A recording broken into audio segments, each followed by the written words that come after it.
Hey guys, how are you all? I hope you all are doing well. Today we are gonna see an amazing what if story, but before we start, it's just a humble request that if you are new here, please subscribe because it actually motivates me a lot to post more. Also, the stories on my channel are fully written by me, so if you have any suggestions for what if stories, please let me know below the comment section. Now without any further delay, let's start. What if Harry Potter was son of goddess Rayna? Part 1. Lily Potter hated that it had to happen this way. She thought that becoming mortal would entail this. She had thought she and James would grow old together, and that she would one day be the one to tell their daughter, Rayna, her true heritage. For she was not who everyone on Midgard thought. She was Ingrid Odindottir, princess of Asgard and younger sister of Thor and Loki. She had been wrapped in cotton wool back in Asgard, by her family. Even Loki, who had taught her all the magic he knew, had been overprotective of her. So, wanting a bit of freedom, she had used her magic, shielded herself from Heimdall's view, and traveled the secret paths between Asgard and Midgard. Choosing a nice mortal family, she had altered their memories to believe that she was their own daughter, and changed into a 5-year-old child, with all her memories and powers intact. Planning to find out more of the magical beings that lived on Midgard, and prove she did not need to be coddled. But then, she had fallen in love. James was wonderful, but she was still immortal. So, she had gone to the goblins, and together, they had placed a block on her powers. For all intents and purposes, she was mortal. Her powers could still be released, and the spell hiding her from Heimdall's gaze was still in place, but she was mortal. When Rayna was born, she placed the same spell on Rayna, to keep her shielded from Asgard until she was older. She would tell her eventually, and then give her daughter the choice of meeting the godly side of her family. But it was not to be. Tears streamed down her face as she placed Rayna in her crib, and heard the sounds of a duel from below. She knew James could not withstand Voldemort for long. There was not enough time to perform the ritual to release her powers. But there was time to release the spell hiding her from Heimdall. Not from Rayna, but from herself. So Heimdall would see what was about to happen, and tell her family of her death. She shuddered as she felt the spell leave her, and heard the thump of a body fall to the floor. James was dead. She knelt down in front of the crib, facing her beautiful baby girl. Rayna, oh Rayna, you were so loved, so loved. Mummy loves you, Daddy loves you. One day, you will find family who will care for you and protect you again. Your daddy and I will watch over you from Valhalla. You are royalty, my daughter. Your grandfather is king of the gods, of all of Asgard. Your uncles, Thor and Loki, would love you so much, if they met you. As would your grandparents. My death will give you a chance to meet them one day. I will always love you, Rayna asked Jamesdottir. She sprung up and round. When the door crashed down and Voldemort stepped into the room. Please, Ingrid begged, having never been accustomed for begging for anything as a royal. But her daughter's life as where she was glad to make an exception. Have mercy. Step aside, silly girl, he said harshly, brandishing his wand as he did so. Please, not my daughter, not my baby. Take me instead. Her arms were spread, and she was shielding her daughter from view. Step aside, girl, this is your final warning, he hissed, his red eyes shining with malice, reminding Ingrid of the few Jotuns she had caught glimpses of. When she had slipped past the protection of her brothers and the guards her father assigned to her, and went exploring between worlds. No, take my life. Spare her, please. I beg of you, have mercy. Avada Kedavra, he hissed. The sickly green light was the last thing Ingrid saw, before she died. Heimdall had sent message to the king the moment he had seen Princess Ingrid reappear. But he knew they would be too late to save her. But they had to try. Heimdall. He turned slightly to see both Thor and Loki, as well as Sif and the warriors 3. It was Thor who had spoken.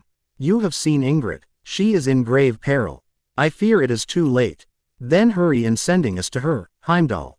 Thor ordered. He opened the Bifrost, and sent the group through to Midgard, praying to the Norns they would arrive in time. The 6 of them landed in a street and saw the house that looked as if an explosion had recently gone off inside it. They ran for it, ready for battle, Thor and Loki in the lead. This was the first lead to their sister they had had in years. They would not lose her now. The front door was hanging off its hinges, and in the hall, they saw the dead body of a man. He might have been sleeping, had it not been for the fact his chest was not rising and falling. He had messy black hair, and wire-rimmed glasses. "Ingrid," Thor called, hoping for a response. There was none. He was blocking the stairs. Loki noted, probably trying to buy someone, most probably Ingrid, time. "Then we search upstairs first," Thor said, heading straight for the stairs. When upstairs, their eyes landed on the fallen door. The brothers ran for the door, and into the room. "No!" Thor cried out, dropping to his knees at the sight of her lifeless body. Loki let out a wordless sigh of anger at the sight of his sister's dead body and fell to his knees next to Thor. Whoever had done this would pay. Thor gently reached out, and closed Ingrid's eyes, as tears spilled over. Anguish tore at them both, knowing that their sister was dead. Sif, Fandral, Hogun and Volstagg watched gravely from the doorway. They had all sworn to help Thor and Loki protect Ingrid, who had been loved by all back on Asgard. And they had failed. Sif felt tears prick at her eyes. She had been able to relate with the princess, who had wanted to prove herself capable of protecting herself. But unlike Sif, she had not been given the opportunity, so she had made one for herself. Perhaps had Sif offered to train her in secret, this would not have happened. Loki conjured a gold and black shroud, and together, he and Thor wrapped Ingrid in it. Thor picked her up from the floor, and cradled her gently. Loki glanced around the room, his eyes noticing the overturned crib, and the toys, and the leather-bound journal. He picked the journal up, and looked to the first page. It was Ingrid's. He held onto it tighter.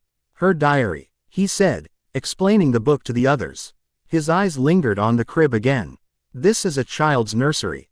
I hear no cries of a child, Loki," Thor said, the tears still falling. Loki brushed some of his own away. "Perhaps whoever committed this crime took the child with them. We shall ask Heimdall on our return home, brother," Thor said. "If there is indeed a child, we shall begin the search immediately. We cannot fail our sister again." Loki nodded, agreeing. It was the only way, seeing as there was no child in the room. In grim silence, they made their way back to the Bifrost site. Heimdall must have been watching, for the Bifrost was opened the moment they were all in place. When they returned to Asgard, they saw Heimdall's usually impassive face was sorrowful. "My condolences, and my apologies. I found her too late." "Was there a child, Heimdall?" Loki asked, his voice hoarse.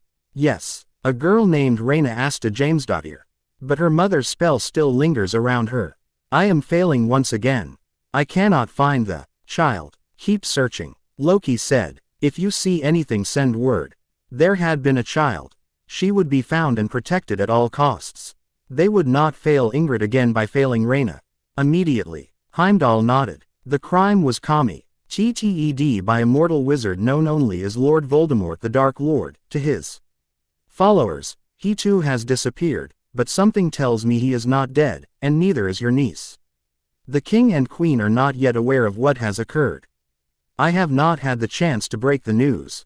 And I do not think a simple message is the best way to do so either." "You are correct, Heimdall," Thor said, nodding, his face contorted with grief. "We shall head straight back to the palace." They all mounted their horses, Thor still keeping a firm grip on Ingrid's shroud-wrapped body.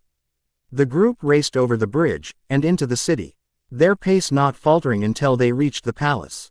The group dismounted and headed inside, Sif and the warriors three blocking the two princes mostly from sight, so that people would not know of Ingrid's death before Odin and Frigga did. The guards opened the doors to the massive throne room, and once inside, the four moved to the side, to simply flank the brothers as they walked, and allow Odin and Frigga a clear view. The two seemed frozen in place as they approached, disbelief written on their faces, hoping that the shrouded body was not that of Ingrid. Halfway up the steps, Thor and Loki stopped, and Thor gently placed Ingrid down on the floor, and moved the part of the shroud covering her face, anguished that this needed to be done. "We were too late to save her," he whispered, but his voice carried through the room. Frigga clutched her chest, right at her throat, and fell to her knees, weeping openly at the sight of her daughter. Odin stood, and descended the steps. and then knelt beside his youngest child, his only daughter. Who did this? He asked, a tear falling from his eye. A wizard by the name of Voldemort. We do not know what happened to him, father. Him, nor Ingrid's daughter. Loki managed to answer. Odin's head snapped up to look at his sons. A daughter. Thor nodded. We found Ingrid in a nursery. The child is obviously still very young. Rayna asked a Jamesdottir, but she was not there. Heimdall has informed us that Ingrid's spell still cloaks her from his view. She must be found at all costs and brought to Asgard. No granddaughter of mine will be raised anywhere but Asgard. Whoever finds her is to bring her straight here. But first, Ingrid's funeral must take place. And I wish to see what Heimdall saw, so I know what happened on Midgard. 2 days later, Loki gazed out one of the windows of his chambers, looking down at the place where his sister's pyre had been not 1 hour before. His hand gripped the diary. He had not been able to bring himself to open it yet, but he knew he had to. He sat down on the sofa in his room, which faced a large, ornate fire. He opened the book, and began to read. It started a year and 3 months previous. I have started a diary to mark the birth of my daughter, Rayna Asta Potter. My name to everyone here is Lily Potter, née Evans. But that is not who I am. Only James, my husband, knows of my true identity. I am Ingrid Odindottir, Princess of Asgard. I gave it all up, all for a chance to prove I did not have to be protected by others at all times and that I can fight. And I can fight. If only my brothers could see me now.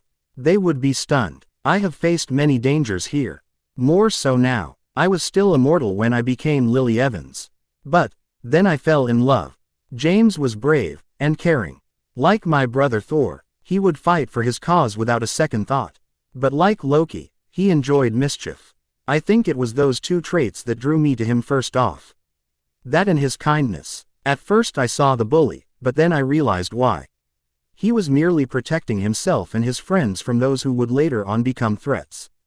How could I have not seen it? But he was always so kind to me. So patient, never giving me up each time I turned him down. And then, I finally said yes, and we started dating. That turned to love, and eventually we got married. The only downside was that my parents and brothers could not be there. But I do not think they would have approved of me marrying a mortal. Even less so of me going to the goblins and blocking the majority of my powers. I am mortal now, but I still have magic. I am writing this next to the small cot where my little girl lies, and I cannot bring myself to truly regret my decision. James and I were so happy when we found out I was pregnant. But I have not placed a block on Rayna's powers. I will, soon enough. Just enough so that she won't have the strength of the Aesir. But I will alter the bind, so that should she ever have the need of her full powers, the block will dissolve. It will not dissolve the spell that will prevent Heimdall from finding her, however. When she is older, I will tell her of her true heritage, and I will let her decide. I will let her decide if she wishes to know her grandparents and uncles. But, if she does choose to know them, I will make sure that they know she is not to be treated as if she could break at a moment's notice. She is mine and James's daughter. I have no doubt that her magic is strong, and she will learn to wield it and be able to protect herself as I can. I have faced so many dangers. James and I have even faced Voldemort himself and survived each time. 3 times we have faced him. That monster gives snakes a bad name. Using a snake as his symbol. Gives me reason enough to want him dead just for besmirching Loki's symbol. But then there are all those terrible crimes he has committed, the murders and tortures that he and his followers relish in, and to learn that he may be after my daughter because of some prophecy. I will not stand for it. I will protect her with my life. I look at her and my heart fills with so much love. Her eyes are the same as mine, the exact same shade of green, but her hair is a bird's nest of black already. So much like her father. I am sure she will one day have his mischievous streak. Oh, the Norns help us. An uncle who is the god of mischief. And a father and godfather who live for pranks and are bound to teach her all day. No, I won't have a home left by the time she is 11. But I hope her pranks remain harmless fun. I hope she will be kind, and even though I know there are many dangers in the world, I hope she will never know what it means to fear betrayal and hurt that comes with war. Even no. We fear there is a traitor in our midst. And we have lost so many good friends to this war already. I just hope it ends soon for Rayna's sake, so all she has to worry about is James chasing away possible boyfriends. He has already warned Alice and Frank to keep Neville, who was born just hours before Rayna, away from her. But then he amended that it would be alright if they were playmates so long as they were raised to view each other as siblings. At least that way, there would be no ill intentions towards his little girl. That's it, he is never meeting my brothers. First they will attack him, viciously. And then they will help him and Sirius, Rayna's godfather, to scare away all her potential suitors. Well, enough for now. Rayna has started to cry. No doubt, she is in need of her feed. Lily. Loki wiped a tear off his cheek. She had been happy, at least, but always in danger. She had been laying in front of the crib when found, so it was plausible to think that she had indeed died protecting the child. He continued through the diary, learning what his sister's life had been like as a mortal. She and her husband, who he simultaneously liked and loathed, had taken Rayna and gone into hiding, using a charm called the Fidelius, and using their friend Peter Pettigrew as secret keeper. There were small photos of people there too. The man who had been lying on the floor at the house, James. Pictures of Alice and Frank Longbottom, and their son Neville. Sirius Black, Remus Lupin, and Peter Pettigrew, and photos of Ingrid and Rayna. He had found a single wedding photo, and had to admit, Ingrid had never looked happier. Except for perhaps in the photos of her and James holding Rayna. But as he read the final entry, dated October 30th, he felt anger grip him. There was only one way that Ingrid could be dead, and that was if Pettigrew had betrayed them to Voldemort. He stood from where he was sitting. His rooms were now repaired after he had damaged everything inside after he had returned from finding her. His anger had not burnt out. He still lusted for the blood of his sister's murderer. He left the room, and headed for Thor's chambers. Thor had a right to learn what he had concerning their sister.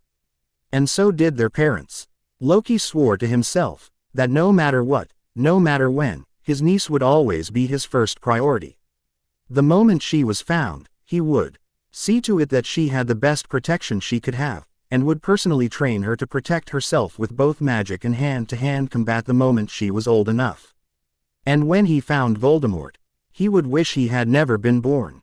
Loki absently wondered whether Thor had wrecked his own rooms once again, and why the servants bothered to clean it up so soon.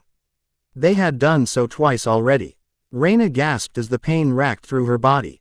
It wouldn't stop. It hadn't stopped since she had been captured by Voldemort either. She berated herself for being so stupid. Not only had she been caught, but Cedric had been killed too. Cedric. Tears spilled over once more, and she let out a choked sob at the thought of him. She had been falling for him. And falling hard. They had even gone to the Yule Ball together. And she knew he had felt the same way for her as she had him. This year had been the first Valentine's Day where she had actually liked the day. Before it had been just another day for her. But Cedric had made it special. He had made her feel special, and not just because she was the girl who lived, but because she was Rayna Potter. He saw the girl behind the scar, and he cared for her. And now he was dead, and that made her imprisonment all the worse. "Why didn't I just take the cup?" he whispered. "It's all my fault he's dead." She was lying on the cold stone floor of a cell, the walls were damp.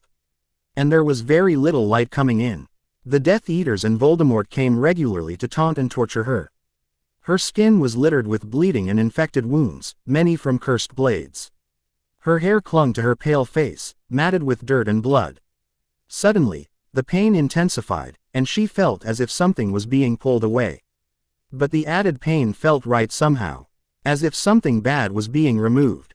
When the pain dulled, so that only the original pain was left, she knew she had to try and get out. It was like an instinct. But she felt that this time, she may be successful. Rayna shakily pulled herself to her feet. Her blood began to rush in her ears, making it sound to her as if there was some sort of drum beat. Staggering slightly, she made her way to the cell bars. And gripped them. She tightened her grip, holding as hard as she could. And the bars started to become thinner, crushing under her grip. Rayna was momentarily stunned, but then she pried the bars apart. And then grinned ruefully. She slid through the larger gap, and headed out for the exit, keeping to the shadows, which seemed to respond to her need to stay hidden. She passed several Death Eaters when she reached the main part of the manor house, but none noticed her. Waiting for her chance, she managed to slip out an open window and out of the large, daunting house. She crept through the graveyard and out into the village, keeping to the back alleys. She collapsed then. Whatever had given her such a burst of strength disappeared, leaving her as weak as she had been back in the cell. Suddenly her scar felt like it was on fire, and she knew Voldemort had found out about her escape. She would be found, and she'd never see her friends again. She wouldn't get to warn them. Then when Voldemort made his move, it would be too late. Thoughts of her friends brought to mind her family. The Dursleys would probably break out the champagne at her death. But he wished she had family who would miss her, who would cry and mourn her passing. Perhaps if she had known family who would mourn her, she would have had some more happiness growing up. Was a happy Fay before an untimely death so much to ask for?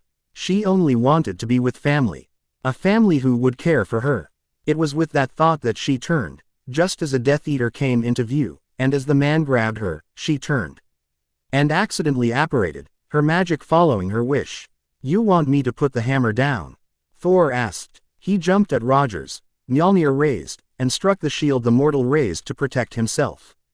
The resulting shockwaves knocked him, the captain, and Iron Man, backwards. They were all getting to their feet, when they heard the crack that reminded both Steve and Tony of a gun being fired. All three were instantly ready for attack. Their eyes landed on a man in black robes, with a white mask, holding a battered-looking girl by the neck. "Where in Merlin's name have you taken me, girl?" he asked, shaking her roughly. "Let her go," Steve ordered, getting ready to charge at the man. "Or you'll do what?" the man asked, pointing a stick at Steve. The girl managed to look round at them. And Thor felt himself freeze momentarily when he saw her eyes. They were filled with pain and anguish, but they were so much like Ingrid's. Loki's too. That was the ONLY feature his brother and sister had shared, even though Ingrid had actually been Odin's daughter, and not adopted. It was a strange thing. But Thor knew who the girl was when he saw her eyes. "Rayna, release her, mortal, or lose your life." Thor raised his hammer. "Little extreme there, aren't you, Point Break?" Tony asked, his cannons ready to fire at the strange man. "Stay out of this, metal man. This matter concerns my kin, not yours," Thor snarled. He turned to the man in the robes. "Release her now." "Can't do that. The Dark Lord wants her dead. And I won't be the one to deliver the news to him that I let her escape alive. Instead of brining her back for him to kill, or at least killing her first, before leaving the brat here." He turned his wand and eyes on Rayna. "Then you have sealed your fate," Thor said, eyes narrow. He threw Mjolnir, catching the mortal unawares. The blow killed him instantly, and Rayna fell to the ground. Mjolnir came back to his hand, and he ran over to her, where she was struggling to pull herself into a sitting position. She was obviously exhausted, and heavily wounded. He placed one arm around her shoulders and the other under her legs and picked her up. She looked up at him with wide eyes. "Rest now, Rayna. You are safe." "How do you know my name?" she asked weakly. "I would know my niece anywhere," Thor said. "Sleep. I will not allow you to come to further harm." "Niece?" she asked, before she succumbed to the darkness that was at the edges of her vision. "Whoa, don't tell me that's Loki's kid?" Tony asked, mask rising to show a shocked face. Even Steve seemed shocked. "She is not Loki's daughter," Thor said, glancing at them before looking up to where his brother was. "Come down, Loki, or do you not want to see Ingrid's daughter?" Loki's whole posture stiffened, and then he disappeared, before reappearing in front of them. His eyes landed almost instantly on the girl in Thor's arms. "How can you be sure?" "I saw her eyes. Same as Ingrid's. And yours, of course. You always did have the same eyes." He laughed bitterly. "We weren't even related by blood," he said. "But it is her, Loki. After all these years, and she appears right in front of us." Thor said. "She needs help, and she needs to be taken home. For that, we need the Tesseract. This is all some ploy, isn't it?" Loki demanded, his expression stony. "Using someone who could possibly be our dead sister's missing daughter to get me to hand over the Tesseract to you." "No, it is not, Loki. I swear, brother, this is not a ploy. You know I cannot fool you with lies. This is her, this is Rayna. I swear to you, and you read Ingrid's journal before I did after her death. You know, she wished for her to know us. To know our parents, her grandparents. We cannot return, she cannot know her home. Unless we use the Tesseract to get there. Loki internally cursed. He knew Thor wasn't lying. Norns, he couldn't lie. It was always a disaster when he tried. Give her to me, he said, holding out his arms. Bad idea, Point Break. Tony warned. Give her to me, Thor, and when she wakes up, and I can find out for myself whether or not you are being delusional, I will Conti. Knew my plans are hand over the Tesseract and release those under my control depending on the outcome. I just find it hard to believe that after years of searching, and finding not a single lead after W.E. found Ingrid dead that she would just appear. Loki said harshly. Thor nodded and handed Rayna to Loki, who frowned. She's far too light, he muttered. It's like she's been starved most of her life. The Quinjet appeared overhead, and landed where there was enough room for it. What if he just runs off with the kid and doesn't come through with the Tesseract? Steve asked Thor. He will not, if only to honor our sister's wish. And it would be in Rayna's best interest to receive all medical attention available to her here on Midgard. Thor said. Loki will not risk her safety. If this all goes to hell, the blame is on you. Tony said as the group headed for the Quinjet. When inside, Natasha seemed shocked to see the girl Loki was carrying, but Steve told her to head straight back for the helicarrier. She did so, and soon, they were in the air. Both Loki and Thor were on edge with the others there. Even Tony knew better than to make a snarky comment. They seemed to be treating them as a possible threat at the moment, and the last thing they needed was for the two to team up and attack them. That would only end in disaster. So, they settled for Natasha simply sending a message to the helicarrier, informing them of what had occurred, and that an emergency medical team was needed. I am a perfectly good healer, Loki said coolly. Well, we didn't know that. Besides, she may have internal bleeding, Natasha said. They'll be able to run scans for that. Best to find out the full extent of the damage and treat it all than miss something vital. That had him. He sneered at the woman, before going back to silence. When they landed, Thor and Loki were led straight to the medical bay. There, the full extent of her injuries was revealed. Blade wounds were the most frequent, but there were others. Gashes that Loki could tell had been created with the use of spells. The various scans performed by the shield doctors revealed she had several broken ribs, but nothing major internally. After searching with his magic, Loki was able to tell she had been held captive for near a month. So, somewhere in late June she had been tortured, and it had continued up till, presumably, when she had teleported to that forest. The mortal Thor had killed had probably been one of her torturers.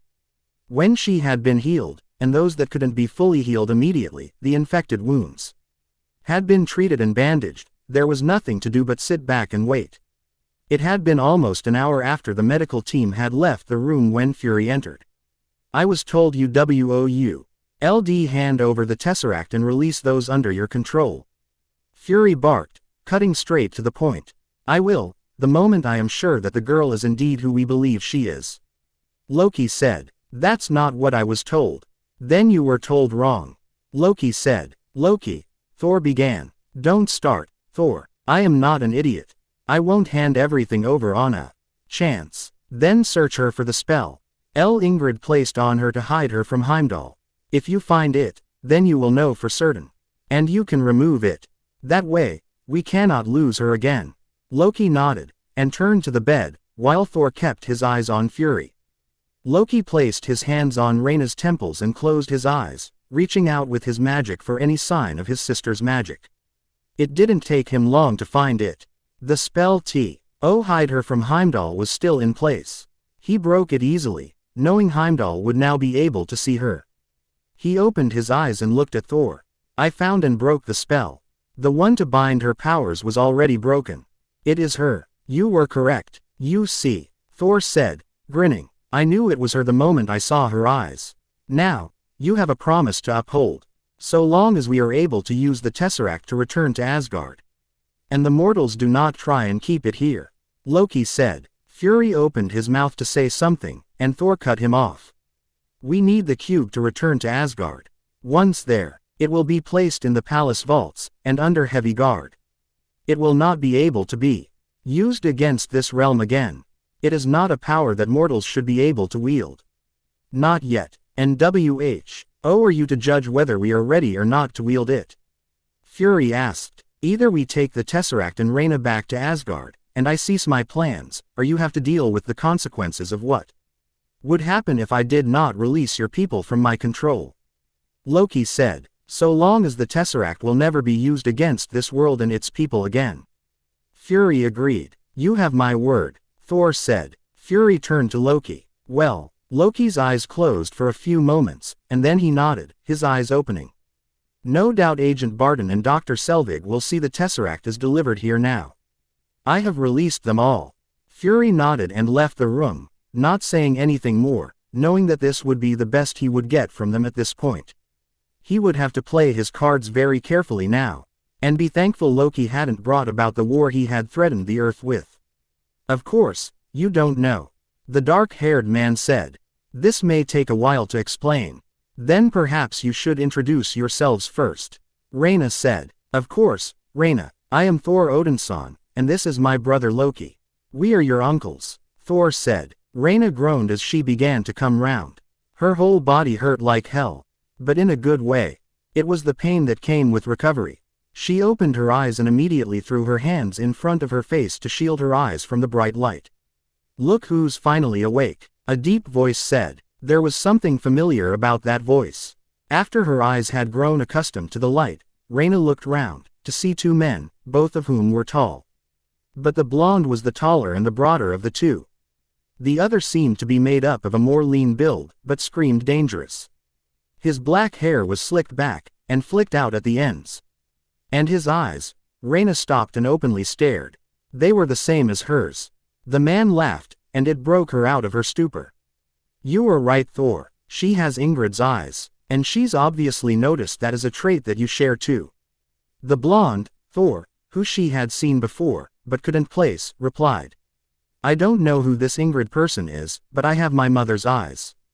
Everyone knows that. Rayna said, surveying the two wearily. Where had she seen Thor before? And for that matter, the other man looked familiar too. Of course, you don't know. The dark-haired man said. This may take a while to explain. Then perhaps you should introduce yourselves first.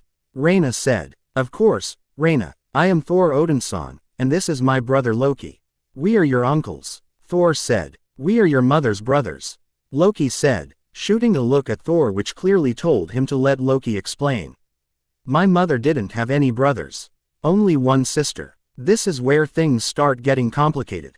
Loki said, we are not mortals, unlike the others on this vessel. Have you read any Norse mythology? Well yeah, I used to sneak to my local library all the time when I could get away from Aunt Petunia and the chores she set for me when I was younger and read all the legends. No way. You aren't telling me that we are actually gods.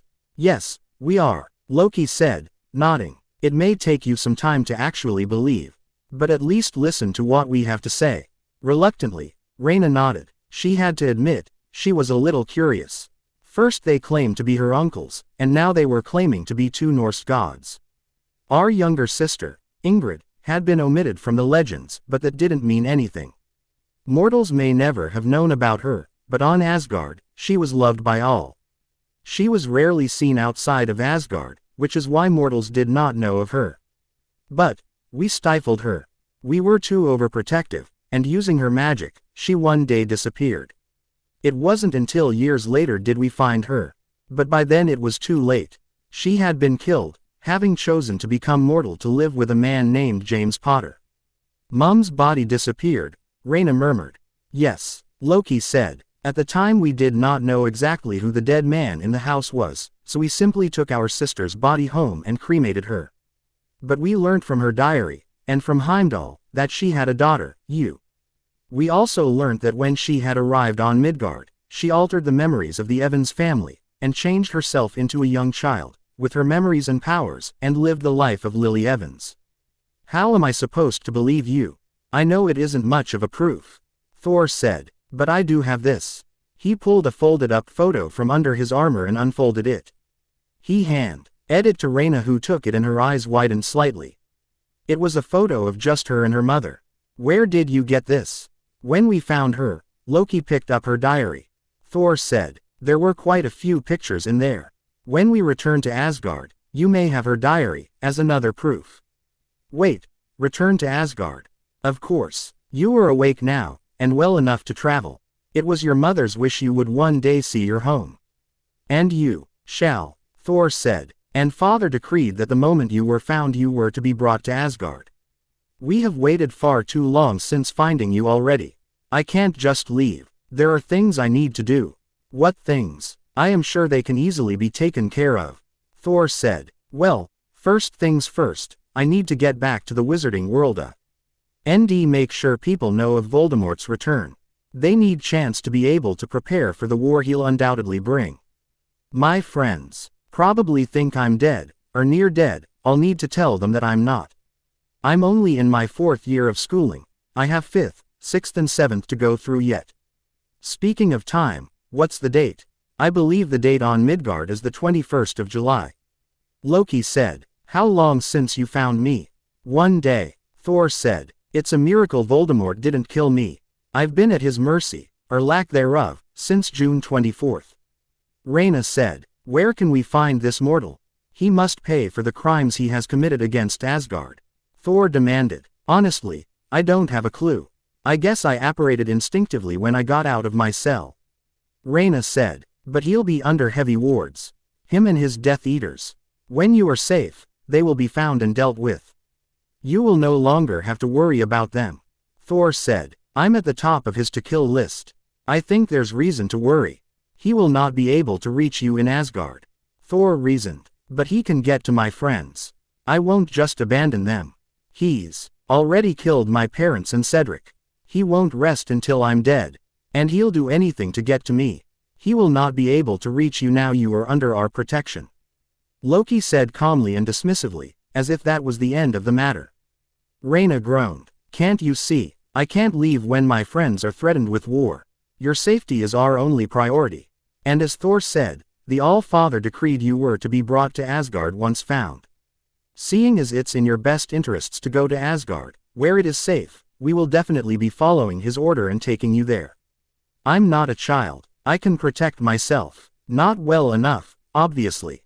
Loki said, your wounds were severe, and you still have several infected wounds that can be effectively treated with remedies of our best healers in Asgard. Now, I have through that door there is a washroom. While the doctors here managed to get most of the grime from your skin, you need to clean up. She knew it was a lost cause right now. They weren't going to budge on the issue. If she complied now, there may be a way out of it later. So, she moved the sheets and saw she was dressed in what seemed to be scrubs. Her arms were bandaged, and she could feel bandages on her back and legs. What about the bandages? Loki waved his hand in a casual gesture and the bandages disappeared, but the clothes remained. Go, he said, motioning with his head to the door. Rayna slipped off the bed and headed for the door. Stepping into the room and closing the door behind her, she saw several large shower cubicles.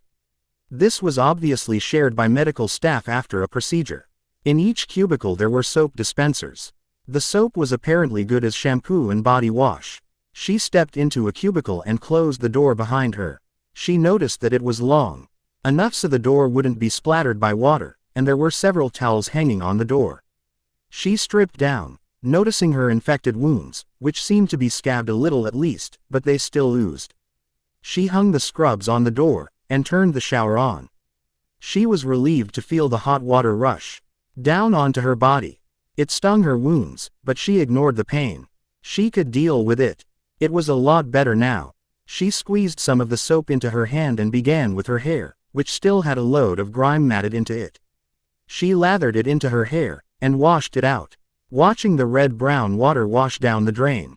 It took 3 goes to completely wash out the blood and dirt from her hair.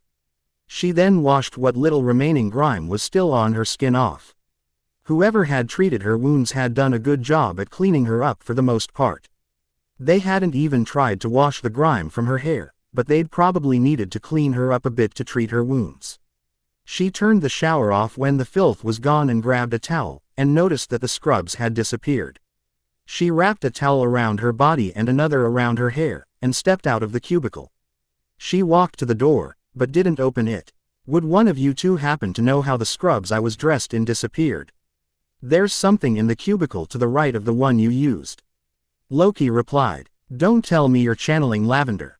Rayna groaned. What? A girl in my year in school? She's clothing obsessed. Definitely not. Loki said. He is just trying to help you make a good impression with the court. Why? You are a princess of Asgard. When presented to the court, and to your grandparents, you should at least look presentable. Loki replied. The two heard her sigh.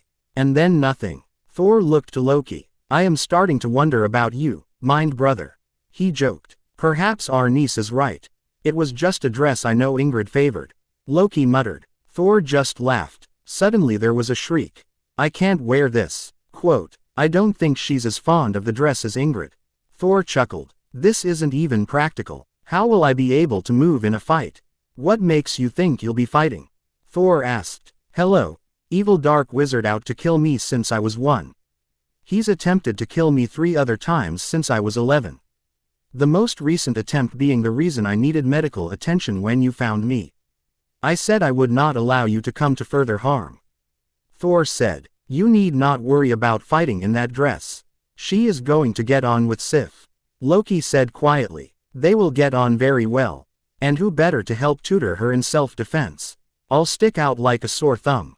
Rayna protested, not when we reach Asgard. Loki said, we will not be here much longer. They heard a huff, and the sound of her closing a door. Where is here anyway? I believe it is called a helicarrier. Loki answered, one of those massive ships that the army lands their planes on out at sea. Yes, but this one flies. We are currently airborne. That's a new development. I never heard of them doing that before. They were normally just large boats. Thank Merlin this thing does up at the front. Are you dry? Loki asked. Yes, why? Loki waved his hand. Oh, the bandages, right. How do you do that without a wand? And without looking? Mortal restrictions do not apply to me. Loki said, my magic is far more powerful. With the right training, you will be able to use the same magic as I can. Magic your mother could use before she became mortal. Wouldn't that make me mortal? Her powers were merely caged. The strength that comes with being Aesir was blocked to her. When you were born with all the powers of an Asgardian. Loki said, strength. Like being able to bend heavy metal bars to allow me to slip through. Exactly. Thor nodded, though she couldn't see. But, how come I wasn't able to use my strength before a few days ago? Ingrid placed a similar spell on you, but one that would lift it should you truly be in need of your full powers. So the block is gone. For good. Unless someone replaces it. And before you ask, that is never happening. Loki said, do you know where I can get a brush? She asked. Loki looked at Thor. You are never going to let me live this down, are you? He turned back to Rayna and clicked his fingers. Her dark hair was soon dry, and smooth, and pulled up into a simple knot. Thor grinned. Never. He laughed. Quote, I will never forget the day you became a stylist. It is only this once. Loki said, from now on, it'll be her maids' jobs. Maids, of course. They will be there to make sure you have everything you need. Thor answered her, you didn't think you would wait on yourself, did you? It'll be a bit of a culture shock. Rayna said, unsure of what she thought of this new development. We are wasting time, Loki said. The longer we spend here, the longer you are close to danger. I doubt that Voldemort would even think to look for me outside of the country. He probably thinks I'm trying to get to London. He won't check flying Muggle ships. He won't even think about it. Muggle? Thor asked, though they were both confused. Normal mortals. The kind that aren't a part of the wizarding world. She thought up the proper explanation that would explain to them straight away the term she used. Their expressions cleared and Thor held out his arm. It's time to leave. I'd have thought a doctor would have wanted to do a checkup. The school healer doesn't normally let me leave until she's sure. The healers of Asgard will treat the rest of your wounds once we have arrived. Loki said, stop stalling. Rayna took Thor's arm and he led her out of the room. Loki was on her other side, and she saw men with guns and bullet-proof vests at regular intervals along the metal hallway. "They still do not trust you, Loki," Thor said. "I did come to Midgard to subjugate them, Thor." "You did what?" Rayna stared at him incredulously. "You stopped that." "How did I stop that? When I learnt about you, I swore that you would always be my top priority. I failed Ingrid. We all did. I wouldn't do so again by failing you. And continuing with my plans would not have benefited you. Why can I never fall in with normal people who have no problems?" Rayna muttered. "We're just highly dysfunctional. Besides, I had good reason. I found out I was adopted." "Then does that mean that Mum? She was not adopted. She and Loki, and now you, somehow just happened to have the same eyes. Probably something to do with magic," Loki told her. The floor shook slightly, and they stopped. "Was that normal?" Rayna asked. "Just the helicarrier landing in the sea," a voice said from behind them. The three turned to see a man in a suit that both Loki and Thor recognized, and Rayna felt a small feeling of recognition at seeing. Then it clicked. Tony Stark. He was always on the news when she was at the Dursleys. "Mr. Stark." Thor greeted him. "Thor, Loki." He greeted Loki a little cautiously, and then his eyes landed on Rayna. "And you were looking a lot better than when you teleported right in front of us with the guy with the stick." "You mean apparated with the Death Eater?" Rayna asked, frowning. "Whatever." He shrugged. "But I haven't introduced myself." "Tony Stark." He held out his hand. Rayna shook his hand. "Rayna Potter. And I know who you are, Mr. Stark. Everyone knows who I am," he said, grinning, before turning his attention back to Thor and Loki. "The Tesseract is in Hangar Bay 1, ready for you to use to get back to your world." "Which way is this Hangar Bay 1? Thor asked. "Follow me," Tony said, before turning and leading them down another corridor. Rayna reluctantly allowed Thor to lead her down the corridor. Her mind was spinning, despite her calm exterior. There had to be a way out of this. She had to get back to London and find a way to warn people about Voldemort. How could she even believe these two anyway? It seemed that Odin had even passed a law meaning that any Aesir who came across her had to bring her to Asgard. Would he pass another, restricting her from leaving the realm eternal? He would find that her marauder side would come out pretty quickly if he did that. But was she really heading straight for a gilded cage? She hoped not. She honestly did. They had almost reached the hangar when Rayna caught sight of her reflection, and she froze. She suddenly hit her why Loki seemed familiar. She had seen both him and Thor before. And an older couple, a man and a woman, with them. "Rayna," Thor asked, worried, "are you all right? I can't believe I forgot about the mirror," she said. "Mirror? What mirror?" Loki asked. "Well, if that is not proof enough for you, then I don't know what would be," Loki said. "Hurry up," Tony called from the door to the hangar bay, having only just noticed they'd stopped. "We can discuss this further later," Loki said. "It is time to leave." They began to walk towards the hangar bay again, and Rayna's mind was once again a blur. They really were her family. She had seen her family in the mirror, and they had been in the mirror. She had family, but how was she supposed to react to that? Was she supposed to start calling them both uncle straight away? No, it was far too soon, she decided. There was no way she would feel comfortable. But how was she supposed to approach this whole thing? For one, they were both claiming to be Norse gods. She was still reserving judgment on that, but if it was true, then it meant that she was part deity too. What was the protocol for that? Was she considered half, or, because of her father being a wizard, did that alter anything? And what would happen once she got to Asgard? She could already see Thor and Loki were determined to keep her out of harm's way, but would that mean they would not let her return while the threat of Voldemort was still present? And what of Odin and Frigga, her grandparents? It seemed that Odin had even passed a law meaning that an Aesir who came across her had to bring her to Asgard. Would he pass another, restricting her from leaving the realm eternal? He would find that her marauder side would come out pretty quickly if he did that. But was she really heading straight for a gilded cage? She hoped not. She honestly did. She saw no way out of this so far. "Thank you, Captain," Thor said, nodding to the man. He nodded to Thor, and turned to eye Loki wearily. None of them seemed particularly fond of Loki. Rayna could imagine why. "Oh, you have my word, Director," Loki said. "I will not use the Tesseract against Midgard." The man nodded stiffly as Thor held the cylinder out for Loki to grab the other handle. Thor noticed Rayna's hesitation to grab one of the handles, and gripped her hand. "It will be fine, Rayna. I assure you." Slowly, and still unsure, she pulled her hand free, and grabbed the handle that Thor had hold of. When she had hold, both Thor and Loki turned the handles, and a feeling of weightlessness enveloped her. She had not been expecting that feeling. She had expected a jerk of the navel, like a portkey, or perhaps the suffocating tube that she'd felt when she'd accidentally apparated from that village. The feeling soon disappeared and she found herself standing on a multicolored bridge. The Bifrost, if her memory was correct. She gasped when she saw the shining city in the distance, completely missing the man in gold armor holding a large gold sword. The city was beautiful, not even Hogwarts compared. She tore her eyes away, and spun round, and almost shrieked at the long drop in front of her into the empty void of space. She felt an arm wrap round her, and pull her away from the edge. "It is a very long way down," Loki said, and she knew it was him who had pulled her away. "Trust me, I've fallen once before. I'll bear that in mind," Rayna replied, turning away from the drop.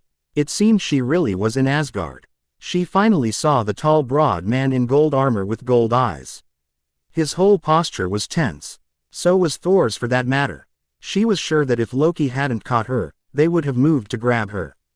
"Welcome to Asgard, Princess. I apologize for failing in my duties in not finding your mother in time," he said. So this was Heimdall. Rayna shook her head. "Voldemort took it upon himself to kill her. The blame doesn't lie with you. It is a relief to hear that you do not blame me, Princess." "Something tells me you still blame yourself though," Rayna said. "I am unable to locate your parents' murderer. I confess I do not even know who to search for beyond a false name. When I saw your mother's death," he did not lower his hood. "I'm quite adept at drawing, and I've seen him enough times to draw you a picture if you would like. And his real name is Tom of Arlo. Riddle. That would help greatly, my lady, thank you." He nodded. He turned his gaze back to Loki. "Welcome back, Prince Loki," he said, rather emotionlessly. It seemed it wasn't just people of Earth that Loki had pissed off. He'd annoyed the gods too. But yet again, he was the god of mischief.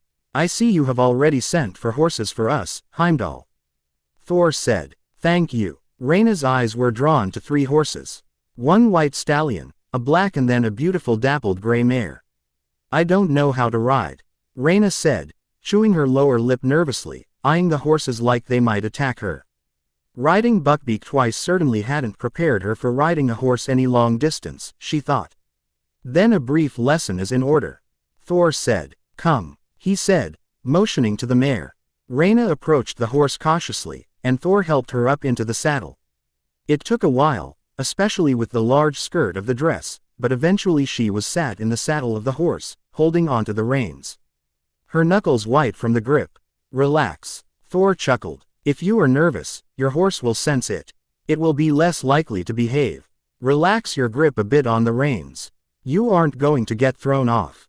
That was when she noticed Loki on her other side, obviously waiting to catch her if she fell off the other side. When they were confident she wasn't about to fall, and was safely sat in the saddle, they both approached their own horses, and easily swung onto the backs of the 2 stallions. "How?" she asked, slightly dumbfounded. Loki laughed. "You will be able to ride without a problem after a while. The fact that I'm wearing a dress doesn't help," Rayna muttered. She vaguely registered that she was acting rather oddly after her experiences, but brushed it off. Perhaps it was some sort of delayed reaction.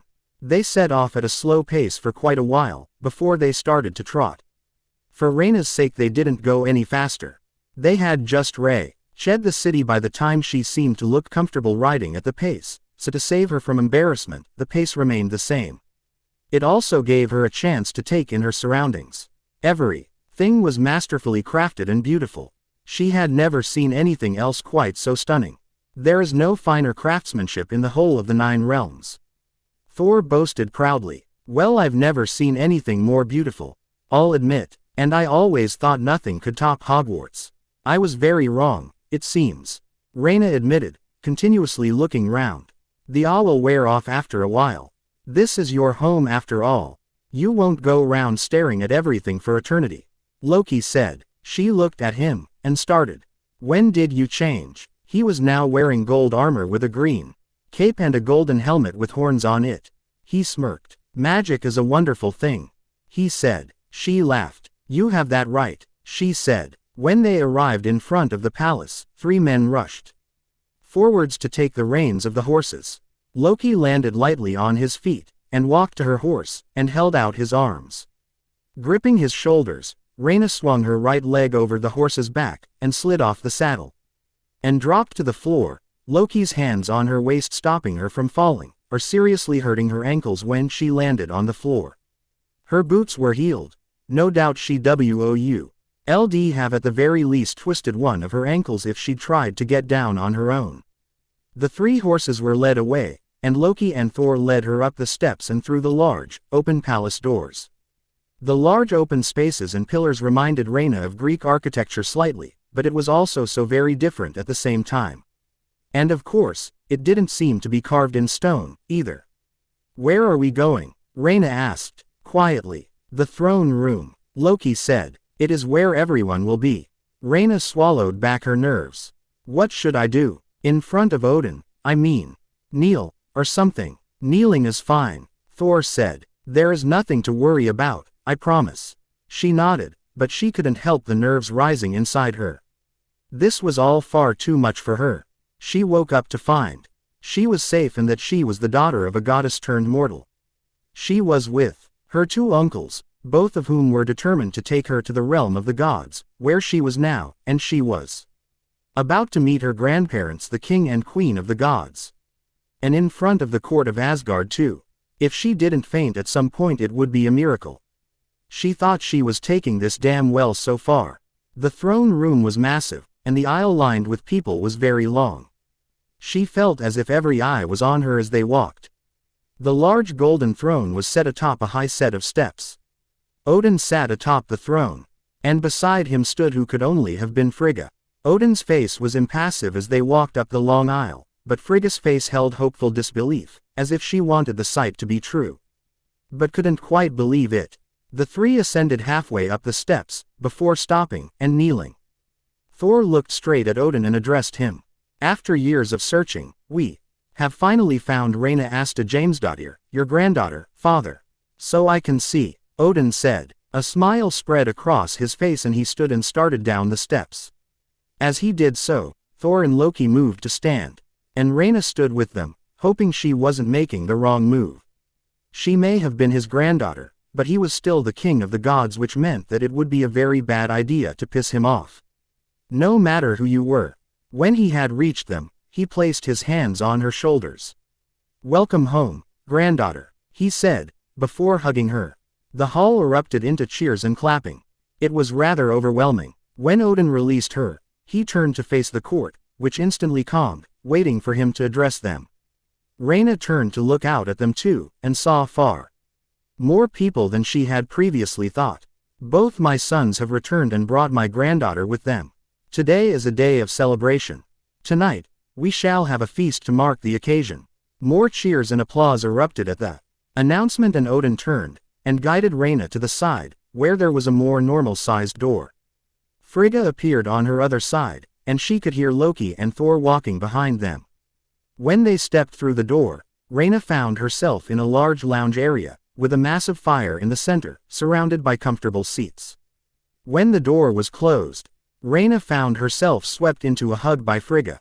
I cannot express how happy I am that you are home at last, she said. Then she pulled back to look at Rayna. You look so much like your mother, but I can see your father too, she said. I hope you don't take what I'm about to do the wrong way, but this has all been too much for one day, Rayna said. Then, her eyes rolled to the back of her head, and she collapsed. Thor picked her up, and placed her on one of the sofas in the room. Perhaps we should have given her time to get used to the idea before bringing her here, he said, looking at Loki. We did give her quite the overload of information, didn't we? He agreed. I'll send a message to Ire. She needs the rest of her wounds treated anyway.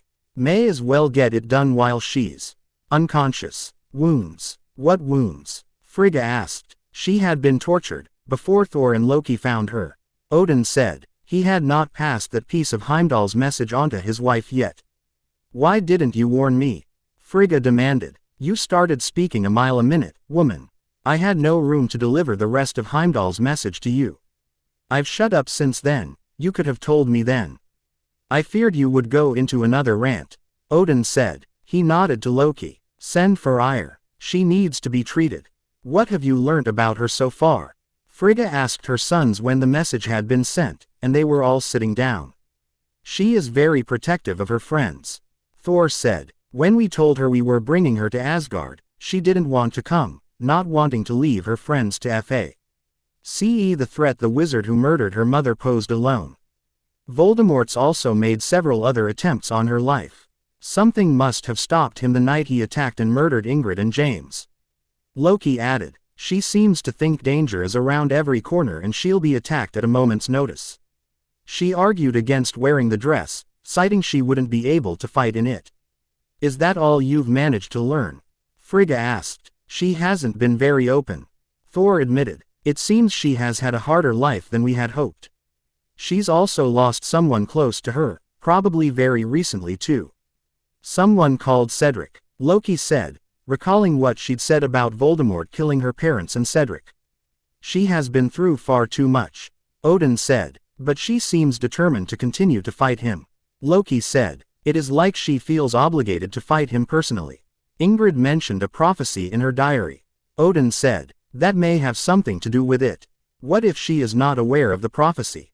We do not even know its full contents. Frigga said, what if she just wants to fight because she knows he is after her and would possibly kill her friends to get to her? That is another possibility. Odin agreed. There was a knock on the door then, interrupting Thor from speaking. Enter. Odin said. The other door opened, and Ire entered, a satchel over her shoulder. She curtsied to them. You summoned me. My granddaughter is in need of treatment, Lady Ire. He said standing. He looked to Frigga. Help her in any way you can. Come, my sons, we will leave them while Rayna is healed. He strode from the room, and Thor and Loki followed. While they were walking through the halls, Odin began speaking again. The Tesseract will be used to rebuild the Bifrost. Once it is repaired, I will send out warriors in search of Voldemort and his followers. His followers, minus the one who betrayed Ingrid, James and Rayna aren't to live past being found.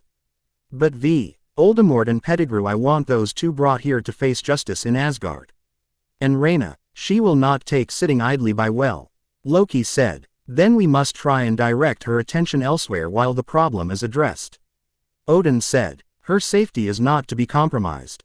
Train her. Tell her you're preparing her to help fight. Just keep her mind off trying to sort the problem out herself. Of course, Father, Thor said, nodding. Under no circumstances is she to learn how to shield herself from Heimdall's gaze, however. Or walk the secret paths. Not while Voldemort is still a threat. I wouldn't dream of it. Loki said. Good. Odin nodded. He motioned to a guard, who came forward and bowed. Take the Tesseract to Heimdall. Tell him to use its energy to repair the Bifrost. Odin ordered. Thor handed the cylinder to the guard, who took it, bowed, and then headed off to complete his assignment. And what if she will not be distracted? He asked. We will cross that bridge when we come to it. But for now, we must focus on keeping her from harm. And the easiest way to do that is to keep her here, in Asgard, while there is a danger to her on Midgard. If she becomes persistent, we must find a way to put her off somehow. There is plenty to see in Asgard. There are enough things for her to discover here that will keep her distracted from Midgard for years, if we let her simply explore. Thor suggested. Odin nodded. For now, that will have to do. A very good idea, Loki, and reasonable too. Odin said. She will probably argue with it, but it will be easier to get her to see it from that point than another. They stopped on a balcony overlooking the city as it spread out in front of the palace. They stood discussing plans for taking out Voldemort and his Death Eaters for a while. Until Ire approached them. How is she, Lady Ire? Odin asked. I have healed her wounds, and purged the infections. But She shows signs of severe malnourishment for the best part of her life. I believe recently she has been having frequent good-sized meals, up until about a month ago, but that does not hide the fact that she has either been regularly starved, or has starved herself. I am sure I can come up with a suitable potion regime to help remedy this. And I also suggest she have at least one of Aduna's apples a day. That should quicken her recovery too. Odin nodded. Thank you, Lady Eyre. That will be all. She nodded, and curtsied, before leaving them be. Odin turned to Thor. Go back to your mother and niece. I need to speak with Loki alone. Thor nodded and showed a look at Loki which begged him to at least listen, and then turned and left. Loki turned and faced away from Odin, looking out over the city instead. I only kept your true heritage from you to try and protect you. Odin said after a while of silence. Protect me from what? Loki snarled. You lied to me my entire life. You raised Thor and I to believe the frost giants were monsters, and then I discover I am one. I am a monster. It was no wonder you always favored Thor. I never favored Thor over you. You are both my sons. I love you both equally. I know this has created a rift between us, one that may never be fully repaired. But I want to try Loki. You are my son. That you are not mine by birth matters not. Just give me a chance to try and repair the rift. For now, I want to concentrate only on Rayna's safety. Loki said. Nothing else. She is the only reason I am back in Asgard anyway. Odin sighed heavily. Very well. For now, I will accept that, but I will not stop trying Loki. You are my son, just as much as Thor. Never forget that. Perhaps being united in the same goal to protect Rayna would help repair some of the damage that had been done. Well, I've never need medical attention because I was simply sick. About that, Odin spoke up for the first time. It has been brought to my attention that you have come under threat multiple times. Why is that? Personally, I think it's a mix of Voldemort and bad luck. Rayna said. I have the bad luck to have Voldemort place me at the top of his to kill list. Most things seem to link back to him. Even third year. Rayna woke up slowly, her mind processing the information of the last few hours as she did so. Her mother wasn't Lily Potter née Evans. She was Ingrid Potter Ingrid Odindottir. Rayna was royalty. Her grandfather was the king of the gods, and she'd met him and her grandmother and just collapsed. What kind of impression would that make? Her eyes fluttered open and she raised a hand to wipe the sleep away from her eyes. Feeling better, Rayna, she heard Frigga ask. She pulled her hand away from her face, and looked up to see Frigga leaning over her worriedly. She carefully pushed herself into a sitting position and noticed she was on one of the sofas. A bit. I'm surprised I didn't faint at the door to the throne room. I felt like I would. But my mind isn't reeling so much now, at least. Well, that is good, Frigga said. We were beginning to wonder whether the feast would have to be postponed. She laughed lightly, and straightened. You are sure that you are feeling better? I feel fine. Better than I have in a long while, actually. Rayna replied. That would be courtesy to Eyre completing the treatment of your wounds. Loki said on the one from one of the armchairs, or at least, that's what it looked like. But larger and more comfortable. Remind me to thank her. Rayna sat up properly and rolled her neck, clicking a few bones. Frigga sat on the now empty seat beside Rayna. You won't faint again, I hope. Just give me a couple of days before you spring any more surprises on me. Rayna replied. I don't think I could take another one today. Apologies for dropping so much on you in one day, Rayna. Thor said. We did not think it would have such an effect on you. Perhaps if you'd given me a few days to get accustomed to the information first, it would have been better. She said. Perhaps. Thor agreed. But it gave Eyre a chance to treat your wounds without you throwing a fit. How did you guess I'm not fond of needing to see a healer? That comment you made earlier. Loki laughed. Back on the helicarrier. You sounded so bitter about the way healers are, that there was no mistaking your aversion to them. Well, I've never needed medical attention because I was simply sick. About that, Odin spoke up for the first time. It has been brought to my attention that you have come under threat multiple times. Why is that? Personally, I think it's a mix of Voldemort and bad luck. Rayna said. I have the bad luck to have Voldemort place me at the top of his to kill list.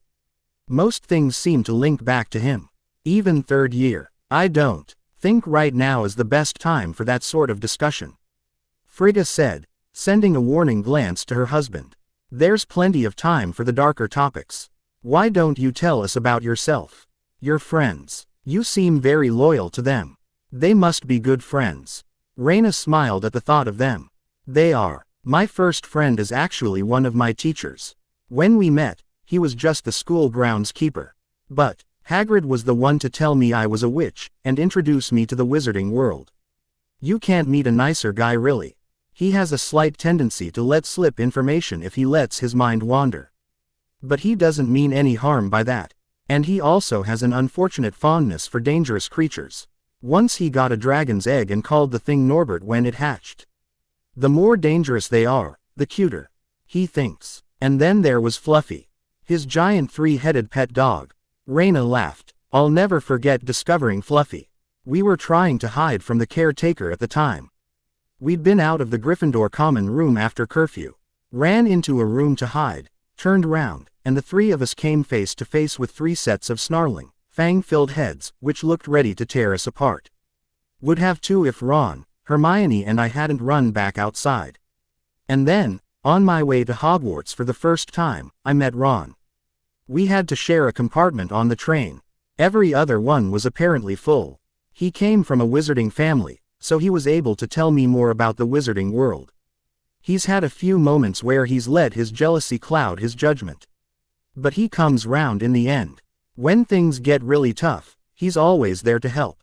Then there's Hermione. I met her on the train too, but we didn't really become friends until Ron and I saved her life from a troll that Halloween. She came from a non-magical background, but had read all her course books and more background before she came to Hogwarts.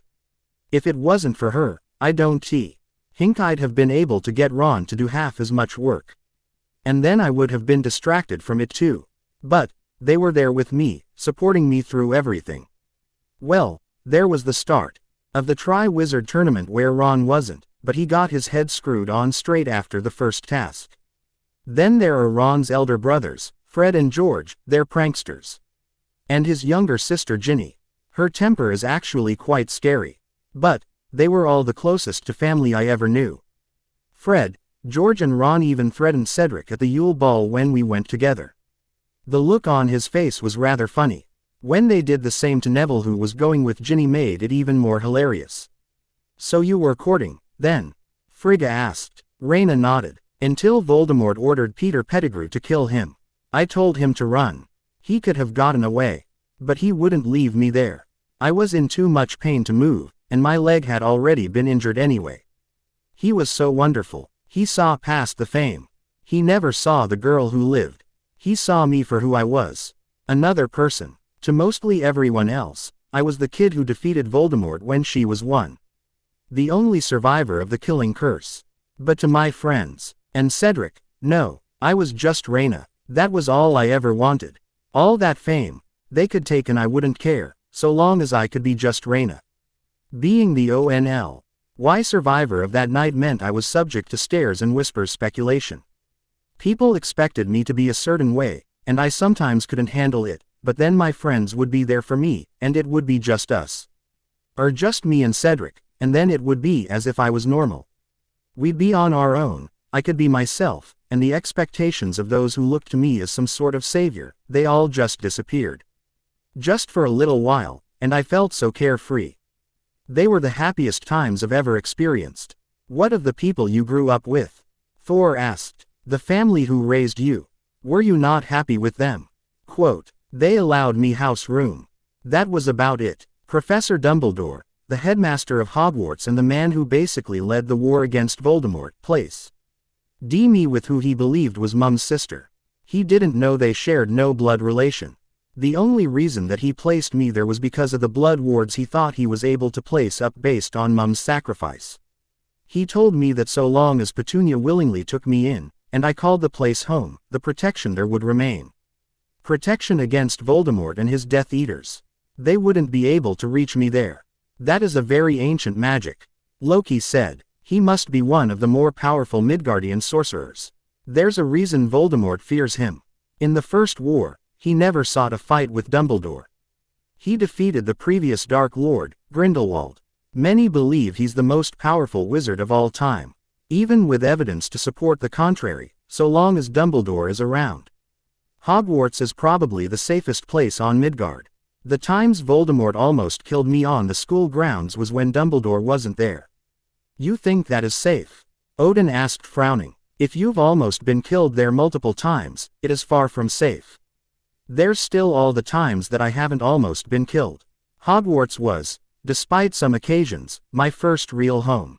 It's where I met my friends. Where I learned what I was good at. It was there that I learned about my parents. That I learned my dad was a prankster, and like him, I was an excellent flyer. It was where I learned that Mum had been the kindest person anyone ever knew and that I had her skill in charms. It's where I met their friends, Remus Lupin and Sirius Black. Sirius, even though he's currently on the run for a crime he didn't commit, is my godfather.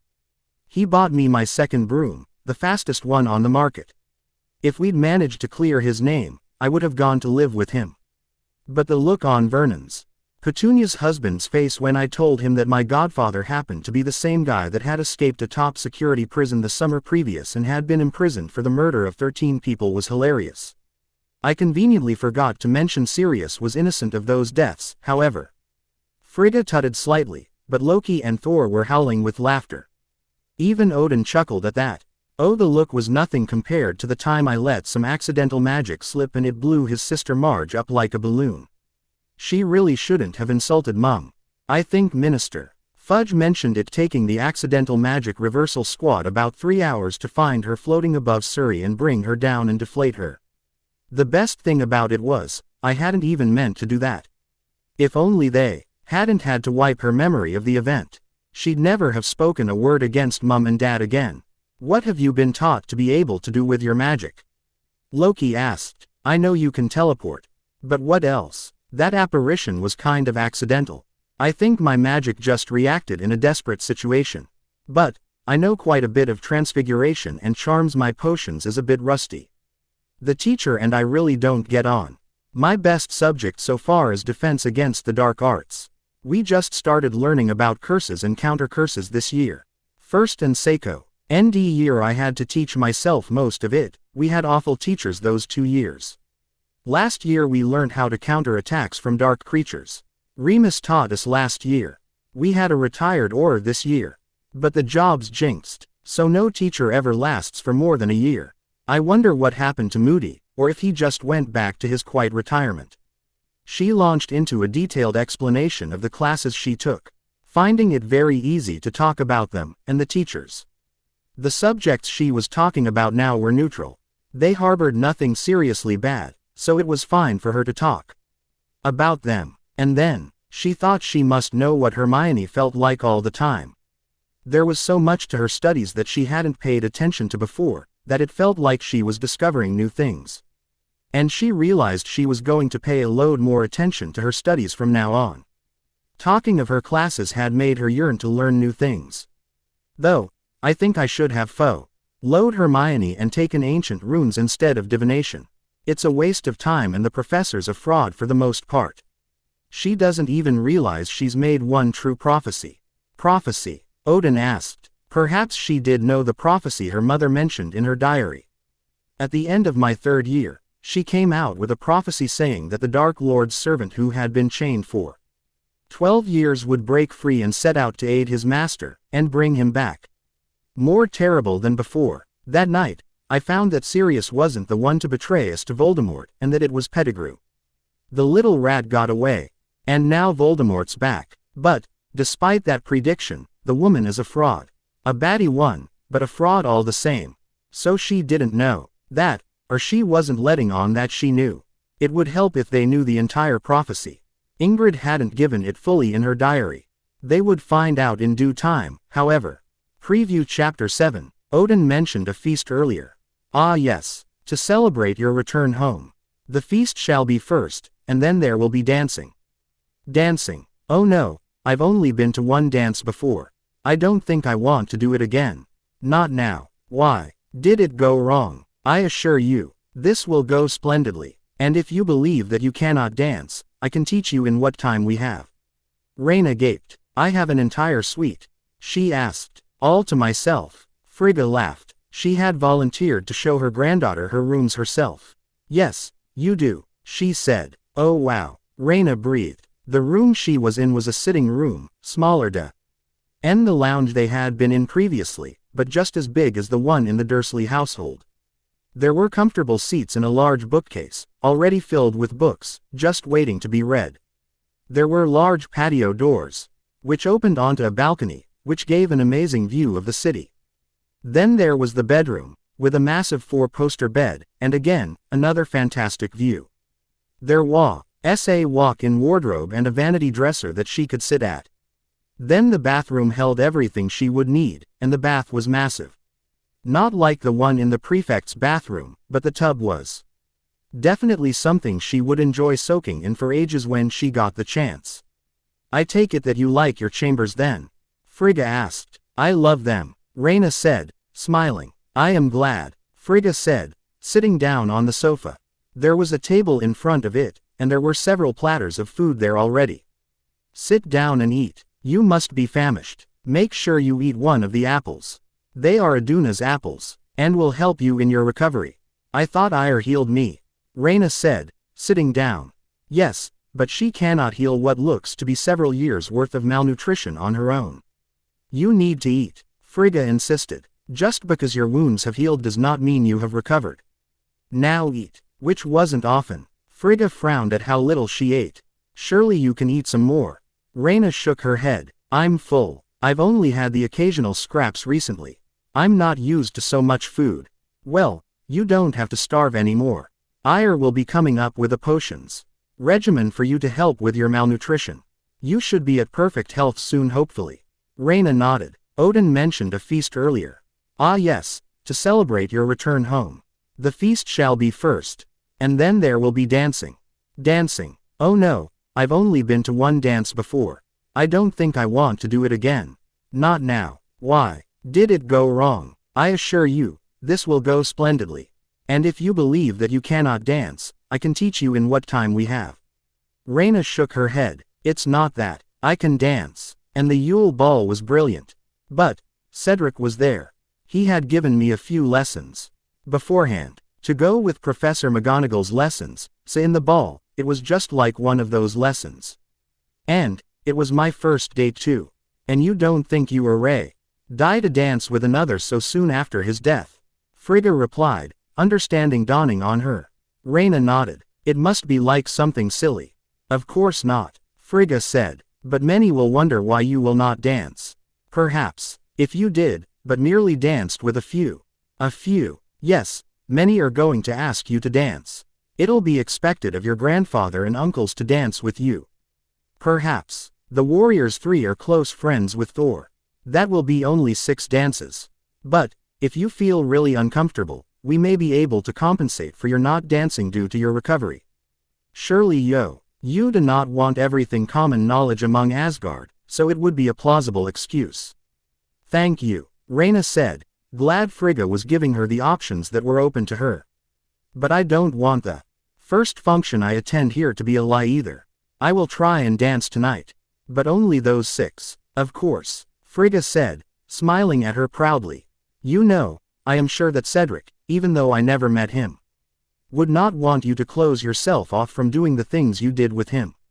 If you try and do that, then you may find that several things you enjoyed doing will no longer be open to you. And he would not want you to be unhappy, I think. He wouldn't want me to be unhappy. She agreed. But, if I had just taken the cup, he'd still be alive. I can't help but feel that it's my fault he's dead. Well, I am willing to place the blame fully on the shoulders of Voldemort and Pettigrew, from what you have told us already. It was not your fault. Frigga took her hand in both of her own. And I can assure you now. He is in Valhalla. How do you know? He could have left. He could have left you to save his own life. But he stayed to try and protect you. He died an honorable death worthy of Valhalla. Rayna smiled weakly at the older woman in thanks. Those words meant a lot to her. So, apart from the feast, what am I going to be doing around here? Getting better, being shown round. If there is anything you want to see here, all you need to do is ask. Oh, And Loki will be personally teaching you magic. And I am sure both he and Thor will be teaching you how to defend yourself with hand-to-hand and weapons. They will probably enlist Lady Sif as well. She is a close friend of Thor's, and is the goddess of war. She was a close friend of Loki's, but they have had a falling out. He's annoyed a lot of people, hasn't he? Yes, but Loki is Loki, and if he wasn't causing some kind of trouble, he wouldn't be himself. Frigga sighed. In time, everything will go back to as it was. What happened? Rayna asked. Well, it all started the day of Thor's coronation, which was interrupted by an alarm going off, and then it turned out that Jotuns had broken into the Weapons vault and attempted to steal the casket of ancient winters, the source of their power, which your grandfather took from them when they were defeated in the war. They had been stopped by the destroyer, which guarded the weapons vault. However, Thor was furious. He, Loki, Sif and the warriors three, Fandral, Volstagg and Hogun, went to Jotunheim and confronted Laufey, the king of the frost giants. Well, that provoked war with the Jotuns, and though Odin tried to avert it, Laufey promised the war that Thor had sought out. Upon returning to Asgard, Odin stripped Thor of his powers, and cast him out, banishing him to Midgard. There, he met a woman known as Jane Foster, and began to learn from her. He is still very much in love with her. I can't wait to meet her personally, but still. Here on Asgard, Loki discovered his true heritage. The casket wasn't the only thing Odin took from Jotunheim that day. He had found Laufey's son, abandoned because of his small stature. We raised him as our own. But Loki did not take it well when he discovered the truth. Odin slipped into the Odinsleep, and Loki had to become king. But that did not sit well with Sif and the warriors three. Loki had wanted to be king. But I don't think he planned for it to happen that way. He hadn't thought Thor ready, so had let the Jotuns into Asgard to disrupt the ceremony. But, once he was on the throne, he lied to Thor, telling him that Odin was dead, and that the peace treaty with the giants was dependent on his banishment. Sif and the warriors three left for Midgard to bring Thor back. Loki sent the destroyer after them, and froze Heimdall with the casket. He led Laufey and some other giants into Asgard to kill Odin, but planned to step in, to stop them. I was at Odin's side when the giants came in. I interfered just before the final blow was struck, killing Laufey. He then planned to use the Bifrost to destroy Jotunheim, to tear it apart. But Thor had returned, his powers intact after sacrificing himself, proving himself worthy once more of his powers. He was forced to destroy the Bifrost, and Loki fell off. Today is the first we have seen of him since. Until a few days ago, we thought him dead. I can see why that may cause tension.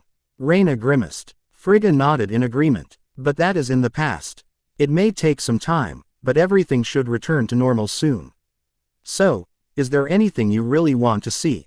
I don't know. Well, we passed through a market on the way here. I wouldn't mind exploring that. Then, tomorrow, you will get your chance. That will be as good a place to start as any. Frigga agreed. So, where would you recommend? If you are anything like your mother, the Palace Library. It is the largest in the whole of the 9 realms, and has books and scrolls from all of them. Rayna was already grinning at the thought. I never appreciated books so much until today, but now I know how Hermione feels. You seem to have a good friend in her. One day, I want to meet her. Would it be possible for my friends to visit here one day? Rayna asked nervously. Perhaps, but not yet, Frigga said. Your grandfather would have to approve it first. And for that, he would have to think them worthy of the honor of seeing Asgard. Or worthy of punishment from the gods. Something dawned on her then. He plans to have Voldemort brought here, doesn't he? Yes, him and the one who handed your parents to him. He has ordered that all other Death Eaters are to be killed. No trial, Rayna asked. Frigga sighed. Your grandfather has had his mind made up for years on this course of action. He was merely waiting until you were found to start anything serious, in case it accidentally placed you in trouble if open warfare was declared on Voldemort and his say. Arvance without finding you and getting you to safety first. In his mind, anyone who follows that mortal is worthy of the death sentence straight away. I know, it's just, Sirius is on the run, in hiding. Because people believed that he was the one to betray my parents and kill 13 muggles. He was in prison for 12 years. Then he broke out, and he's sentenced to have his soul sucked out on sight when found. He never got a trial. He just got chucked straight into that hellhole of a prison. People were so busy celebrating Voldemort's downfall. And because of that, I had to grow up not knowing what my name was. Until I started school at 5. And that was only because the teacher came round, wondering where I was all the time. You didn't know your name? Frigga asked, mortified. Rayna shook her head. There was something about Frigga that put her at ease. I was either girl or freak. It all depended on what mood they were in really. Oh, they never hit me or anything. I'd get some rough handling and that. But that was it really. The years of malnutrition, Frigga said, her mind putting it all together. Oh, now I see. She was suddenly up, and pacing angrily. How dare they treat my granddaughter, the Princess of Asgard, that way? Those foolish mortals. Oh, if I get my hands on them. Rayna suddenly felt a small amount of pity for the Dursleys. But she had to admit, it was a very small amount of pity. Very small indeed. Nothing she would lose sleep over. Makes me forgetting to tell them Sirius was innocent rather funny, doesn't it? But nowhere near enough, Frigga said. Right now, I just want to forget about them. Justice will be served at some point. You can be certain of that, Frigga said. She finally sat down, but she was obviously still very angry. She regained her composure when there was a knock at the door, however. That would be the seamstress to get you fitted for your new wardrobe, Frigga said. Fitted? Of course. You can't have ill-fitting clothes, Frigga said. Enter, she called. A woman entered and bowed to them. My queen, Princess Rayna. You sent for me. Yes, Emma, Frigga said. My granddaughter is in need of a whole new wardrobe. She will also be in need of clothes that are suitable for training. Her uncles will be teaching her to defend herself. Emma looked surprised but hid it quickly, before nodding. 2 women entered behind her, carrying several bags. Soon, Rayna was stood in the middle of her bedroom, the 3 women measuring her, and holding materials up against her to see what colors would look best on her and such. It seemed to stretch on for an age, but soon, she had been released, and was allowed to put her dress back on and go sit down. Her face was flaming red and she was sure she had never been so embarrassed in all her life. I have already got one exquisite dress already made. I had a feeling one may be needed soon. All I need to do is take it in, and it will be perfect for tonight's feast, Emma said. And I can have 2 dresses ready for tomorrow. Then, the rest of her clothes over the rest of the week. Thank you, Emma. That is marvelous, Frigga said, nodding. When the 3 women were gone, Rayna sat down, letting out a sigh of relief. She did not notice the leather-bound book in Frigga's hands until it was handed to her. She looked at it blankly, and then up to Frigga. It's your mother's diary, she said, softly. Both Thor and Loki, as well as Odin and I have read it. We wanted to know what had gone on in her life. It is yours now. Rayna looked at the book, almost reverently. She opened to the first page, and by the time she had finished reading, her eyes were brimming with tears. She looked up at Frigga. Why did he betray them, Frigga? What did They ever do to bring that sort of betrayal upon them? She broke down into sobs then, and Frigga held her close, trying to comfort her as she cried, not only for her parents, but for everything she had been put through because of their deaths. Sirius let out a frustrated growl as he continued to pace his living room. Snivellus had been and gone, saying that Rayna had indeed escaped, and that Voldemort was still searching for her. And a missing Death Eater, but she had still to turn up. Apparently, she had been badly hurt when she had escaped, so what if the worst had happened? No, he couldn't think like that. She had to be alive. She just had to be. His goddaughter couldn't be dead. He would only believe it if her body was found. Until then, she was still alive. He wouldn't give up. I will not fail you again, he murmured to his deceased friends and missing goddaughter. I will do everything I can. And with that, he transformed into Padfoot and left the house, to search on his own. Dumbledore's warnings be damned.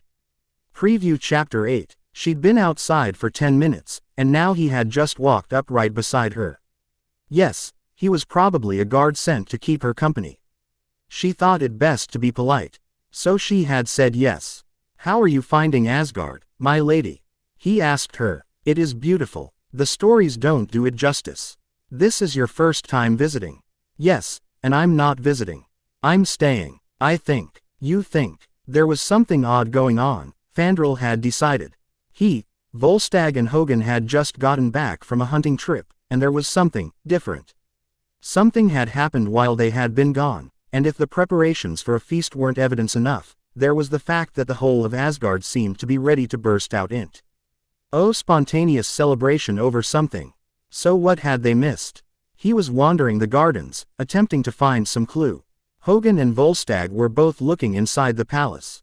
Then, he saw her. She happened to be a young woman who he had never once laid eyes on before, he was sure of it, yet there was some sort of familiarity about her that she could not place. She was walking under the shade of some trees, wearing a gown made of fine material, and while she was thin, he could not deny that she would be beautiful when she put on some weight.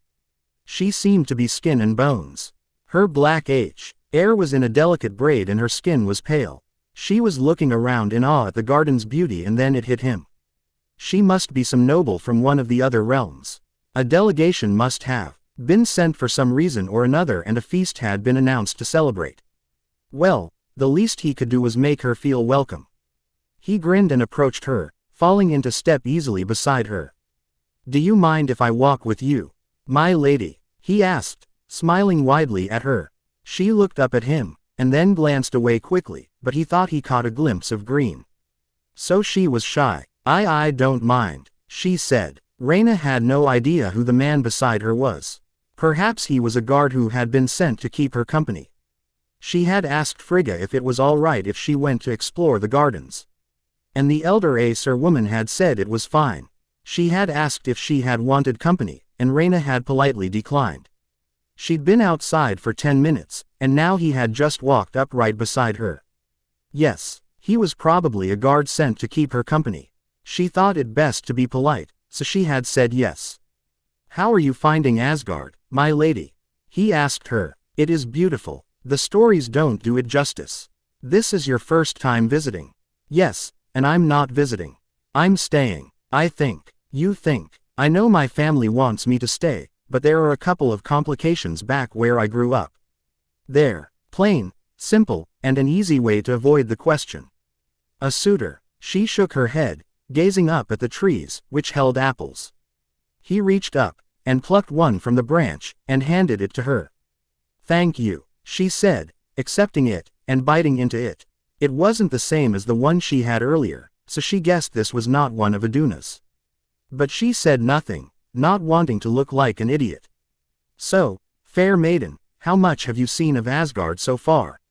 "Well, I just arrived today, and this is the first chance I have had to get out. So, just the sights coming in from the Bifrost. And then it didn't feel like I took in enough. And the gardens, obviously. I've only been out here for around 10 minutes. So, you have yet to see the sights. Well, it'd be an honor if you would allow me to show you around, my lady," he said. "Fandral," a voice called. They both looked round to see a woman in armor heading towards them, her long dark hair pulled back. She looked slightly pale. However, before she could reach them, his name was called again. This time, the voice belonged to a visibly angry Thor. "We are," Fandral said, rather unnerved. Thor looked ready to beat him into the ground without Mjolnir. Fandral didn't have the chance to do anything else as Thor grabbed him by the front of his armor, his eyes narrowed. "You had better hope. Why? Oh, you have not said anything untoward to her, Fandral," he growled. "Thor, he doesn't know," Sif said, coming to Fandral's rescue, or attempting to. Hogan and Volstagg only just returned from a hunting party. "And I see that I am missing a very vital piece of information here, but I can assure you, all I did was be polite, offer to show her around Asgard, try and make her feel welcome," Fandral said, hoping Thor didn't take it into his mind to grab his neck instead of his armor. "What had you leave in such a hurry, Sif?" a new voice asked. "Fandral, what did you do?" The voice turned rather surprised then. "Thor, he's telling the truth. He was nothing but a gentleman." Rayna spoke up then. Thor released Fandral. "Bear in mind, Fandral, my niece is out of bounds. You will not flirt with as you do every other woman who catches your eye." Fandral just nodded in shock. Come Rayna, Thor said, offering his arm to her, I will show you the gardens. She allowed Thor to lead her away from him. The two men who had just joined them and the woman who she guessed was Sif, sending an apologetic look at Fandral. She felt slightly guilty that Thor had basically attacked his friend on her behalf. Why did you do that? She asked when they were out of earshot. Fandral is a known womanizer. I thought he was flirting with you. I was merely making sure he knew not to. Thor said, shrugging. Like I said, he was being nothing but a gentleman towards me. What he said earlier was true. He would have started. Thor said, I feel awful. You basically attacked your friend because of me. Do not worry about it. Fandral and I will forget all about this incident soon enough. We'll even laugh over it. He waved his hand. Rayna just shook her head. She couldn't believe this. 2 hours later, Rayna was back in her rooms. And two maids were helping her pull on a golden dress. The top was corseted and Rayna found herself fighting for breaths at how tight it was done up. One of the maids, Gerda, was the one doing her dress, while the other, Amdis, worked on her makeup. When the dress was done up, and her breathing severely restricted, Gerda started to style Rayna's hair into an intricate braid. It felt like an age later when the two allowed her to look into the mirror, and her jaw dropped. Is that really me? She asked. Yes, my lady, Gerda said, smiling at her. I didn't even look this good at the Yule Ball. Rayna said, I hardly recognize myself. The two smiled at each other and then at her. We are glad to be of help. Your return has been something that has been anticipated for years. Ever since. Amdis trailed off. Since my mother was brought back. Rayna finished for her. That was a very sad day indeed. Amdis said, I heard Prince Thor trashed his chambers several times after he, Prince Loki. Lady Sif and the warriors 3 returned with Princess Ingrid's body. It's odd to see how much they miss her. The woman who believes she was the sister of Lily Evans, my mother's alias on Midgard. Didn't miss her at all. This has all taken me a bit by surprise I guess. At least I know she had family who truly cared for her. Instead of just, Petunia. You miss her too, don't you? Gerda asked, sympathetically. I am sure she loved you more than anything. Amdis said. There was a knock on the door, and the 3 of them jumped. Amdis walked out to the sitting room and answered the door. Her surprise caught the 2 remaining in the bedroom by surprise.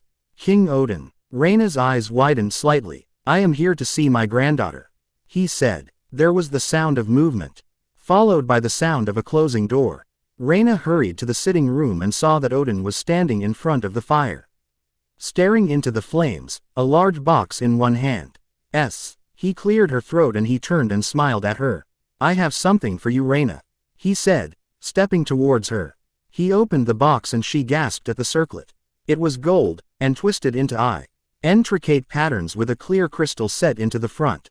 It's beautiful, Rayna said. I had it made 2 years ago, knowing you would be of the age where you would have started attending official functions had you been here. We never gave up in finding you. Now I see the gamble has paid off. He placed the box on the table, and took the circlet out of the box and placed it on her head.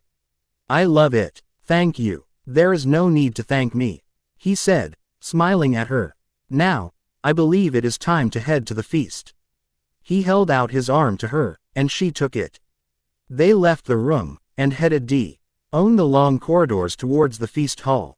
The hall was already filled with people, and as they passed, people bowed or curtsied. It was all rather surreal to her to see people curtsying and bowing to her. Granted they were bowing to Odin too, but she knew if it was just her passing, the reactions would be the same. It was just plain weird. She was sat between Frigga and Loki, and the food was brought out on large platters. Servers wandered round, filling goblets with wine. The food was unlike anything she'd ever tasted. It far surpassed even the food at the feasts in Hogwarts. I hear Thor almost killed Fandral earlier, Loki said in an amused tone. It was quite a shock actually. Rayna said. I'd thought he was a guard sent to keep me company or something. At first at least. And then Thor turned up. Loki guessed. No, actually, he seemed to have no clue who I was. Loki nodded. Well, Fandral was lucky.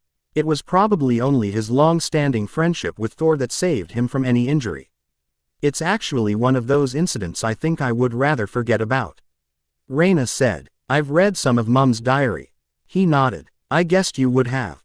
Did you see anything that stood out? It said he was after me because of a prophecy, but no one has ever told me that before. This is the first I've heard of any prophecy. We do not know either. We were rather hoping you would already know of the prophecy. Loki admitted. Sorry to disappoint, but this is the first I've heard of it. Rayna shrugged. I just wish I hadn't been kept in the dark. I've had no real reason for why it happened until now. I bet Dumbledore knows. Though, don't worry over the contents of the prophecy. You are not ready yet to fight full-scale battles, so whatever it says, you are protected from it. How can you stop a prophecy?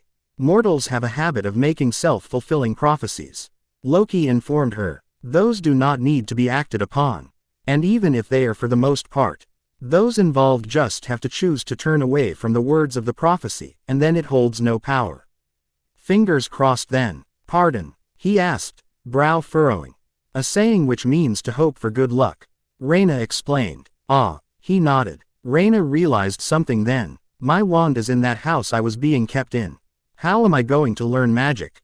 She asked. You will not need a wand for what I will teach you. Loki said. We are not faced with the same restrictions as mortal sorcerers. A foci is not needed, though it sometimes helps. I've used staffs, for example. It is especially useful in a battle, when the staff acts as a physical weapon as well. There was one time that Thor, once again, had gotten us into quite a bit of trouble. The rest of the time was spent with Loki, telling some rather entertaining stories and correcting several misconceptions over the myths and legends. Then it was time for the dancing. Rayna nervously chewed the inside of her lip. Can I have this dance, Rayna? He asked, standing and offering his hand. She stood, and took it, smiling slightly at him. The dance was an easily paced one, and she found it easy to keep time. The lessons from C.E. Dric and Professor McGonagall had paid off, it seemed. She even managed not to step on his feet, as she'd done with Cedric. Several times during the Yule Ball. When the dance finished, she let out a sigh of relief. The first one was done with, and she hadn't embarrassed herself. You seemed tense throughout the whole dance. Loki noted. I normally stand on my partner's feet. She explained. I'm still getting used to dancing.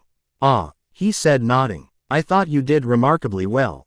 You just needed to relax a bit and allow yourself to enjoy the dance a bit more. She nodded at his advice. She knew it would take some time for her to get used to dancing. Rayna only had chance to have a mouthful of wine before Thor asked her to dance. This one was much quicker paced than the last, and she found herself laughing as she tried desperately to not step on his toes. She had a buzz beginning in her head.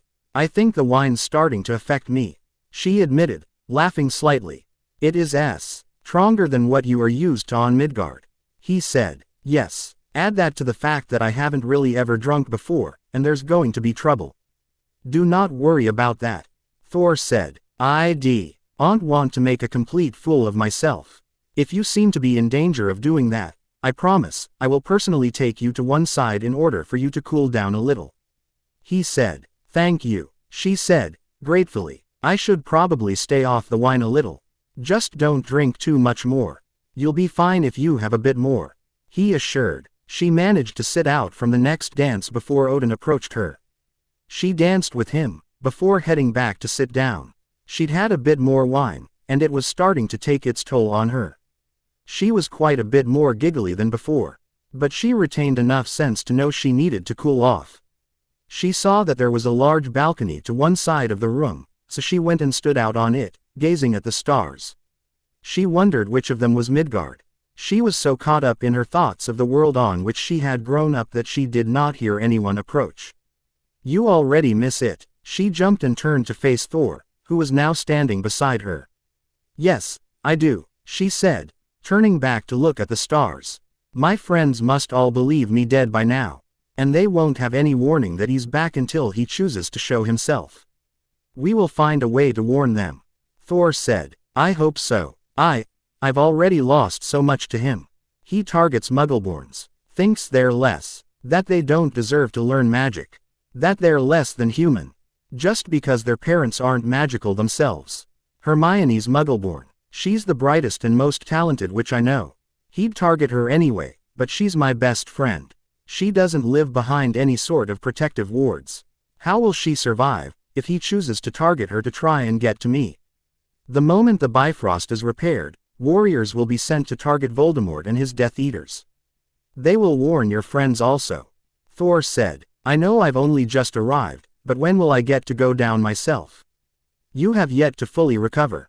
And, you have much to learn. War is no place for someone with no training. Thor said, I'm all healed. Your wounds are. He agreed. But you are still severely underweight. Let's not forget that, even though you have not had a breakdown. There are the traumas that come with the experiences you have been put through. She sighed. I guess I just want to be able to see for myself that they are all fine. It's all well and good for you. All your friends are here. And you know if they are in danger they can take care of themselves. I don't have that luxury. That is where you are wrong. Did Mother tell you of my banishment? Yes. Then she has told you of Jane. I had forgotten for a moment. Rayna admitted sheepishly. Do not worry about that. But I love her dearly. And I miss her. I did not get a chance to visit her before. I trust that she is safe, but I am not sure. I have had Heimdall check on her regularly, but it does not always reassure me. Sorry, I guess I just got caught up in my own worries. 'Tis fine, Rayna, he said, placing a hand on her shoulder. We all forget things like that when danger is great to those we love. Are you going to bring Jane to Asgard? One day, he nodded. Yes, I will. I cannot wait to show her my home. The look on his face when he thought of Jane, she'd seen it before. On Cedric's face, when he'd looked at her. You really love her. I do, he said. How can you tell? I've seen that look before. She turned back to look at the stars. Seen it directed at me, even. Cedric, he said. She nodded. I failed him, Thor. I jeweled Voldemort, and at one point, our spells collided. And created this connection. Those he'd killed with that wand came from his wand. Cedric was one of them. He asked me to take his body back to his father. But I was caught. Thor drew her into a one-armed hug. He will pay Rayna. I swear to you he will. But who else will he take from me before he does? She asked. He's already taken my parents and Cedric. Who else? How many people have to die until that bastard is satisfied or killed himself? That I do not know. But tonight is a night of celebration. Forget these dark thoughts for now. You are home at last, and that is what matters. He said. Now, you have already briefly met Fandral and Sif, but I think it would be best to properly introduce you to them in Volstagg and Hogan. The four were sat at a table, laughing and drinking. Sif was now wearing a dress of red and gold, instead of armor. My friends, I have not yet properly introduced you to my niece, Thor said, pulling a chair out for Rayna at the table. She sat down, and he sat beside her. Rayna, this is Sif, goddess of war, Volstagg the valiant, Hogan the grim, and you have already briefly met. Fandral the dashing. My friends, this is Rayna Asta Jamesdottir. Apologies if I offended you earlier, princess. Fandral said. You didn't offend, honestly. Rayna said. I'm sorry he threatened you. She jerked her head at Thor. Fandral laughed. No harm done. He waved his hand dismissively. Thankfully Thor grabbed my armor, not my neck. Thor laughed. You were very lucky I decided to ask questions first, hit later, Fandral. It was a near miss. Fandral nodded, grinning. Volstagg waved down a server. We must have a drink to celebrate your return. Another goblet of the smooth red wine was placed in front of Rayna. She swore this would be her last. But after dancing with Fandral, Volstagg and Hogan, who lived up to his name the entire time, she found herself drinking another after each dance. In turn she got progressively drunker and forgot about her restraint of not drinking more. That was probably how she found herself being supported by both Loki and Thor back to her rooms and lightly singing a song Volstagg had taught her a few hours previous. She stumbled, only for one of them to steady her. They'll point to where all her family is. Home, school, work, mortal peril. Quite a cool clock. They're a nice family, the Weasleys. Sept Percy. He's a bit of a pompous prat. He worked for the man who had Sirius chucked in Azkaban without a trial. Awful place that, guarded by creatures called Dementors. They Suck all the happiness out of a person and make them relive their worst memories. Give them the chance, they'll suck out your soul. The damn things seem to love me. Because of them I hear Mum on that night. She begged him to spare me. He just laughed after he killed her. Then he turned his wand on me. Didn't work. The bastard's curse rebounded. Bet he didn't see that coming. He should have stayed as a wraith. But sweet Merlin, the guy is ugly. I wonder what happened to his nose. I hope his death is as painful as possible. It's all his fault my life was a misery. If he hadn't come and torn my family apart I wouldn't have had to live with the Dursleys. They hate magic. Hate it. Tried to stamp it out of me. Only ever succeeded in causing more bursts of accidental magic. They didn't interrupt her. They were learning more from her now than they would when she was sober. Did you know, up until the first time Hogwarts tried to send me a letter, just before I turned 11, my bedroom was the cupboard under the stairs. Then, the letter came and it was addressed to my cupboard. Vernon was afraid then, so he let me move into the bedroom Dudley had used to store all his old toys in, the ones he'd grown bored with. And there were books in there too. Books which he hadn't even touched. They were good books. I can't see why anyone would just discard them. Yet again, Dudley's an idiot. A pig in a wig I used to call him. The name suited him. Still does. She swayed violently, and they stopped, thinking she was about to pass out. Luckily, she didn't. Then there was Aunt Marge. I was forced to call her aunt, even though she was just Vernon's sister. Gods, I hated that woman. And her dogs, especially Ripper. The damn thing chased me up a tree once. The Dursleys just laughed. I'm so glad I'm not related to them. Marge was an awful woman. The reason I blew her up like a balloon was because of how she talked about Mum. If there's something wrong with the bitch, then there's something wrong with the pup. That's what she said, as if Mum was nothing more than some dog. If I ever see that woman again, and then she went completely limp. Let's get her to her rooms. Loki said. Her maids should be there. We shouldn't have let her have so much wine. Thor said. But it has turned out in our favor. Loki reasoned. She's told us far more now than she would have when she was sober. What could have taken months to get out of her, piece by piece, came out in one night. But damn, she's been through far too much. What do you think she meant by they tried to stamp her magic out of her? Thor asked darkly. It had better not be what I think, or I swear they are going to be in a world of pain. Loki growled. Forget what I just said, they'll be in worse pain than what I already have in mind for them.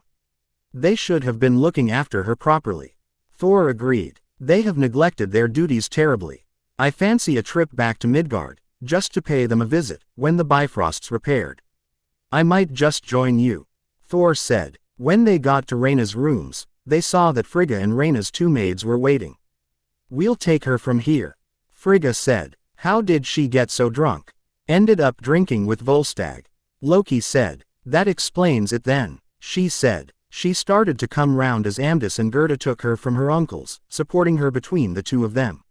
Where am I? She asked blearily. Just outside your room, my lady. Gerda said gently. We found a few things out before she passed out. Loki said. We'll tell you after. His green eyes flicked to Rayna, who was leaning forward dangerously close to falling. Frigga nodded. I won't be long. She opened the door to Rayna's chambers and led the two maids and her granddaughter inside. It didn't take long to help the very drunk Rayna get ready for bed, and the moment that her head hit the pillow, she was asleep, the alcohol preventing the nightmares that would surely plague her in the coming weeks. When Rayna woke the next morning, her head was pounding, her mouth felt like a wasp had nested in it, and her stomach was churning. She opened her eyes and hissed when the light hit them. The light had only made her headache far worse. My lady, a quiet voice asked, but even that was too loud to Rayna's sensitive ears. Rayna squinted and saw Gerda standing there. She quickly curtsied to Rayna. I feel like I was run over by a herd of stampeding hippogriffs. Rayna said, burying her face in the thick, soft pillows. That would be the hangover. Gerda said, Lady Eyre has already given me something that will ease the symptoms. Doesn't she have something to get rid of it entirely? Yes, but the Queen said that she was not to cure it fully in order for you to learn your lesson. Gerda replied. Rayna said. I guess I'll just have to take what I can get then. Besides, it's not my fault. I would have thought the adults there would have known not to let a teenager who's never been drunk before drink so much. Aren't they supposed to be the responsible ones? Yes, but you started drinking with Volstagg. Responsibility where drink is concerned flies out the window where he is concerned. Leaning up, Rayna took the offered vial from Gerda and downed its contents. Her headache decreased and so did the nausea and the sensitivity of her senses. Are the large blank patches in my memory normal? She asked. With as drunk as you were? Yes, my lady, they are. You have a long day ahead of you. Amdis has gone to fetch you your breakfast, and then we will help you get ready. I was told to tell you your uncles will be showing you the sights today. Thanks, Gerda, I'm going to have a bath. I have already drawn one for you, my lady. The water is still hot. Rayna was surprised, but nodded and thanked her again, and headed for the bathroom. She stripped down and climbed into the bath, slipping gratefully into the hot waters. Something had been added to the water, as it gave off the scent of fresh jasmine. The soap stones, Rayna had been told, were herbal and good to wash both her hair and her body. She spent a while in the bath, and felt much more awake and normal afterwards. Once done, she dried herself off, and slipped back into her nightdress and placed a silk robe over the top of it. She wandered out to the living room and saw that AMD had just returned and was placing a tray full of fresh fruits and bread onto the table. Your breakfast, my lady, she said, curtsying. Thank you, Amdis, and please, don't curtsy. But, it's what's proper. Amdis argued. I'm not used to it though. Well, you may need to become accustomed to it, she said. I hope I haven't offended you by offering my advice unasked for. No, of course not. I could use any advice you have to give to me, Rayna said, honestly. Amdis nodded and smiled. Rayna saw one of Aduna's apples and immediately ate that first. She didn't think she'd ever get bored of eating them, they were so delicious.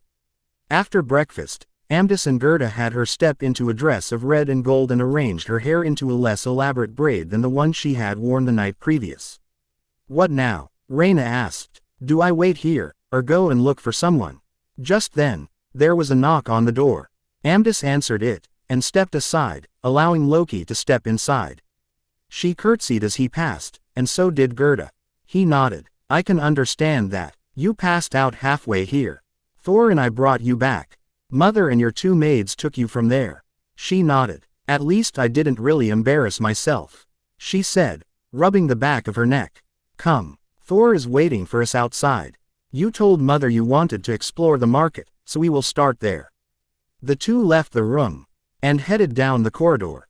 When they reached the large doors that led outside, Rayna saw Thor, Sif and the warriors three waiting for them outside. She was thankful that she didn't see a single horse in sight. Ah, there you two are. We were wondering if you were feeling up to going today, Rayna. Thor grinned. She blushed slightly. If I hadn't been given that potion, I wouldn't have been. Well, the fresh air will do you some good. We've decided to walk. It's not that far, and we'll be able to take more time to show you the sights. Thor said. Sounds fine by me. Rayna agreed. She recognized what was going on. They were trying to keep her occupied from what was going on back on Midgard while all the time trying to keep her from slipping into a shell of grief of Cedric W. Hitch probably would have happened had she been back on Midgard and sent back to the Dursleys. The bright light still hurt her eyes a little, but after what she'd gone through, the pain was nothing. Cool morning air served to clear the remaining cobwebs from her mind as she walked, looking around and taking in the sights, focusing on things pointed out to her. The architecture was stunning. She found herself in awe at all the sights that she had missed before, on the ride to the palace.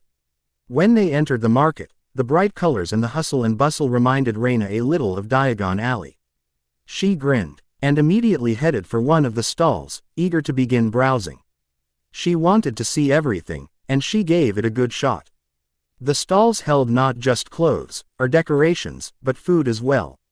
The stalls with clothes and materials held every sort of material possible. And she found a soft blue scarf that felt like her invisibility cloak to touch, but she was sure it would not help her turn invisible.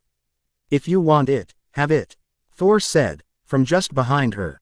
I don't have any money, she murmured quietly, thinking of her vault in Gringotts. Thor laughed, and clapped her on the shoulder. That is no concern whatsoever, he said, pulling a handful of coins from a leather pouch, which was probably the Asgardian equivalent of a wallet. How much? He asked the woman behind the stall. Soon. The scarf had been paid for and they were moving on to another stall. Thank you, she said, softly. You do not need to thank me, Rayna. It is our family's money anyway. Thor said. Besides, I have close to 15 years of birthday presents to make up for. So, you have 30 gifts coming to you at least from Loki and I.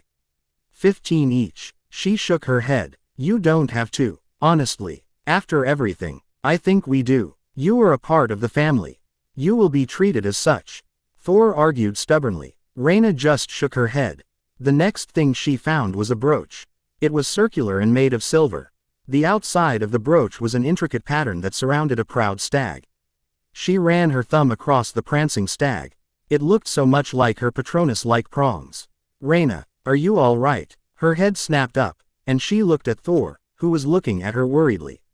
I'm fine. The stag, she held out the brooch so he could see it. My dad could change into a stag.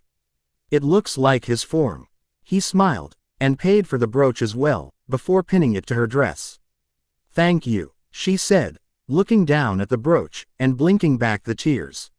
She didn't know why the brooch meant so much to her, really. But it did. You should continue to look around. If you see anything you want, don't be afraid to point it out to me or Loki. He said. Rayna nodded, and continued to browse. There were many different trinkets and items that caught her attention, but nothing she really wanted. That was, until she came across a mirror. It was a large oval-shaped hand-held mirror. The handle was long, and had what seemed to be vines twisting around it. The outer edges of the mirror had gilded flowers, but the glass itself was black, like the windows she'd seen on some cars. But what would be the point to that? That is a very special mirror, my lady. The woman behind the stall said. It is a scrying mirror. Simply speak the name of a person you wish to see into it, and it will show them to you. If there is a mirror close to them, or another reflective surface, it will allow you to converse. Really? Rayna asked, eyes wide. If it were true, she could easily contact her friends. She could warn them. The woman nodded, some of her blonde hair escaping the bun. She replied. Found anything else, Rayna? Loki asked her. She was so startled that she almost dropped the mirror. And, luckily, it is impervious to damage. The woman added. Rayna breathed a sigh of relief. Even if she had dropped it, it wouldn't have been damaged. A scrying mirror, she said. He raised an eyebrow, and took it from her. He examined it, murmuring a few spells. This does seem to be a genuine scrying mirror, he said. He looked at the stall's owner. You are aware of what this means, he said. Yes, Prince Loki. I am aware of how rare the real mirrors are. She nodded. It is why I am selling it. It would fetch a good price. More than the rest of my stall's contents over at least 2 months. Loki kept his gaze on the woman for several long moments. She swallowed and became nervous. Then, he handed the mirror to Rayna before all but emptying his money bag and handing the contents to her. You are to speak to no one else of ever having this mirror in your possession, he ordered. The rest of the money he had was obviously meant to be used as a bribe. She curtsied before accepting the money. Of course, my prince, she said. Loki nodded, and conjured a small black velvet bag for the mirror, and Rayna placed it inside. Let no one see it until we get to the palace, he said, quietly, scanning the crowd around them for anyone who could have seen them buying the mirror. And even then, be cautious of who you allow to see it. Why? She asked. Because a scrying mirror, in the wrong hands, can be a very dangerous weapon, he told her quietly. The last thing we need is one of our enemies being able to spy on us without our knowing.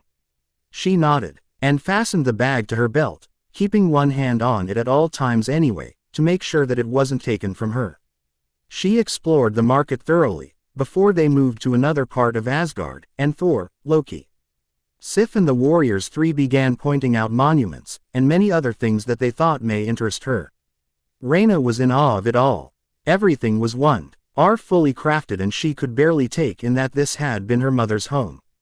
And now it was her home. The last stop of the day was back at the palace. Rayna felt her breath stop. It's huge, she said after a moment. The library was bigger than huge, in fact.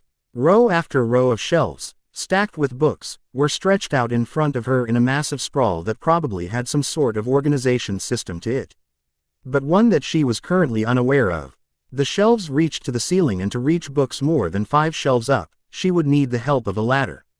If you can't seem to find me for several hours, it'll be because I've just gotten lost in here, she said, earning several laughs from the others. Well, you will have plenty of time to explore it and familiarize yourself with it, Loki said, and if you ever need a guide, I'm sure that Loki will be more than willing to show you around. He practically lives in here, after all. Thor laughed. Loki just rolled his eyes. Not long after, Rayna was back in her rooms and had pulled the scrying mirror out. She thought for a moment on who to try and contact, and then decided that Professor Dumbledore was probably the best bet. Professor Dumbledore, she said to the mirror. The black glass seemed to swirl, before becoming clear and revealing a tired-looking Professor Dumbledore sat at his desk, quill in hand, poised to write. But just looking at the parchment in front of him. Professor, she asked, hoping he could hear her. His office, after all, was filled with shiny objects. One of them had to be reflective, right? He looked up, startled, and looked round. Rayna, he asked, still glancing round. Professor, I should be somewhere to your right. In something reflective, she said. He looked straight at her and smiled when he saw her. Rayna, my girl, it is good to see you. You have no idea how worried we have been for you. Especially after, she prompted. Have you found him, Cedric? I am sorry, Rayna, but he is. I know. He died not 10 minutes after we landed in a graveyard. Pettigrew and Voldemort were their professor. He's back. I feared as much, Miss Potter. The headmaster replied gravely. Where are you? You seem fine. You are never going to believe me, but yet again, you just might be one of the few who will believe it. In my first year, you found me sitting in front of the mirror of her eyes, and I told you I saw my family. And I did. What I didn't realize then, was that some of them who I saw, just behind Mum, were still alive. She told him about the ritual and how she had escaped after near a month and instinctively apparated, wishing for family. She told him about Thor and Loki and how they had revealed that Lily Potter née Evans was in fact Ingrid Odindot. And they had been the ones to take her body, and give her a funeral in Asgard. So you are with them now? On this Muggle flying ship? No, Professor, I'm in Asgard. I arrived yesterday, after I woke up. Met my grandparents. Got introduced to Lady Sif and the Warriors 3. I'm actually still a little hungover from the feast last night that Odin held to celebrate my return. But you are safe. As safe as I can be here, Professor. When did you find him? And how? His body was left in Diagon Alley with a note saying you would soon join him. That was 2 days ago, and your wand was left next to Mr. Diggory's body. Extensive checks revealed your wand did not send the curse that killed him. How are his parents? She asked, brushing tears away from her eyes. Mourning. But they do not blame you. Amos is even helping in the search for you. He knew what you meant to his son. I tried to get him to leave, Professor. Honestly, I tried, but I failed to protect him. The tears spilled over then. I know you did. Dear girl, I know. None of this is your fault, I assure you. I can't help thinking that if I had just taken the cup when he told me to. You had no way of knowing the cup was a portkey, dear girl. He said in the familiar grandfatherly tone. None of this was your fault. Never think that. Frigga said his death was worthy of Valhalla. Then no doubt he is in the best place. He said, now, I would appreciate it greatly if, at some point, you could arrange for me to talk with one of your family, just to assure your safety, and of course, talk about your schooling. Oh, I'm pretty safe here. As for my schooling, I know Loki is going to teach me magic. I don't know yet whether I'm going to be able to come back to Hogwarts. I hope I will. Why ever not? They don't seem to think it's safe for me. When he found out about my existence, after Mum's body was brought back, Odin decreed that if any Aesir found me, they were to bring me straight to Asgard. Now, when the Bifrost is rebuilt and working properly again, he'll be sending out warriors to deal with the Death Eaters. The order is to kill any Death Eaters except Pettigrew. He and Voldemort are To be brought to Asgard to face justice here. But I don't doubt the final outcome will be the same. Well then, if you could possibly manage it, I would appreciate the chance to talk with your grandfather, but if not, your grandmother or either of your uncles would suffice. I have a group that I put together in the First War. The aim is to bring in as many of his Death Eaters as possible, and bring him down. Any assistance would be appreciated. And of course, I want to try and avoid any unnecessary loss of life. I'll see what I can do. Thank you. Now, I will leave you to contact your other friends. While I will spread the word you are safe. No doubt the minister will want to talk with you himself. He believes Sirius is behind everything. Don't worry though, he is well hidden. Shall we say, tomorrow around this time? Contact me. Of course, Professor. She nodded. Instinctively, she waved her hand over the mirror, and the glass darkened to a deep black. Now who would she contact? She smiled as she looked back at the mirror. Hermione Granger. Once again the surface swirled and cleared, and revealed Hermione. She saw Rayna immediately, her eyes widened, and she yelped. Rayna, she cried out in shock. Hey, my own, she said, smiling slightly. Oh Rayna, are you all right? Where are you? How did you escape? We were so worried. What happened? Hermione, who are you talking to? A woman asked. Hermione jumped and spun round, just as a young woman came into the room, which appeared to be a sitting room. Her accent was American and she had light brown hair and brown eyes that were similar to Hermione's. But she was too young to be her mother. Her eyes were wide when she saw Rayna. Oh, Jane, Hermione said. Jane, meet my friend from school, Rayna Potter. Rayna, meet my cousin, Jane Foster. My mother's niece, her older brother's daughter. She was chewing her lip nervously. How is she in the mirror? Jane asked, walking forward. Magic. Jane, I'm a witch. Hermione said, and I'm in love with a god. Jane said, don't make fun of me, Jane. Hermione said, obviously hurt. She isn't. Rayna said. Then she sighed. Hermione, you may want to sit down. This is going to really stun you. How did you know I wasn't joking? Jane asked. Thor speaks highly of you. Rayna said. You've spoken with him. How is he? He misses you. Rayna said. But, he is fine for the most part, but as I said, he misses you. Well, you may as well both listen to my story. Is anyone else there who might interrupt us? My parents are here, Hermione said. Actually, they may want to listen to this too. You are all in danger, after all. Danger? Why? Jane asked. He's back, isn't he? Voldemort, Hermione asked. Rayna nodded. Yes, and he's already had Pettigrew kill Cedric. They were responsible for my disappearance. I'll go get my parents then. Hermione said. Who is this Voldemort person? And why are we in danger from him? Jane asked. So, Rayna filled her in on Voldemort. That he was after her and why he would target Hermione and her family because of that. When Hermione returned with her parents, Jane was looking a little pale. All right Rayna, what happened?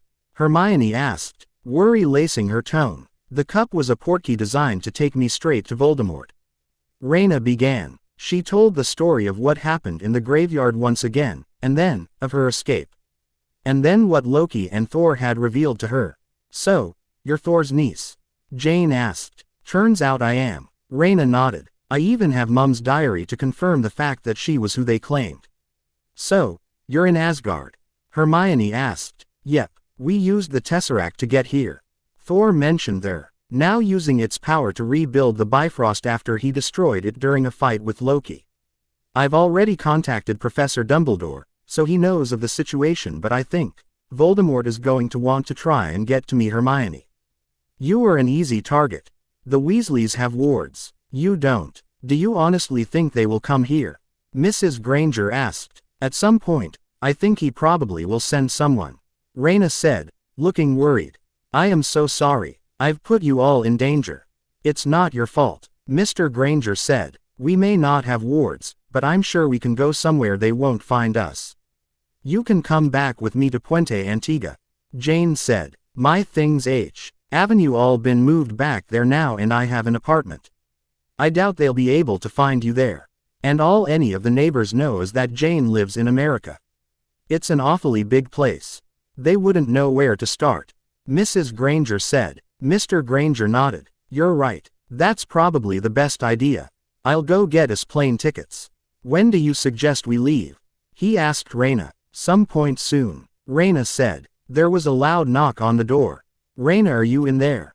Thor asked. Come in, Thor, she said. The door opened and Thor came in. I see you are already using the mirror. She nodded. I'm pretty sure there's someone who you'll want to talk to here. Rayna said, before moving across on the sofa and patting the seat beside her. Who? He came and sat down beside her, and glanced down at the mirror. Jane. Thor, she said happily. It's good to see you again. Why didn't you tell me you had a niece? We had no idea where she was at the time. Thor said, I was planning on telling you the next time I saw you. Now we found her. I'll be back in Puente Antigua the next time you visit. Where are you now? He asked. In England actually, Jane said. Thor, this is my aunt, Emma Granger, her husband Daniel, and their daughter Hermione. One of my best friends. Rayna added. That's a coincidence. Thor started. His eyes turned to Hermione. Thank you for being such a good friend to my niece, Miss Granger. Hermione flushed. No problem at all, she said. When will Aina be back on Midgard? Not for a while, Thor said. She has still to recover, and has much to learn. Loki intends to begin teaching her magic tomorrow, and then there is her other training to go through, without magic. But, will she be back in time for school? Hermione asked. I don't know, Thor said, shrugging. I'd better be. I've got my OWL exams this year. Rayna said. You are going to keep asking, aren't you? Thor asked her. I'll keep pestering, sure. Oh dear. Hermione groaned. You're in trouble now, she said. Pester, not ask. Is that a problem? Thor asked. It is when it comes from the daughter of one marauder, the goddaughter of another, the student of a THIRD, and someone who has been influenced by the Weasley twins. Rayna said. My mind's always been filled with ideas, I just never had a chance to unleash them. Oh, let's not forget, the niece of the god of mischief. I will talk to father to see what is going to happen. But I make no promises of the outcome. Speaking of father, he wishes to see the mirror. It is why I am here. Then I take it, we'll need to end the conversation for now then. For now, I will see you soon, Jane. Bye, Thor. Jane replied. Take care, and be quick moving, guys. You never know when he'll make a move to try and draw me out. Rayna said. We will, so long as you do too. Hermione, I probably couldn't get a paper cut here without being bloody fussed over. Rayna replied. I'll contact Sirius and the Weasleys before I call back. But I'll speak to you the next chance I get. See you soon. See you. The mirror clouded over and became a smooth black surface once again. Rayna felt tears prick her eyes and she brushed them away furiously before they could spill over. She was so happy that she had the chance to talk with Hermione. But at the same time, she wanted to be there with Hermione, to hug her and be sure she was safe. Thor pulled her into his side. She is fine, and she will stay safe. Everything will work out in the end, Rayna. I promise. That bastard took my parents from me, Thor. I couldn't bear losing any of my friends too. I know. We will make sure no harm comes to them. Now come, your grandfather wishes to see the mirror, and it is best not to keep him waiting for too long. Rayna nodded. I contacted Professor Dumbledore first. He wants to speak to someone. I've agreed to contact him again tomorrow, at the same time. Thor nodded. Then I will be sure that Loki and I at the very least will be there to speak with him. They stood, and Rayna slipped the mirror back into the bag Loki had conjured for it. Then, they left the room. He had known she had been powerful, it was why he had made sure Voldemort had targeted the Potters. It would be far easier to win the war with Rayna as the chosen one, carefully molded into his weapon of course. It had been why he had been here the moment the wards had been triggered at Godric's Hollow. Why he hadn't interfered. And then, he had taken 1-year-old Rayna and planted certain memories into the right minds, and given the child to Hagrid to hand back to him at Privet Drive. But he hadn't expected this. He had thought Lily to just be a powerful descendant from a lost old family who had become squibs after far too much inbreeding. He would have to tread carefully from here on out, with this revelation. Rayna already trusted him, but a wrong move on his part could have all his well-laid plans crumbling around him. If he played his cards right, then he would have Asgardians on his side. If he made a wrong move, however, his weapon could slip through his control. The last thing he needed was for Rayna to be kept out of reach, in Asgard. For the duration of the war, he needed her to fulfill his plans. Without her death, the light would never win. Odin had examined the mirror carefully that night and Avenue it back and said that Rayna could keep it the next morning, so long as she hid it well when not using it, and only let those she trusted know of it. When he heard Dumbledore's request, he agreed to speak with him. For the simple reason that he wanted to know why Rayna had not been completely safe in his school. The next day, Loki had begun teaching Rayna magic. They were in the sitting room of his own rooms, so the likelihood of them being disturbed decreased dramatically.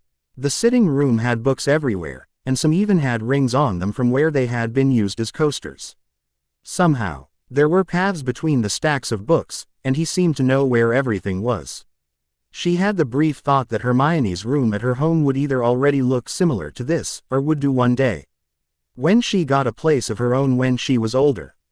"We'll begin with a simple fire spell," Loki said. They hadn't told her that with the power of the Tesseract, the repairs to the bridge had already been completed. And Thor had already been sent to Midgard as well as several others to begin the search for Death Eaters, among other things. It was Loki's job to keep her distracted, and not learn of anything they had planned. If everything went well, and it should so long as Thor didn't mess things up, it would be far easier to keep Rayna safe on Asgard. But he doubted it would work in the long term really. But it would work for a while. Loki noted the darkening circles under Rayna's eyes, and knew the nightmares of what she had gone through were probably starting to get to her. So, he resolved to take her mind off everything for now. He cupped her hands in his. "Close your eyes and imagine a flame. Picture the way it moves, how it flickers, the color of it and the heat it emits. Imagine all those details as vividly as you can and hold them in your mind." She nodded, signaling that she was doing as she'd been told. "Now, keep those details in your mind while you pull at your magic. Concentrate on making the flame appear in your hand with the magic you have control over." Rayna's brow furrowed as she concentrated and Loki looked down to her cupped hands and saw a flicker as a flame appeared. He smiled. "Open your eyes," he said. She did, and looked down, and gasped, just before the small flame disappeared as her concentration broke. "I did it." "Yes, you did. But you're going to need to work on keeping the flame in existence," he said. "Let's try again." They kept up lessons in magic until it was time for lunch. Everyone was persistent that she didn't miss a single meal. And with every meal she had a set of potions she had to take to help her reach a more healthy weight. "I don't know how far you are in runes and how they work in spells and rituals. So it would be best to read that as thoroughly as you can. I haven't learnt a thing about runes. I took divination as an elective instead. It isn't a necessary subject to learn." Loki asked. He pinched the bridge of his nose. Do they understand how closely interwoven magic and runes are? Some of the most basic magical principles are based around rune work and they give their students the choice of ignoring one of the most important aspects of magic. Honestly, what do they teach you? Potions, transfiguration, charms, defense against the dark arts. She broke off when Loki snorted. Dark arts. Mortals. Magic is magic, not good and not bad. It's all about how you use the spells. He pointed his hand at a glass on the table, and it began to levitate. The mortal wizards who have been teaching you the past few years. What would they say about levitation? She shrugged. It was one of the first things we learned to do. Imagine that's a person on a cliff, he said. Then, he flicked his wrist and the glass moved over the edge, and dropped, shattering. She got the idea. I see where you're going. But, what about things like the killing curse, the Cruciatus and the Imperius? If I'm not mistaken then the last two are the torture and controlling curses, correct? Rayna nodded. Yeah, I can shake the Imperius, but the Cruciatus, she shuddered. Voldemort used it on you, he said. One of his favorites. Rayna said. I can't see how it could be just magic. I mean, the killing curse could be used to put someone out of their misery if they're just going to have a slow death otherwise. And it's a quick way of making sure your enemies stay down, and the Imperius could stop suicides, I guess, but I don't understand how any good could come from the Cruciatus. It's a way to get information. Vertaserum, she said. Or, the Imperius. What you're going to have to become accustomed to is that we're a society that doesn't work along the same lines that you are used to. If I understand correctly, many human societies have gotten rid of the death penalty, and the only form of punishment is imprisonment, correct? Well, yeah, it is different on Asgard. Prisoners aren't simply housed. We have other punishments. Of course, they all receive trials, at which the punishment is given to suit the crime, but you get the idea. We don't use torture for fun, I assure you. But it is used as punishment for those who deserve it. The punishment fits the crime. Now, I'm not expecting you to use a curse to torture someone, no one is. But what I'm saying, is that if you used the Cruciatus within reason. Say when we brought Voldemort and Pettigrew for punishment, no one would bat an eyelid. I can see where you're coming from, but, she shuddered and her voice dropped to a hoarse whisper and her eyes focused on something far away. There are times where I can still feel remnants of the pain. I tried to fight it off but I couldn't, and when I screamed, they just laughed. Another shudder racked through her and tears welled in her eyes. Loki pulled her into a hug, not saying anything. He knew she needed to get it off her chest, and the only way to coax the information out of her was to let it come. It felt like my blood was boiling me from the inside out, and at the same time I had 1,000 knives tearing me to shreds. And all I could think of was that by giving in I was failing everyone. You failed no one, Loki said. Do not even think that again. You got out of there, and you got to safety. You haven't failed anyone. You haven't let anyone down. He wiped a tear away from her face and more spilled over quickly. Thor couldn't understand why Heimdall had said the man wouldn't come willingly if he was told the situation, but he knew he had to do what he'd been told. Otherwise this could take longer than he had planned. Fandral handed him the large sack, and when he saw his target, he made his move. But he could still not believe he was doing this. Padfoot felt like ripping something to shreds. He had searched everywhere he knew she had been in the Muggle world, thinking she could have gone to any one of those places upon her escape, but he had received no luck in finding Rayna, or any link to her whereabouts. If only he knew where the Death Eaters had set up shop. He may be able to track her then. Unless Snape was lying, and she hadn't escaped. He wouldn't put it past the greasy git to lie like that and have them running round in circles looking for her like headless chickens. Suddenly he was snatched up into a large sack and he yelped in shock. Was he being dognapped? Padfoot realized then that yes he was. So, he began snarling and barking as loudly and as threateningly as possible, while trying to squirm out of the bag. Even though it made no effect and he could feel the person who had grabbed him walking away with him as if he was no more of a nuance than a fly. He suddenly felt a spinning sensation and whined. It had felt like a very surreal portkey transport sensation. Suddenly, the sack was upended and he was tipped out.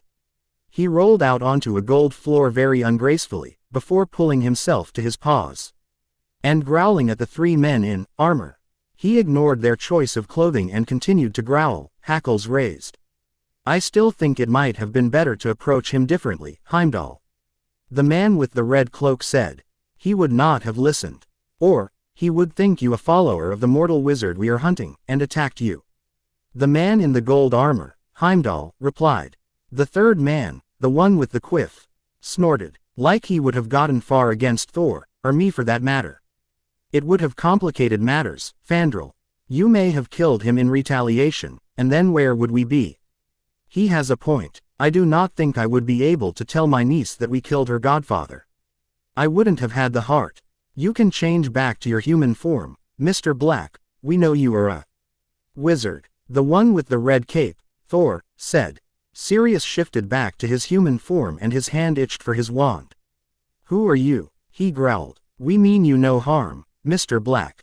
Thor said. But you would not, as Heimdall pointed out, have believed us if we simply approached you and told you what was going on. No harm. You dognapped me, he almost yelled. I was in the middle of looking for my goddaughter. Do you know how much danger she's in? None whatsoever. She is no longer on Midgard, and as such is out of reach from those who seek to kill her. Heimdall replied. Just as you are no longer on Midgard. The way they spoke, the armor, and their names and the way they referred to Earth. No, it couldn't be. Alright, whose idea of a joke is this? I swear, I'm going to kill Mooney if he thinks this is funny, because it's not. I don't have time for jokes while Rayna's still in trouble. There is no way I'm going to believe your Norse gods. Just take a look outside, and you may believe us. Thor said. He guessed Sirius Black was more of a man of actions than words, so there was no point in trying to talk him round. Besides, that was Loki's area of expertise. Sirius edged out of the giant gold dome he was in, keeping an eye on the three men at the same time. When he was outside he turned, just for a quick glance, and stopped dead, his jaw dropping. Sweet Merlin, he said, welcome to Asgard. He heard Thor's voice boom, before a large hand clapped him on the back, causing him to stumble a little. But, how? Come, we will explain everything as best we can on the ride to the palace. Thor said, I am sure you wish to see Rayna again. No. That snapped him out of it. She's here. Thor nodded. Has been for several days now. There is much to discuss. You have not been told quite a lot of things. For once, Sirius was quite glad he was a pureblood from one of the ancient and noble houses. He had absolutely no problems in riding the horse. But he almost fell off in shock when he was told that Lily wasn't Lily but was in fact Ingrid, a goddess, and because of that, so was Rayna, who was actually a princess in Asgard. Are you sure? Yes, I am. Thor grinned. Bloody hell. Wait, this means she should never have gone to the Dursleys. The blood wards are non-existent. She was never safe there to begin with. Blood wards. Dumbledore. He said he placed blood wards around the Dursleys that meant that Voldemort and his followers would be unable to reach her there. They were based on the sacrifice Ingrid made when he stood between Voldemort and Rayna on that Halloween. He said because of the same blood that ran in Petunia's veins ran in Rayna's, it allowed for that protection. And all this time, it's been non-existent. Those bloody Death Eaters could have reached her at any time. They could have, but no longer. Thor said, I assure you, she is safe, but she misses all those she cared for on Midgard. Why? Ch is why you have been allowed to come here. My father does not wish for her to be placed in danger again, none of us do. He hopes that if you are here it may placate her. Sirius snorted. I'm a bargaining chip then. She has been through much. We're hoping that you can also help us help her. Sirius nodded. Of course. I promised her parents to look after her. I've done an awful job so far, but I'll do whatever I can. Sirius wore a similar expression to Rayna's on her first ride through Asgard when they passed through the city.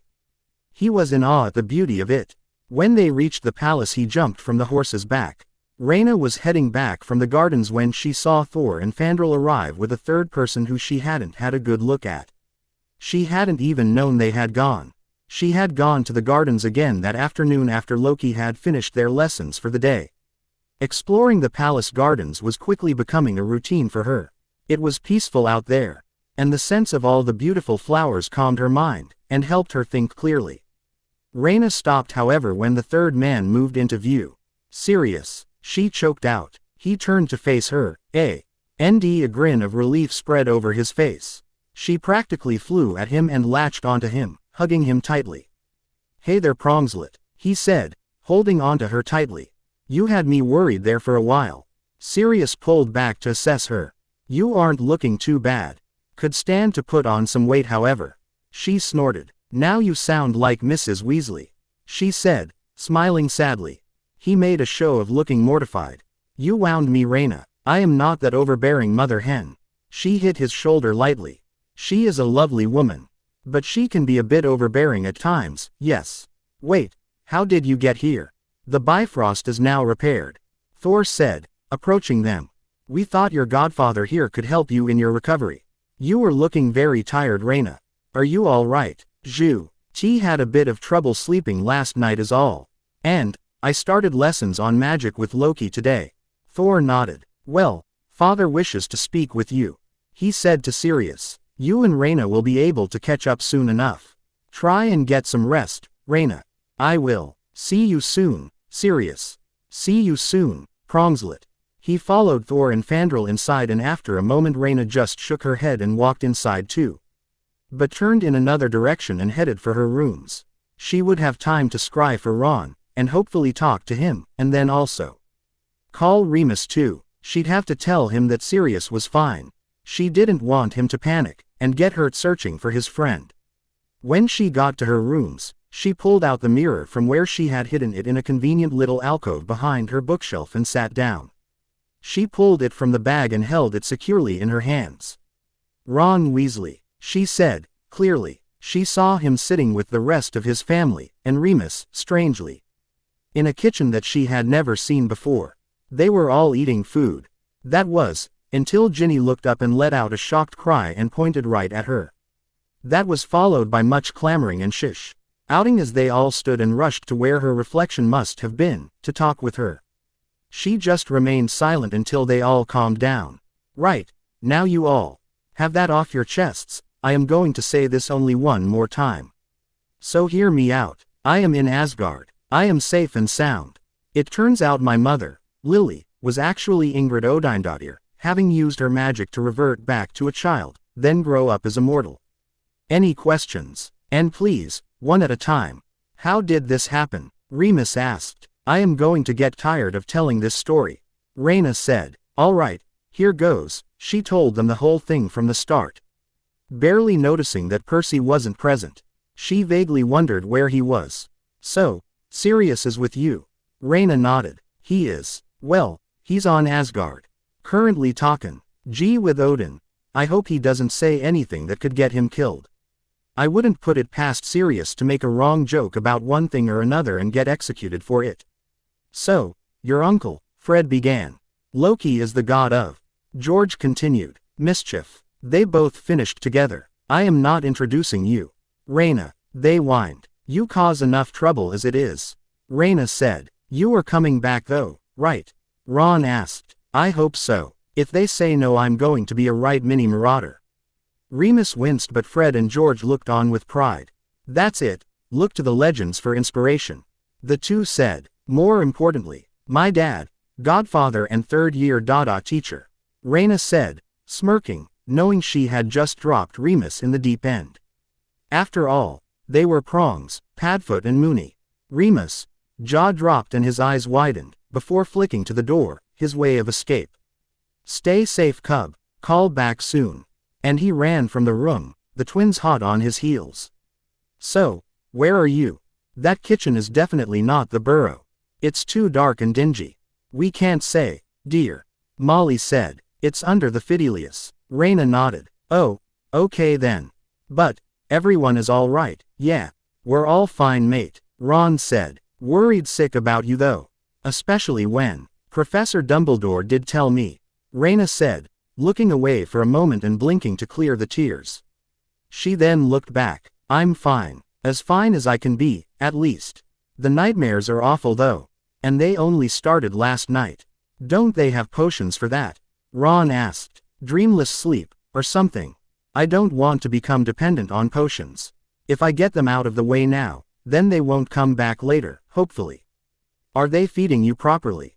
Molly asked. "If I don't turn up for a meal, then they make sure food's brought to my rooms and that I eat it." "So, yeah, they are. I even have a potions regime to help combat the malnutrition." "Well, at least you're eating. Are you sure you are okay?" Molly asked, concerned. It's going to take time." "Of course, you'll be fine, mate," Ron said. "You can always call if you ever need to talk." "I know. Thanks, Ron, really. I appreciate you being there for me. I will call the first chance I get. Now, I'd better go. It'll soon be time for me to call Professor Dumbledore again, and Odin wants to talk to him." "Be careful, Rayna," Ron said, and then she let the mirror cloud over. She slipped it back in the bag and hid the mirror once again. Now they had let Sirius come to Asgard, maybe she could convince Odin to let a couple more of her friends visit too. She grabbed the book. She stood, walked into the living room, and opened the door. She grinned and launched herself into her godfather's arms. "How'd it go?" "I think I got the closest to welcome to the family that I'm likely to get," Sirius said, hugging her back. "I don't think he quite likes me, but the fact of me being your godfather and having your best interest at heart may have worked out in my favor. Thank Merlin you didn't insult him. Come in. Do you have your room yet?" I'm in one of the guest rooms. It's 2 halls down. Wow, yours is better than mine. With a sofa in front of the fireplace, a large wardrobe, and an ensuite bathroom. Ah, I have a walk-in wardrobe. A massive one at that. Sit down. They took a seat on the sofa and he drew her into a hug. How you doing, pup? Really? Not good, Patty. In my dreams last night, I saw Mum, Dad and Cedric, and they were blaming me. And then, at the same time, I was feeling the pain the Deet Eaters and Voldemort inflicted on me when I was in that cell. You listened to me very carefully. It wasn't your fault. None of this was your fault, Sirius said. He moved to kneel in front of her and took her hands in his. Your parents and Cedric would never blame you, and neither does anyone else, do you understand me? So, you shouldn't blame yourself either. All of this was Voldemort's fault. That is something you have to realize. You hold none of the blame. None of it. She nodded, but Sirius knew that she still very much blamed herself. It was just something that was going to take time. He shifted again and sat beside her, wrapping an arm round her shoulders. So tell me, what have you been up to while you've been here? He asked. A while later, there was a knock on the door. Come in, Rayna said. Gerda came into the room and curtsied. The king wishes to see you. He says you already know what it is about, princess. Thank you, Gerda, she said, smiling at the woman. I'll go there now. Gerda smiled, curtsied again, and left the room. I take it that was one of your maids? Sirius asked. She nodded and walked to the bookshelf. Reaching behind it, she grabbed the mirror. So, what are you going to do while I'm gone? Probably explore the place a bit. Just don't morally insult anyone. Please. Sirius let out a bark of laughter and they both left the room. The five of them had gathered to hear what Dumbledore would say to Odin's questioning, but Rayna, not expecting much, had asked Frigga for something to draw with and was soon drawing a picture of Voldemort, as she had promised Heimdall. Listening with half a ear as she did so, she was shocked from her drawing for a moment when she heard the voice of Minister Fudge butt in. Now see here, man, I demand to talk to Rayna Potter at once. Her account is needed to discover where Black is hiding. You are in no position to make demands of me, mortal. Odin said, his tone hardening and eye narrowing. Who are you? Why should I pay you any mind while I am here to speak with the headmaster of Hogwarts? Unless I was mistaken and you are he. I am Cornelius Fudge, the Minister for Magic. As such, it is my right to know of the goings-on in my country, especially matters pertaining to dangerous psychopaths such as Sirius Black. Sirius is innocent, Rayna almost yelled, standing up and walking to stand behind Odin's shoulder so she could look into the mirror too. It wasn't him. It was Voldemort. He's back. He's not back. It's impossible. You have been confounded again, Miss Potter. Fudge insisted. Why would he do that? And let me get away, instead of just killing me? No. Sirius is innocent. And Voldemort is back. If you don't face facts, then more innocent people are going to die and the blood will be on your hands due to your ineptitude. Mass murderers don't just confound their prisoners and let them go. Then the torture has gone to your head. He's not back. Oh, you damned idiot, Rayna cried out. Frigga pulled her to one side, to get her to calm down, knowing that Odin could handle the situation easily enough.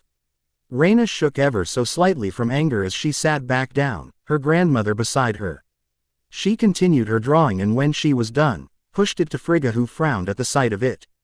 The question on her face was obvious, so Rayna quickly wrote the name, Lord Voldemort, beneath the face she had drawn. Frigga nodded. They didn't speak as they were still listening to Odin and Dumbledore trying to talk sense into Fudge. It looked as if Loki and Thor had a few OICE words to say to the minister as well. Then, Fudge stormed from the room, if the silence followed by the sound of a slamming door was anything to go by. And he is the leader of your people? Odin asked incredulously. He cannot even acknowledge that a threat to his people exists. Cornelius is a peacetime minister. He knows that if it comes to war, his career will come to an end. And that is something he does not want. Dumbledore said, it has come to my attention that my granddaughter's safety has been compromised several times while she's been under your protection. May I ask why that would be? She does seem to attract more trouble than the average teenager, and it is something I regret each time it happens. Dumbledore sighed regretfully. Unfortunately, I believe that I may hold some of the blame there. My vigilance seems to be slipping in my old age. Odin launched into what seemed to Rayna to be a full-length interrogation of the aging headmaster. When he was done he ended the conversation and handed the mirror to Rayna. Thank you, Rayna. I believe that is all I needed to ask Professor Dumbledore. If you could return the mirror to where you hide it. Rayna nodded. All right. She stood and left the room, and headed straight back for her bedroom. When she was gone, Loki broke the silence. Something was wrong with that mortal. That I noticed, Odin said. He hid it well, but something was off in his attitude towards Rayna and the man who murdered Ingrid. What it is, however, is another matter entirely. Someone would have to be closer to figure out his true intentions. No way, she's only just come home, and there's still danger to her there. Loki growled, realizing which path Odin would take on this matter. I realize that, Odin said, but the only way to get him to reveal his plans might be to place Rayna within his reach. Whatever his plans may be. No, Frigga protested. We cannot use her like this. Father, Mother is right. Does Rayna not deserve peace after what she has been through? Thor asked. I am not suggesting we send her back alone. You and Loki will accompany her, along with Lady Sif and the Warriors 3. I've only just started teaching her magic that does not need a wand, Loki said, and we haven't even begun to teach her how to defend herself without magic. She isn't ready. Then begin teaching her how to defend herself tomorrow. And as I said, it will not be as if she will be going unprotected. And you can continue to train her on Midgard, can you not? If he has any plans that could affect Rayna in any negative way, they must be found out. And stopped. Even if we kept her out of his reach, he would still try something. We need to know what. But like you said, she is out of his, and Voldemort's, reach here. She is safe. Why do we need to worry what this mortal's plans are? Frigga asked. He may be trying to commit a crime against Asgard. Odin said. A crime against our family. I want to know that is and why he believes he can get away with it. This was an issue on which he wouldn't budge, they knew. So, they would have to do whatever they could in order to protect Rayna in a dangerous situation. Then we will begin her training tomorrow morning. Thor said. But I do not like this. Neither do I, Odin said, but it must be done. Tell her nothing of this for now. I will tell her myself in a few days. We know nothing of the dangers to her there. What little we do know is from what little Rayna has told us. Loki pointed out. We cannot protect her properly if we do not know the full extent of the danger she has been under in the past. Then we will get her to tell us the rest of the story. I doubt that she will expect the trip to Midgard to come without a price. She trusts Dumbledore, that much is obvious. We cannot tell her what we suspect. She will not believe us.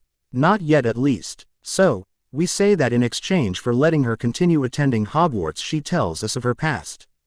Don't you think she should be allowed to do that in her own time? When she is ready, Frigga asked, frowning deeply.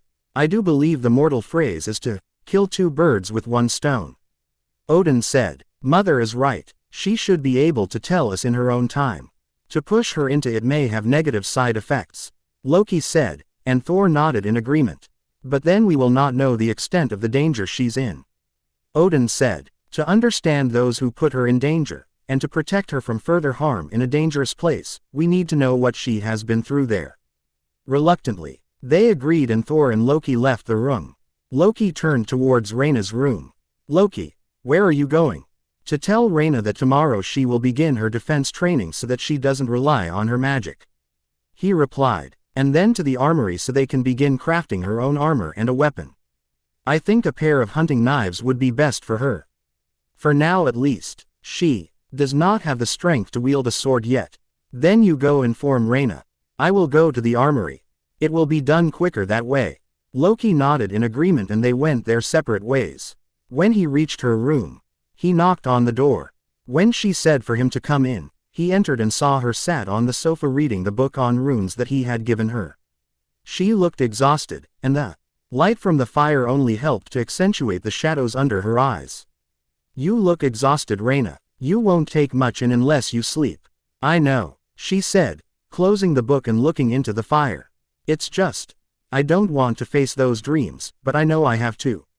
It would be easy for me to get a dreamless sleep potion from Ire for you, if you want it. He said, sitting down beside her. She sighed and shook her head. I need to get through these dreams. Otherwise, they'll just come back at a later time.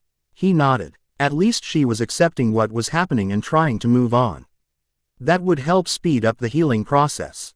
I know you don't want to sleep, but you need to get your rest. You start your physical training in the morning. She nodded but made no move to go into her bedroom. Are you sure you don't want that potion, even for just tonight? If I start, I don't think I'll stop. Good night, Loki. She quickly turned and hugged him. Good night, Rayna, he said, returning the hug. She stood and walked into her bedroom, and he left the room and headed for his own chambers. The next day, Gerda once again woke her up, and the woman did not look happy. What is it, Gerda? Rayna asked, as Gerda laid out black leather pants and a black leather tunic for her to wear today. If you ask me, my lady, no woman's place is on the training fields, let alone the battlefield. Especially a princess. Gerda, there are people out there who don't care about the fact that I am a woman, or a princess, they just want me dead. And I'm pretty sure that some of them are women too. Plus, most of them rely solely on magic. This will just give me an upper hand. But you are perfectly safe here on Asgard. I am. But my friends aren't. Rayna sighed. I have to go back at some point, Gerda. I can't leave them on their own to fight this war. Not with what that monster has already taken from me. Gerda nodded, but Rayna knew that her opinion hadn't changed, and was unlikely to change. She bathed, dressed, and then had breakfast before heading outside, where Sif was waiting for her. She grinned when she saw Rayna heading out. Ready for your first day of training, princess? As ready as I can be. And call me Rayna. I'm not used to being addressed as princess. By anyone, she said, as Sif led her towards the training fields. Sif nodded. Very well, Rayna it is. Have you ever learned to physically defend yourself before? Does learning to climb trees very quickly count? No, it doesn't. Then no, I haven't. Very well, we'll have to start with a few basic defensive moves. Before we move on to anything heavier. When we move on to weapons, you'll start with a pair of hunting knives until you build up your strength. Sif playfully pinched Rayna's upper arm. You have no muscles to speak of. There is no way you could successfully wield a sword at this point. I managed to bend thick iron bars. Rayna pointed out to her. Sif scoffed. Child's play. You will learn, soon enough. Trust me, it didn't feel like child's play. Rayna said, shaking her head, before stopping short as the training fields came into view. Many warriors were sparring with each other and it was quite the sight to see. Each warrior's skill put the skills of the boxers that Dudley watched on the TV regularly to shame. She groaned. I am going to make myself look like a complete prat. Rayna said. Everyone starts off as a beginner. Sif assured. I may not know what a prat is, but no one will expect you to be an amazing warrior from the start. Rayna let out a breath. Well, that's new. My fellow classmates expected me to know everything when I first went to Hogwarts. It took them a year to come round to the idea that I was at their level learning-wise. Sif clapped her on her shoulder. Well, not here, Rayna, not here. Come, Thor, Loki, Fandral, Hogan and Volstagg are waiting for us. The first things she was taught were, like Sif had said, basic defense moves, like how to deflect a straight-on attack. Or get out of a hold, and also how to disarm her opponent if they had a knife. The lesson progressed from there and Rayna was sure that she was going to be very bruised later on. Sirius, who had come to watch, found it rather hard to laugh at her misfortune, and she knew she had to get him back for that. He wouldn't laugh so much if he was in her position. Hey, Padfoot, she said slowly when they were taking a short break. Hogan and Volstagg were currently sparring. Yes, he replied, still sniggering slightly. How well would you be able to defend yourself without a wand? Her tone was conversational, but both she and Sirius knew what she was up to. And either way Sirius answered would earn him a round of fighting with one of the Aesir. He opened his mouth, before closing it, and then clearing his throat. Well it never really came up. But I am a very good duelist, one of the top ors you know before Azkaban of course. That will not do, Thor declared. Rayna may one day need you to help her. What if you were rendered unarmed? You would not be much use in protecting her then. Not long after, Rayna was laughing openly at her god father's misfortune of being on his back, a pitiful moan escaping his lips. You brought that up for this very reason, didn't you? Loki asked, smirking slightly. Of course. He was laughing at me. I had to do something. She replied. It was honestly the first thing that came to my mind. I should just stick to magic. He groaned, pulling himself to his feet. Did your father not teach you, or hire a tutor for you to teach you hand-to-hand combat? Thor asked, serious. In the wizarding world, many wizards, especially purebloods, hold the view that muggle brawling, as they call it, is beneath them as they have magic. That's ridiculous, Volstagg said. You just got beat to a pulp. What if they lost their wands? Then they're dead meat, Sirius answered. They sound it, Sif said. Tacky. Ing on these Death Eaters shouldn't be that hard. Disarm them and they're useless. You have to disarm them first, Rayna pointed out, before they moved on to weapons. She was taught a few moves with hunting knives. And Loki also began to teach her how to use throwing knives and throwing stars. She got frustrated when she kept missing the target, and falling incredibly short, but Loki reassured her that it was normal for all beginners to not hit anything the first time they tried, except perhaps it was unintentionally, and far off the intended target. Later on, when you're ready, I'll teach you how to lace a poison spell into the blade, Loki said. That way, when you throw it at someone, it will do even more damage. She received a pile of presents which was probably bigger than the amount of gifts Dudley ever got from Christmas and his birthday in a year. The presents included a load of jewelry, clothes and books, and not just from her family, but from those who were very influential in the court too apparently. Someone even sent her a couple of horses. She also received armor of her own, hunting knives and a set of throwing knives and stars off Thor. The innermost air of the armor was a leather tunic and leggings which had protective enchantments on them, meaning she would be able to wear them under just about anything, therefore having protection all the time. The only thing she couldn't wear them under were her gowns, and she probably wouldn't be able to wear the leggings under her school skirt either. But that was about it. She had taken to wearing clothes suitable for training anyway. She was just more comfortable in them than the fancy dresses. Loki had also surprised her with a familiar. Her jaw dropped when she saw the small, jet-black wolf pup in his hands, which he handed to her. Its big blue eyes looked up at her, before it let out a small bark and began licking under her chin. When he's grown, he will be a fine protector for you. He will be bigger than an ordinary wolf. His shoulders will come up to around your elbows when he's fully grown. He's just the size of a normal pup, Rayna said, gazing at the bundle of black fur in her hands, which was licking at her affectionately. Now he is, but not for long. He will grow quickly, but will live as long as you do, as your familiar. Oh, I love him, Loki, thank you. She hugged him tightly, surprising her uncle. She was finding it much easier now to think of Thor and Loki as her uncles, and Odin and Frigga as her grandparents, but she had never called them that out loud.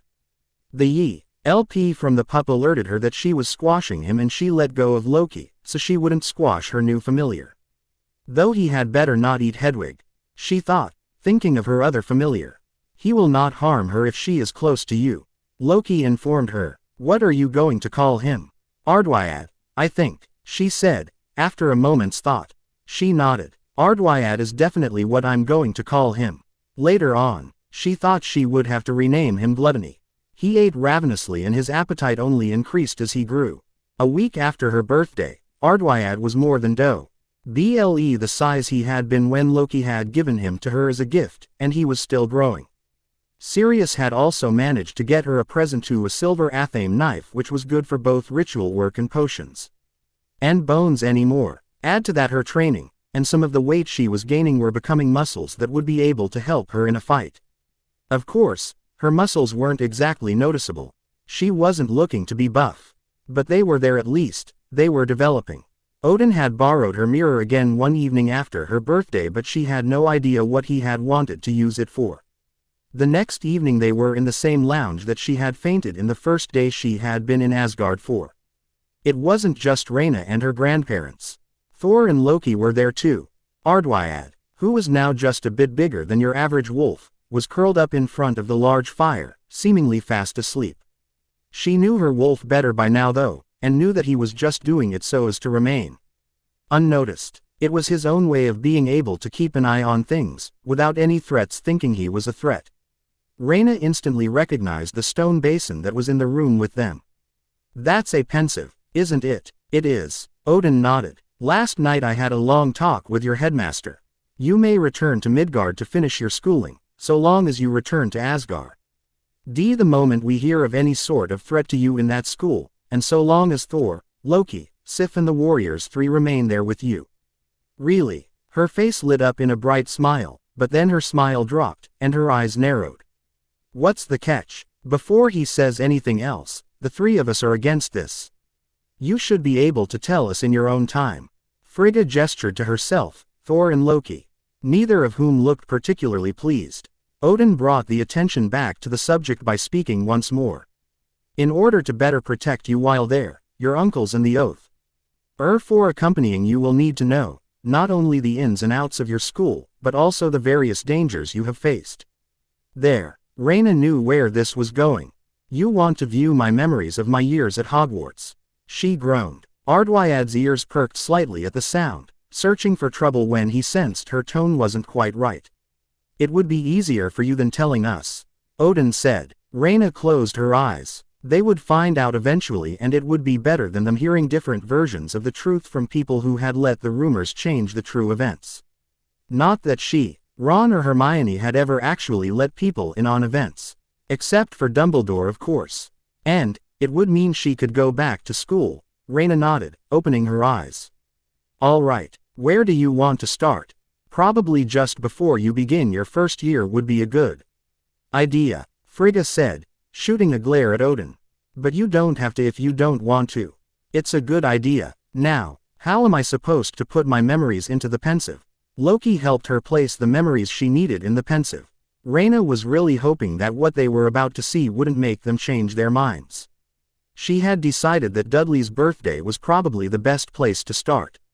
They all entered the pensive and Ardwyad scrambled in after them, before curling up at Rayna's feet, to watch his mistress's memories with the others.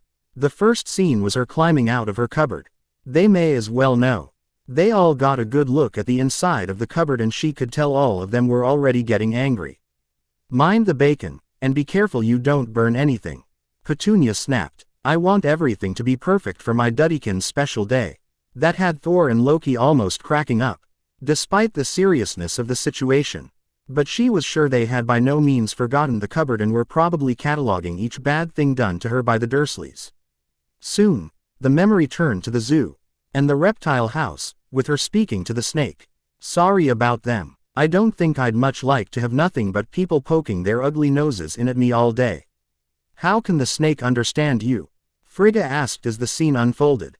That's answered in second year, Rayna said, just as she was knocked over by Dudley, and then he and Piers fell through the glass, well, where the glass should have been, and the snake escaped. Thanks, amigo, the snake hissed, before slithering away. Brazil, here I come. She had deliberately left out being thrown in her cupboard.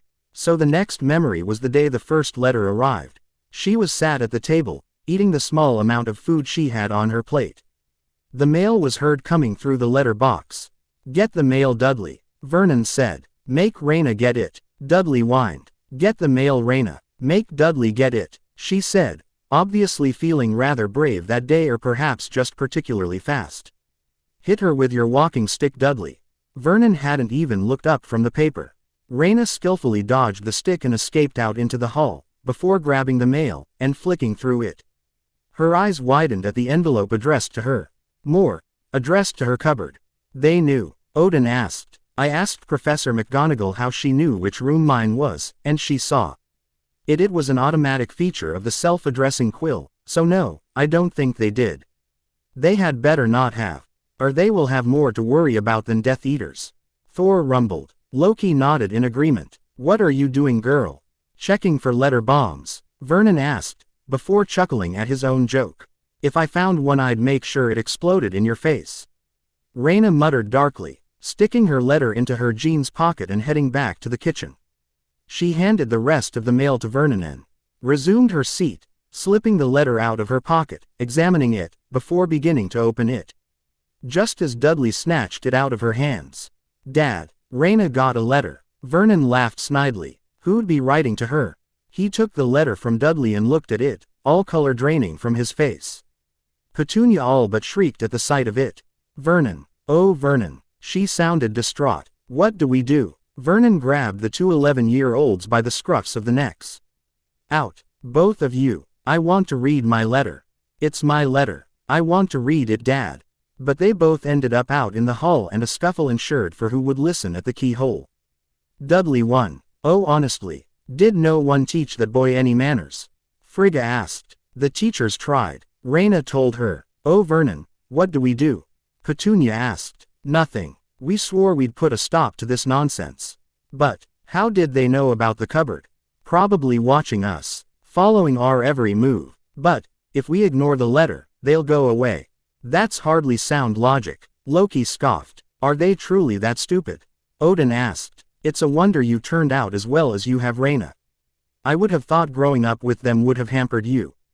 Especially in your studies." "Shish." He decided not to mention that it was only until arriving in Asgard that she had started really paying attention in her studies. Vernon trying to stick himself in the cupboard to talk to them had Rayna. Had Thor chuckling at the sight of him squashed in there and Loki smirking. Frigga hit them both over the back of the heads. "Stop it you two. He's so big and that space was so small he could have suffocated her by doing that." "Rayna, your aunt and I have been thinking you really are getting a bit big for it in here. We think it would be best if you moved into Dudley's second bedroom." "What about my letter? It was addressed to you by mistake. I've burnt it. I don't want to hear another word about that ruddy letter. Move your things before I change my mind." She was walking down the stairs in the dark next. It was obvious she was going to stop the mail and see if there was another letter for her there. There was a loud yell, and Rayna jumped a mile after she trod on something large and squidgy. The light flickered on and Vernon in a sleeping bag was revealed, looking rather puce-colored.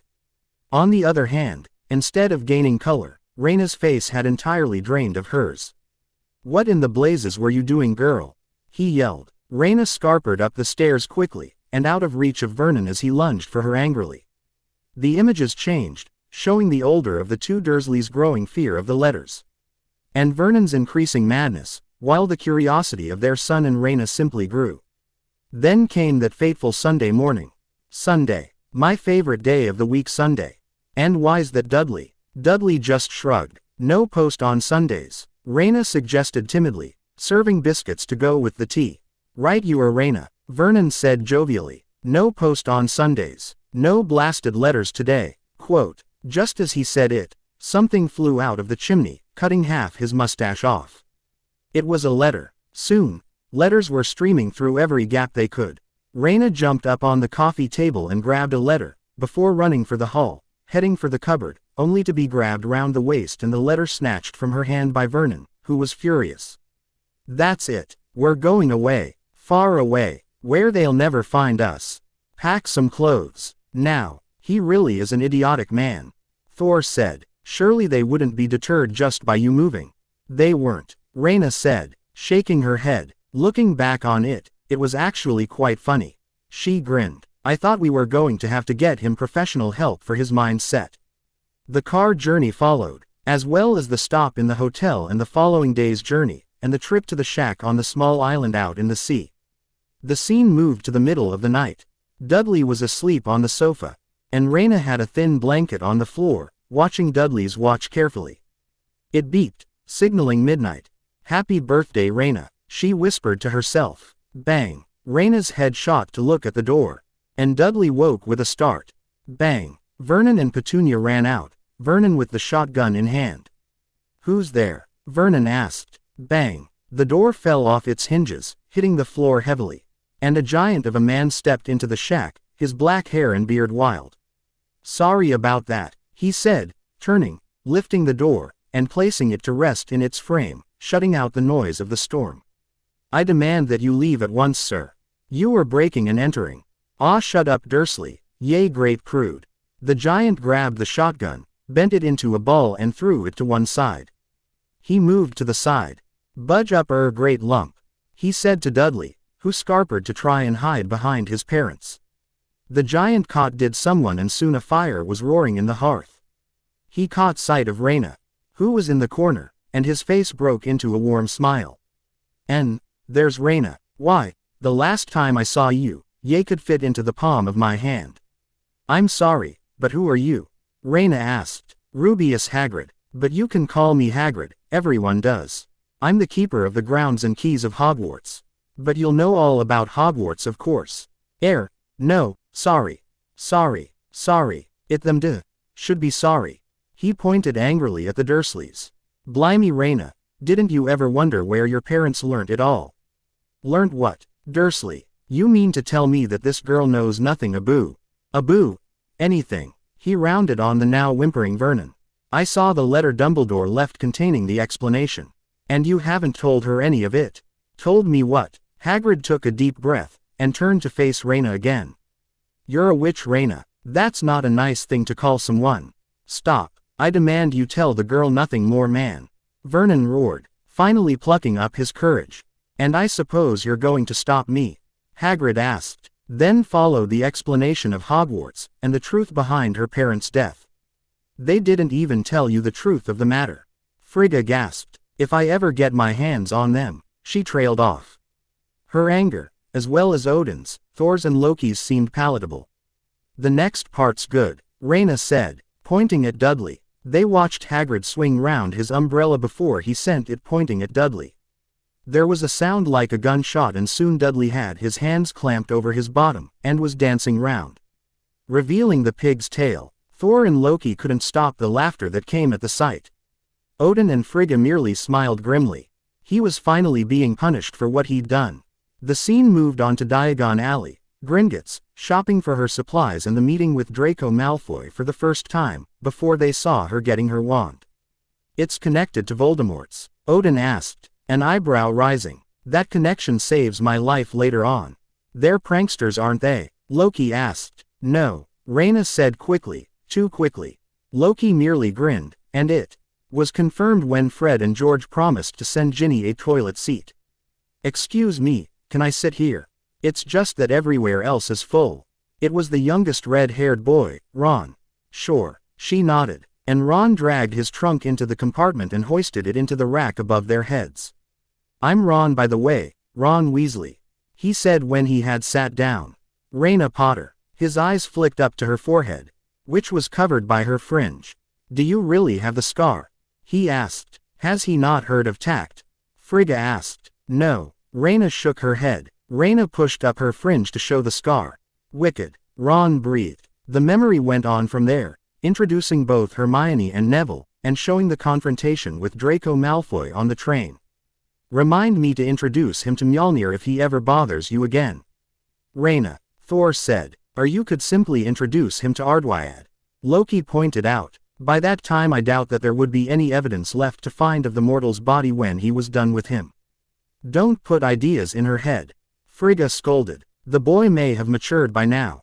"I won't hold my breath for that," Odin said. Then there was the trip on the boats, and the sorting ceremony. She even put in the memory of almost being sorted into Slytherin. "You shouldn't have let that boy influence you. There's nothing wrong with being a Slytherin." Rayna looked at him, and shook her head.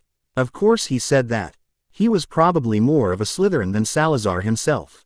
The memory showed her scar hurting when she looked up to the teacher's table to see Snape in the back of Quirrell's head. "And her scar hurting. Has that happened often?" Frigga asked, concerned. "Not until I got to Hogwarts, and then it was only at certain times."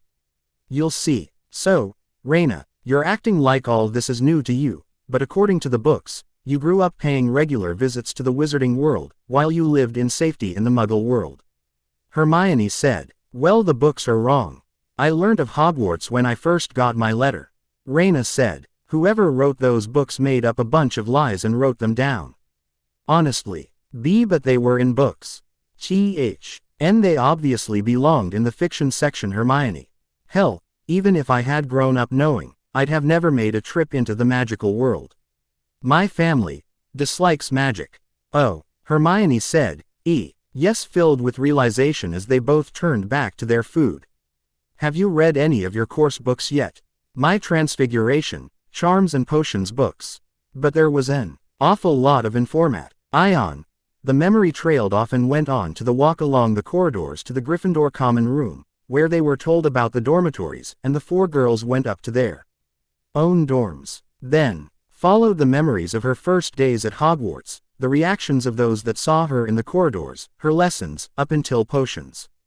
Ardwyad growled when the potions master swept onto the scene. There will be no foolish wand waving or silly incantations in this class. Snape began. When he saw Rayna, who wasn't looking at him, but instead was writing down his speech, as she had with every other teacher's opening speech. He sneered and approached her desk. Rayna Potter, our new celebrity. Tell me, what would I get if I added powdered root of asphodel to an infusion of wormwood? I don't know, sir, she said after a moment's hesitation. Snape sneered. Tut tut. Fame clearly isn't everything. He was ignoring Hermione's outstretched hand. Let's try again. Where would you look if I asked you to find me a Bazour Potter? Quote, I don't know, sir. Thought you wouldn't open a book before coming, E.H. Potter. What is the difference between monkshood and wolf's bane? I don't know. I think Hermione does though. Why don't you ask her? Snape looked furious. A point from Gryffindor for your cheek, Potter. That man is not cut out to teach. Frigga asked. Is he still teaching? Odin asked. Unfortunately, yeah. It's the Dada job that's jinxed. Not the potions one. What does he have against you? Thor asked. A schoolboy grudge carried over from when he and Dad went to school together. Rayna told him. The memory of potions only got worse as it went on, and the others of the class were just as bad. What could have been one of her best subjects was one of her worst because of the greasy-haired potions master. Keep an eye on him, Odin muttered to his sons. They both nodded. Then, there was the fateful flying lesson. When Malfoy snatched up the Remembrall, they all watched Rayna mount her own broom. Rayna, you can't, Hermione protested. You know what Madame Hooch said. I won't let him get away with this. Rayna said, you've never flown a broom in your life. I guess it's a learning experience then. And she kicked off, and soared into the air. She grinned, and then her eyes landed on Malfoy, who seemed shocked. Give it here, Malfoy, or I'll knock you off your broom. Have it your way then, the blonde said, before he lobbed the ball away from them both. Rayna shot off after it, following its descent. Frigga was clutching her goddaughter's arm, htly, as she watched the memory of Rayna's dive after the Remembrall. Rayna thought the circulation had been cut off, if the numbness of her hand was anything to go by. Rayna caught the glass ball and leveled off before she hit the ground. And Frigga let out a sigh of relief. Don't scare me like that again, she scolded. You may want to leave the pensive now then, Rayna said, though she was grinning. No one had ever told her off because she had been in danger of getting hurt and they had been scared for her. However, that just hardened Frigga's resolve to stay and finish watching the memories. They watched as Rayna got the place of Seeker on the Quidditch team, and then came the midnight duel. You show that little brat Rayna, Thor boomed excitedly, as they watched Rayna, Ron and Hermione head for the trophy room. Something tells me that they won't show up, Thor. Loki said. He was right. They hadn't been in the trophy room 5 minutes when Filch turned up and they hightailed it out of there. Only to end up on the 3rd floor corridor. They ran into a room which Hermione unlocked and closed the door behind them, before breathing a sigh of relief. They turned round at a low growl, looked up at the giant 3-headed dog, and screamed. That was accompanied by the loud barks and growls of Ardwyad, who had his hackles raised, and the shouts of shock from Rayna's family as the Y watched the children narrowly escape becoming dog food. Who keeps a thing like that locked up in a school? Ron asked when they got back to the common room. Yes, why indeed, Odin agreed. Didn't you see what it was standing on? Hermione asked. No, Ron huffed. I was too busy looking at its heads. You know, all 3. It was standing on a trap door. Which means it was guarding something. Guarding something? Rayna asked. Yes. Now, I'm going to bed, before either of you come up with another idea to get us killed, or worse, expelled. That girl needs to get her priorities right, Ron said, and Rayna nodded. That led on to Halloween. At Charms, Ron insulted Hermione. She's a nightmare, honestly. No wonder she hasn't got any friends. Hermione barged past them crying. Rayna glared at Ron. Honestly, Ron, she said, angrily, before running off after Hermione, who had locked herself in a cubicle of the girls' bathroom. Rayna could hear her crying, and she timidly knocked on the door. Go away, Hermione. I'm sorry about what Ron said. He just doesn't think before he speaks. You're just sticking up for him because he's your friend. You think the same. No, I don't. I swear I don't. In fact, I think you and Ron are two of the only friends I've got. What about Neville, the twins, Parvati and Lavender? The first three are just acquaintances really. Parv, ATI and Lavender are more of a mini fan club, should I say. One I definitely do not want, might I add. But I've actually talked to you. If you count me as a friend, then you can't have had many good friends in the past. We really are closer to acquaintances. I really haven't had a friend before coming to Hogwarts. But how could you not? You're really nice. Everyone was too scared of my cousin and his gang to be honest. Seriously, if you want mean, it's them you need to know. Ron really just lacks a filter. Are you coming out? You go ahead. I'll be out soon. She sniffed. Are you sure? I can stay if you like. I'm not sure if I feel like going to the feast. You won't want to miss it. I hear it's quite something. Go, I'll be fine. If you're sure. Rayna sighed, before leaving. And rejoining Ron in the hall. She hit her friend upside the head. What was that for? Perhaps you could be a little bit more considerate towards Hermione, Ron. And apologize to her later. She was only trying to help. Rayna began helping herself to food from the various dishes. On offer at the feast, still slightly angry, if her harsh movements when putting food on her plate were anything to go by. They were almost finished with dessert when the doors to the great hall opened and Quirrell ran in. Troll in the dungeon. Troll in the dungeon. He stopped halfway up the aisle and his voice quieted, but everyone could still hear him. Just thought you ought to know. And he promptly fainted. Pandemonium broke out. This is where I regret continuing to watch your memories, isn't it? Frigga asked. Rayna nodded. Oh yeah. Quote, this school gets more dangerous at every turn. At least the dog is trapped in that room. Odin said. Unless you went looking for it, you wouldn't come across it again. You didn't go looking for it, did you? Rayna, well, oh just watch. Rayna stopped Ron as they made their way to the Gryffindor common room. What is it? Ron asked. Hermione. She doesn't know about the troll. Ron's eyes widened and they took off for the girls' toilets, only to stop and duck into an alcove, and watch the large, ugly troll go by. I think the trolls left the dungeon. Rayna said. They dashed to the corner and watched it enter a room. Rayna gasped. That's the girls' toilets. They sprinted in after it and just as they passed through the door, Hermione screamed. The thing had her cornered and as it threw back its club, Rayna grabbed onto it, and followed it up, onto the troll's back, where she clutched around its neck, and Ron threw whatever he could at it when the club smashed into stalls, creating debris. Rayna stuck her wand up its nose, causing the troll to cry out in pain. The troll caught Rayna and held her out, and swung its club, which she ducked rather well at each swing. Do something, she called. What? Ron asked, his tone laced with desperation. Anything. She ducked another swipe. Swish and flick. She heard Hermione say, Wingardium Leviosa. Ron said, and Rayna laughed when the troll's club rose out of its hand and it looked at the piece of wood stupidly, before it fell on its head and knocked the thing out, causing it, and Rayna, to fall crashing to the ground. She pulled her wand out and made a face, before beginning to wash it off in one of the still working faucets. You all right, Hermione? Rayna asked, looking over her shoulder at Hermione. I'm fine. You, Peachy. She looked at Ron. All right, mate. Oh, just bloody brilliant. Ron said sarcastically. I do this all the time. It was nothing. Oh, you could have broken your neck. Frigga said, fussing over her. Her grandfather and uncles watched in sympathy. This was something the three of them had experienced from whenever they had come back from a battle. I'm fine, honestly. That was nothing. I've had worse injuries in Quidditch. That was not the best thing to say, as Frigga's fussing only got worse. Ardwyad licked her hand in support. Sweet Merlin. What happened? McGonagall asked, entering with the other teachers, Quirrell at the back. It was my fault, Professor McGonagall, Hermione said, jumping to the other's defense. I went looking for the troll. I've read about them and thought I could handle it. If Rayna and Ron hadn't come and found me, I'd probably be dead. Miss Granger, I certainly expected more from you. 5 points from Gryffindor. As for you two, 5 points each, for sheer dumb luck. Now, go back to your dormitories, quickly.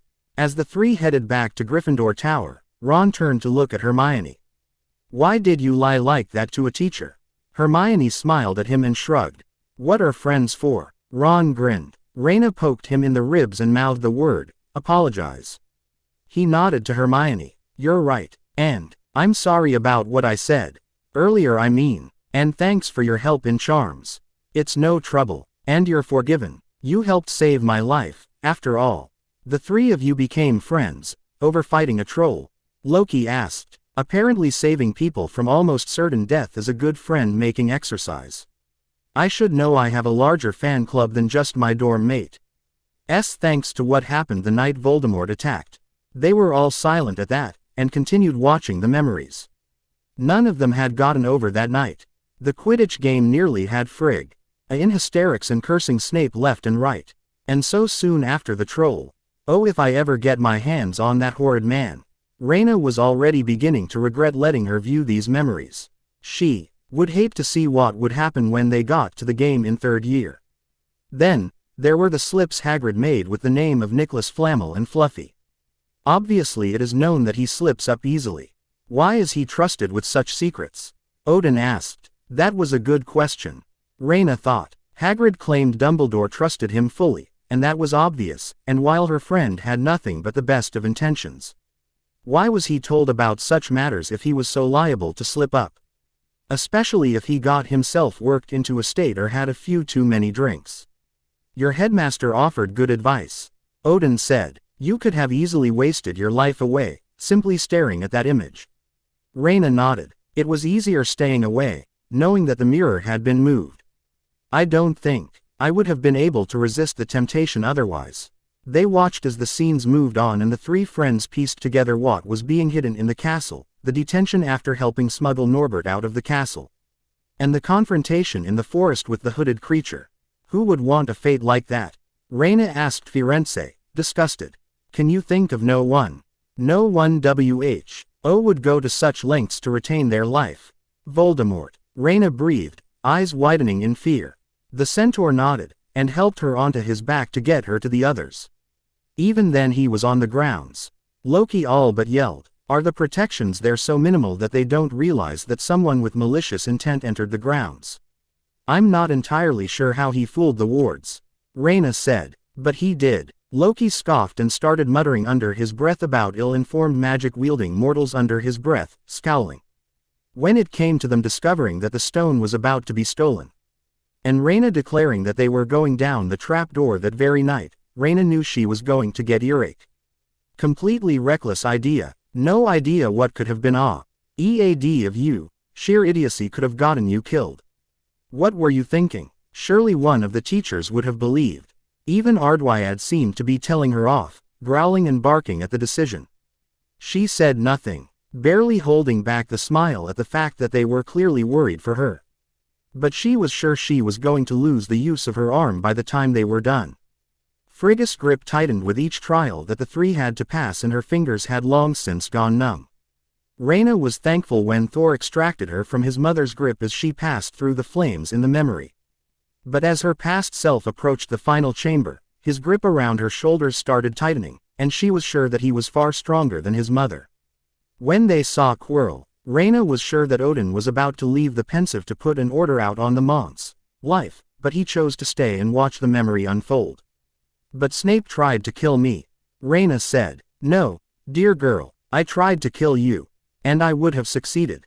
Even with Snape muttering the counter curse.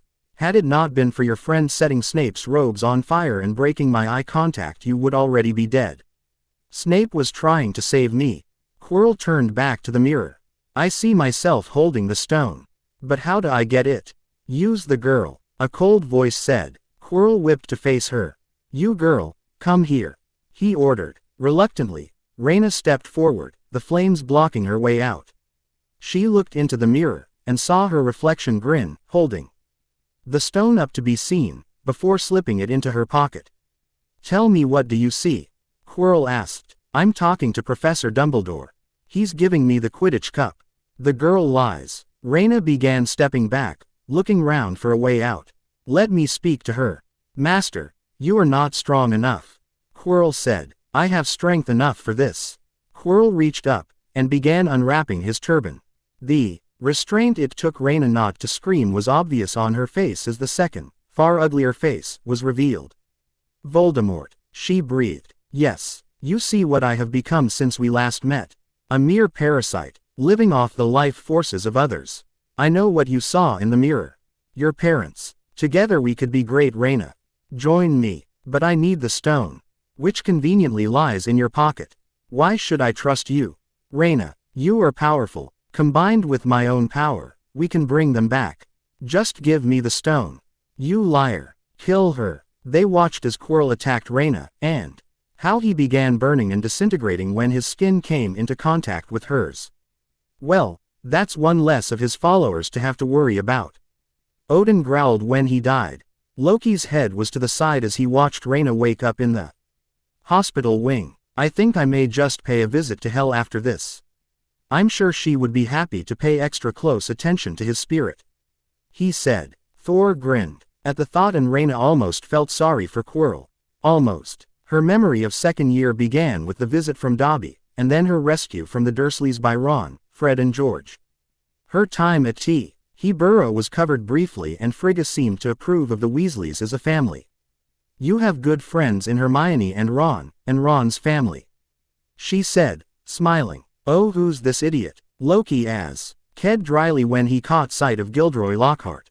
"Someone you don't ever want to meet in reality," Rayna said, watching the memory of being pulled up front for a photo shoot by the Ponce with some embarrassment. There was the confrontation between Arthur Weasley and Lucius Malfoy. The others easily noticed how Rayna shrunk into Thor when she saw Malfoy SNR. It had them wondering why. But the memory soon moved on to Rayna and Ron missing the train, and taking the Ford Anglia to school instead. "Can you not stay out of trouble until after Yule at least?" Frigga asked. "Apparently not," Rayna said. "I'm a walking danger magnet." Even she could admit that. The Whomping Willow was a surprise to them. And not a good one. Why would they place a tree like that on the grounds? Thor asked. "That explanation comes in third year," Rayna said. "Detentions were assigned to her and Ron, and Hermione gave them a scolding all of her own. And then came the Howler. Damn, that woman can shout," Loki said. "She's worse in person when she's really angry," Rayna said. "There were the Pixies in class, and then the overeager first year, Colin Creevy. Then there was the detention and the voice that only Rayna could seem to hear. Oh yes, follow the voice that says it wants to tear you apart," Loki drawled. "Sound plan." They watched as the petrified Mrs. Norris was revealed, as well as the blood-red writing on the wall. "You just cannot get a break." Odin sighed. "I can tell this year is going to be just as bad as the last." The Quidditch game where Rayna ended up having her arm broken and then the bones vanished had her family in an uproar for a while. Loki was the only one silent, but by the looks of his face, Rayna could tell that a bad fate awaited Lockhart if he didn't believe the memo. Loss that came at the end of the year was enough. Dobby's reappearance had them all muttering. He really was only trying to help. Rayna insisted. "He just didn't quite understand he could have ended up killing me. He's actually working in the Hogwarts kitchens now. I got a Christmas presents of mismatched socks from him last year. The little guy's kind of grown on me, to tell you the truth." Then there was the dueling club where Rayna revealed her ability to talk to snakes, and then Ron and Hermione explained it to her as Parselmouth, and that it was considered a dark gift because of the past wizards who used it, and that now she would be thought of as the heir of Slytherin. "Let me get this straight. You can talk to snakes, so automatically they think you're the one behind the attacks and are inherently evil?" Odin asked. "Kind of, yeah. Have they heard of the concept of logic?" "No, they haven't," Rayna said. "I shouldn't laugh," Loki said, when he saw the result of Hermione's polyjuice potion. "Look at my face," Hermione said. "Look at your tail," Ron replied. That broke Loki's and Thor's attempts not to laugh, and Frigga ended up hitting them over the backs of their heads again. Then, there was Riddle's diary, which the adults were immediately mistrustful of. Exactly, Odin agreed. Didn't you say, on the Bifrost, that Tom Riddle was the real name of Voldemort? Thor asked. Just after I almost fell off. Yes, I did. It was only when Hermione was petrified that others apart from Ron, the twins and the now petrified Hermione began to believe she wasn't behind the attacks. Petrifications. Fleeing spiders at the sites of the attacks and a voice only you, a parsleymouthed, can hear. Loki asked. Tell me that you didn't go looking for this one. You've already guessed what it is, haven't you? I'm pretty sure it's a basilisk. Got it in one. Oh damn. You went after it. Pretty much. She nodded. However, instead of skipping the rest of the year, they watched it through. Including meeting Aragog in the forest and then Ginny being taken. Well, it was rather easy to guess he was a fake. Loki said. Yes, the man was useless. He could not even manage. Pixies where a second year managed the task. Thor agreed. Last I heard, he was still in St. Mungo's. Rayna said, pointing at the memory, where Lockhart tried to obliviate them with Ron's wand, but failed and caused the cave-in. Separating Rayna from Ron and the idiot. Well, there goes any hope that you would at least have help when facing the beast. Odin said, why are you facing these challenges alone? Very bad luck. I am starting to reconsider sending you back. Then you will not see the rest of these memories. He held up his hands and she knew that for now, at least, she still had the chance to go back to Hogwarts. If that remained true by the end of fourth year still remained to be seen. Rayna ran towards Ginny and fell to her knees beside her. Ginny, wake up, please wake up. She won't wake. Rayna turned to see Tom Riddle. Tom, we've got to get out of here, Tom. There's a basilisk. I know. It won't come until it's called. He picked up her wand. Give me my wand, Tom. You won't need it. He used the wand to push her fringe away from her forehead. How come a mere babe defeated the most powerful wizard in existence? Voldemort isn't the most powerful. Dumbledore is more powerful than him. Dumbledore, that old coot has been driven out of this castle by the mere memory of me. Dumbledore will never be gone. Not so long as those here remain loyal to him. Tell me, Rayna, how come you, a baby, defeated the Dark Lord? Why do you want to know? Voldemort was after your time. Voldemort is my past, present and future. He revealed, using his name as an anagram that when rearranged I am Lord Voldemort. Did you really think I would keep my filthy muggle father's name? Suddenly, there was a musical cry, and a now fully grown fox appeared. And dropped the sorting hat at Rayna's feet. So this is what Dumbledore sends his great defender. A songbird, and an old hat. Tom sneered. Let's test the power of Rayna Potter against the might of Slytherin's heir. Frigga grabbed her from Thor when the full size of the basilisk was revealed and held onto her tightly. And without your full powers too. They were tense as they watched. Fox attacked the basilisk and then the chase through the tunnels. Then, when the sword appeared in the hat, Frigga released her, just slightly, only to retighten her arms when she saw Rayna had been stabbed by the fang. When she ran the sword through the roof of its mouth. You'll be with your dear mudblood mother soon, Potter. And then Lord Voldemort will return, very much alive. Riddle said. Rayna glared up at him. Before grabbing the diary, and the basilisk fang which had come out with her arm. She smirked as she raised the fang like a dagger. What are you doing? No, she brought it plunging down, and Tom started to explode. And the diary began to bleed ink. When the diary and memory were destroyed, Ginny woke up. Rayna, oh Rayna, I didn't mean to. Riddle, he made me do it. I know Ginny. Don't worry about it. Rayna, you're hurt. Ron's at the end of the tunnel. Find him and get yourself out. Fox landed beside them. I'm sorry, Fox. I was too slow. She gasped out, pain crossing her face. Fox leant over her arm and began to cry. The wound healed, and the pain left her face. Of course, Phoenix tears have healing powers. It's going to be all right, Ginny. Fox got them out of the chamber. Along with Ron and Lockhart, and then the memory changed to Dumbledore awarding Rayna and Ron with awards for special services to the school, and then Rayna tricking Mr. Malfoy into freeing Dobby. Couldn't have done it better myself. Loki said, grinning at her. If I'm not mistaken, Before the elf intervened, he was trying to use the mortal-killing curse. Odin said, I narrowed. You're right, Rayna said. I only now realized. Hermione and the others were unpetrified and the memory moved on to just before Marge's visit, where Rayna asked Vernon to sign her permission form. Why should I sign it? Vernon asked. Saint Agnes. Vernon growled. Yeah, see what I mean?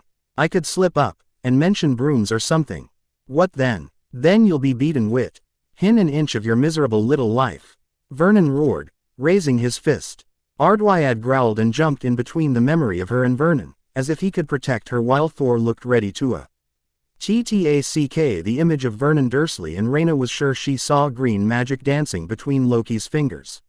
Frigga was obviously furious and Odin looked ready to have Vernon dragged to Asgard to face the same punishment that awaited Voldemort and Pettigrew. But doing that won't make Marge forget what she heard, Rayna said quickly, sinking back. Vernon lowered his fist, his face an angry color puce. What do you want? It looked like the hardest decision the man had ever made, until he finally nodded. Fine, I'll sign your damn form after Marge's visit, where I will be monitoring your behavior. Get out of my sight. Rayna ran for her room and began reading her Quidditch Through the Ages book. The visit was obviously highly intolerable for Rayna, and it was amazing that she didn't lash out before she did. You mustn't blame yourself, Petunia. You get the bad ones in every line, Marge said, taking a gulp of brandy.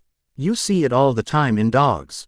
If there's something wrong with the bitch, there's something wrong with the pup. When I get my hands on that woman, Frigga hissed. The threats that came after were not ever meant to be spoken.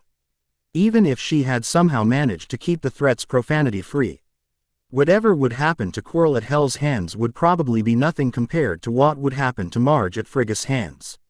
The threats stopped as she watched Marge start to inflate. However, the memory of Rayna fled, packed her trunk and then ran from the house, Hedwig with her, where she was startled by a large black hound and then was introduced to the novelty that was the night bus.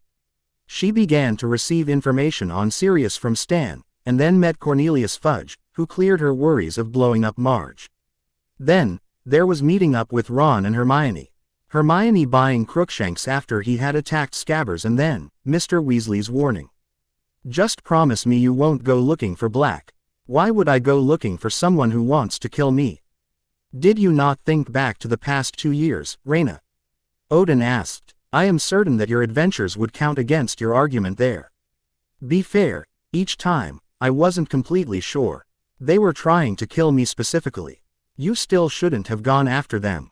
Frigga scolded. Her usually neat hair was beginning to fall out of place, and she was beginning to look rather haggard. Then, it was the train ride. The three friends were sharing the compartment with a man that the Asgardians recognized from some of the pictures in Ingrid's diary. Remus Lupin. He remained asleep through the journey. Even as the temperature dropped and the window frosted over, they watched as the door opened, and a large black cloaked thing appeared in the door, a scabbed hand visible. It too, rened its attention to Rayna, and the color began to drain from her face, and then they heard it. Frigga gasped and began to cry softly. Rayna, Ingrid, she said, hugging her granddaughter, though all her family looked unsettled by what had happened. It gets worse, Rayna warned. The next memory was Lupin explaining the Dementors and handing out chocolate, before leaving, and Hermione and Ron explaining what had happened when Rayna had passed out. The memories went on. Hagrid became Care of Magical Creatures professor. Draco and his gang of sycophants took great glee in making fun of Rayna passing out on the train. And then divination followed by Professor McGonagall's explanation of Professor Trelawney's methods. It seems as if half the staff shouldn't even have any business teaching. A dark wizard, a fraud, a biased idiot, a ghost that sends his students to sleep, and another fraud. Odin said, I am beginning to worry about what you've learnt there. The others make up for it. And Hermione plays a big part too. Hagrid's first class ended in disaster when Malfoy tried to insult Buckbeak. He's going to use that against Hagrid. Loki noted. Yep. Did that boy's mother never teach him manners? Frigga asked. Apparently not. The year progressed without too many complaints from her family, even at Halloween, as they knew that Sirius was innocent, though they were curious as to what he was trying to do. Until the Quidditch match. Good, he said, nodding. The memories had mentioned nothing of Cedric's first name yet, so she was sure they had no idea of the significance of the upcoming match.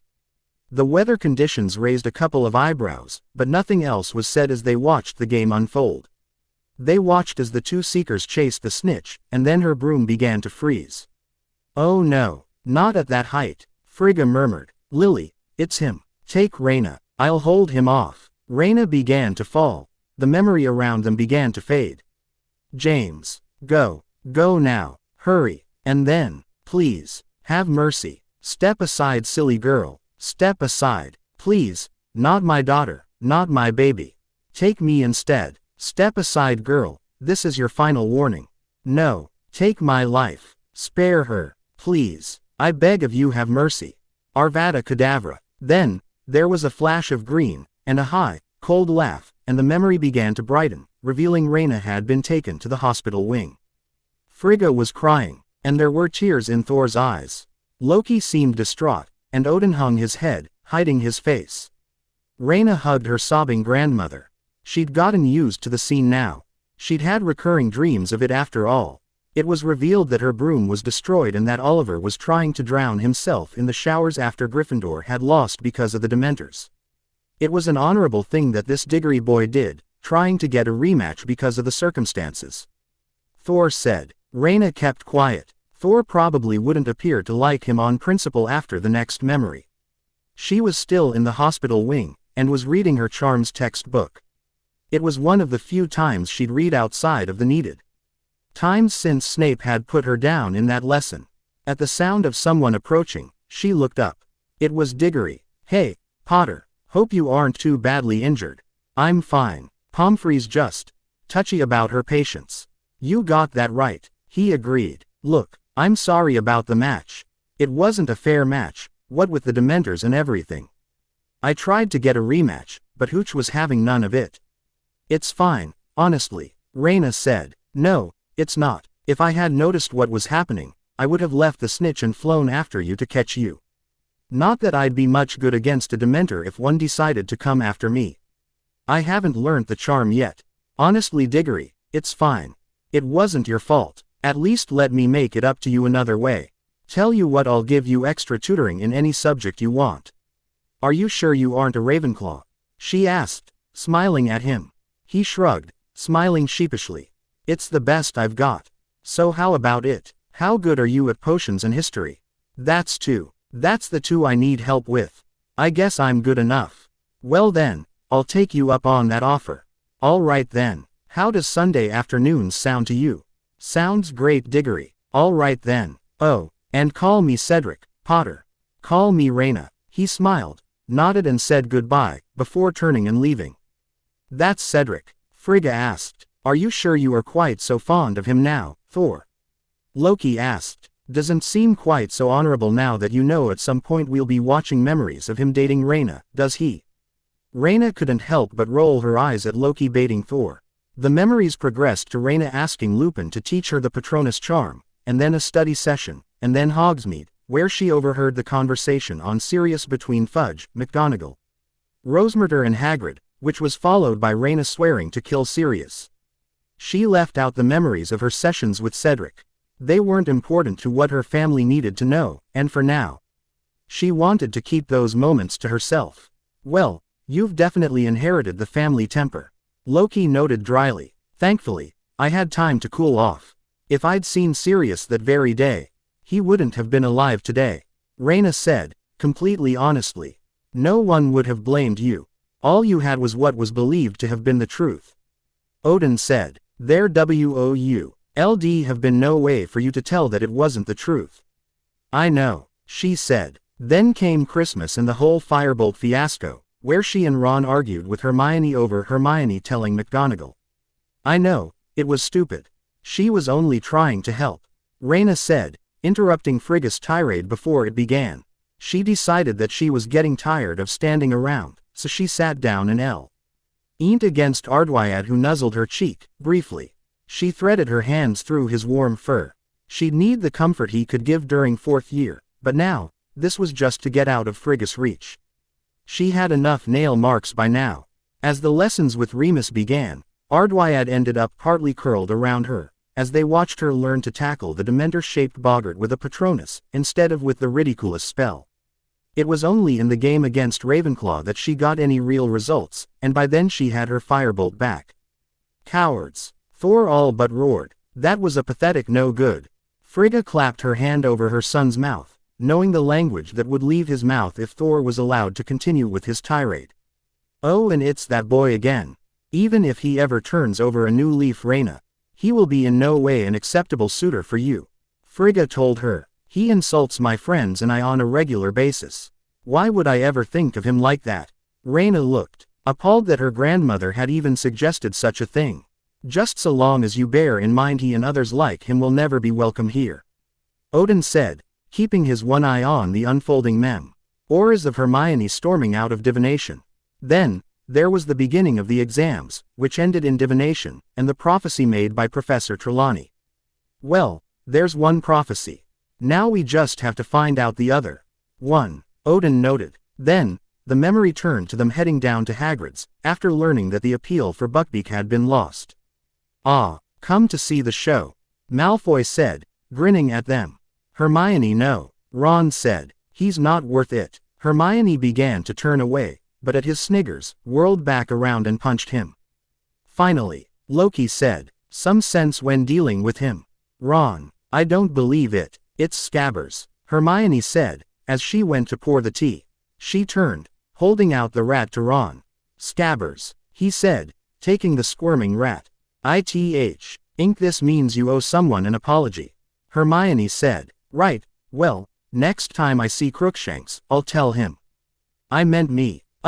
Guys, they're coming. Rayna said. Go, you shouldn't be here. Out the back, quickly now, Hagrid said. Just a moment. He called at the knock on the door. Hagrid, it's going to be fine.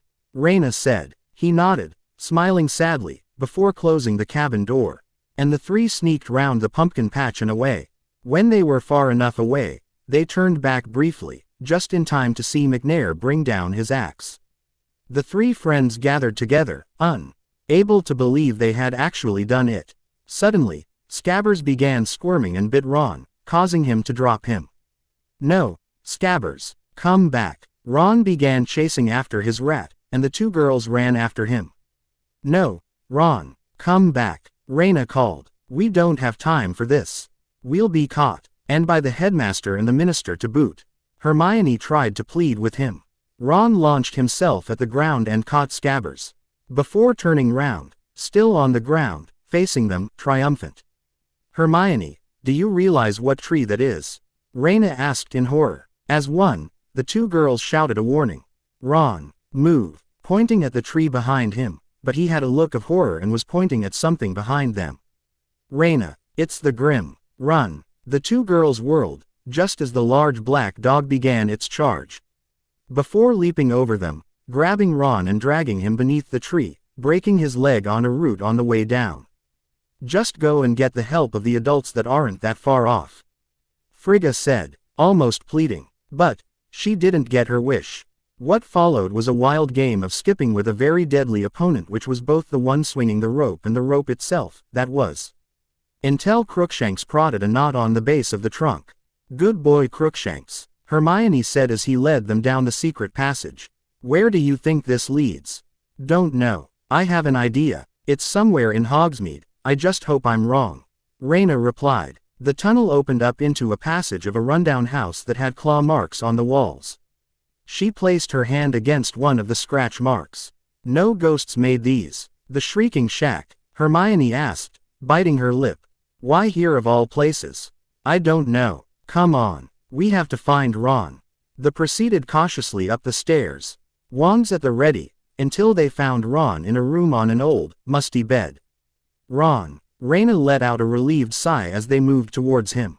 Ron looked up, and his eyes widened. Rayna, it's a trap. He's the Grim. He's an animagus. Ron pointed. They heard the door close and they turned to see Sirius Black, standing there, blocking their exit. That was very admirable, coming to rescue your friend. James would have done the same for me. And you killed him. Rayna spat. I did. Sirius sighed. Hermione stepped in front of Rayna. If you want to kill Rayna, you'll have to kill us too. Only one will die tonight. Sirius replied. And it's going to be you. Rayna launched herself at him and knocked him to the ground, wresting the wand from his hand, but Sirius' hand was on her chin, forcing her up. No, I've waited too long. Suddenly, the wands were expelled from Rayna's hand, and she clambered to her feet, to see Professor Lupin. Hello Sirius, he said, holding all the wands. Having even expelled Hermione's from her hand. Remus, Sirius said. They both embraced each other, like long-lost brothers. No, Hermione yelled, stepping forward, and pulling Rayna behind her. I trusted you, and all this time, you've been his friend, and helping him enter the castle. She turned to her friends. He's a werewolf. It's why he's been skipping classes. Not quite up to your usual standards. Miss Granger, only 2 out of 3, I'm afraid. I am a werewolf, he said, but only now am I on. Sirius sighed. Just then, Snape entered the room, disarming Remus. Oh, how I hoped I would be the one to catch you, he said to Sirius, before looking at Remus. I told Dumbledore you were helping an old friend into the castle. Out for a little stroll in the moonlight. Oh, why don't you go play with your chemistry set? Sirius snapped. Rayna managed to get hold of her wand, before hitting Snape with an overpowered Expelliarmus, rendering him unconscious. Rayna, you attacked a teacher, Hermione said. I want to know what's going on. Rayna said. And I'll tell you, Remus promised. Remus, stop with the chat. Let's get this over with. Sirius said. Wait, just a few more minutes Sirius. Quote, I did my waiting. 12 years of it, in Azkaban. Rayna has a right to know why. I know why, Rayna said. He betrayed my parents. He sold them to Voldemort. That's what I believed, until you mentioned seeing Pettigrew on the map. The map was lying then. The map never lies, Sirius said. Rayna, please, listen to me. You don't know the whole story. I don't even know it all. Only 2 people left do. Sirius and Pettigrew. Pettigrew's dead. He killed him. I almost did, Sirius said. He's an unregistered animagus. Your father. And I became animagi to help Remus transform every month in school. James was a stag, I was a dog, and Peter was a rat. Should have known the truth of him then. But no, we switched secret keepers. I thought I would be obvious. The decoy. No one would suspect Peter. But he was the spy. I as good as killed your parents by suggesting they use him. When I cornered him, he began yelling about how I betrayed Lily and James. He had his wand behind his back and he cast the spell that blew up the street. Then he cut off his finger, transformed and slipped into the sewers. But, now I can finish this. Because he's here, in this room. Your friend's holding him, Scabbers. But he's been in my family for 12 years. Awfully long life for a common garden rat. We've been taking good care of him. Rayna, please, let us try this. Remus begged. If Scabbers is just a rat, the revealing spell won't hurt him. She nodded, and Sirius moved forward, and grabbed Scabbers from Ron. He hit the rat WITH a spell from the wand Remus gave to him. Remus then handed the 3 teens their wands. The light that hit the rat grew out, and took the shape of a short fat balding man, revealing Pettigrew.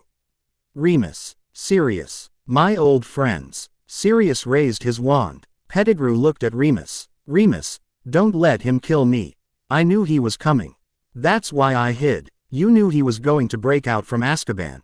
Remus asked. I doubt that Peter. Quote, he has powers. Dark powers. Tricks he learnt from the Dark Lord. Voldemort teach me tricks. Sirius let out a bark-like laugh. No, it wasn't me you were really hiding from, was it Peter? I heard his followers, muttering in their cells.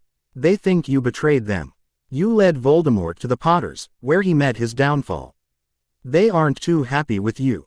Excuse me, Mr. Black, sir. Sirius jumped at the way Hermione addressed him.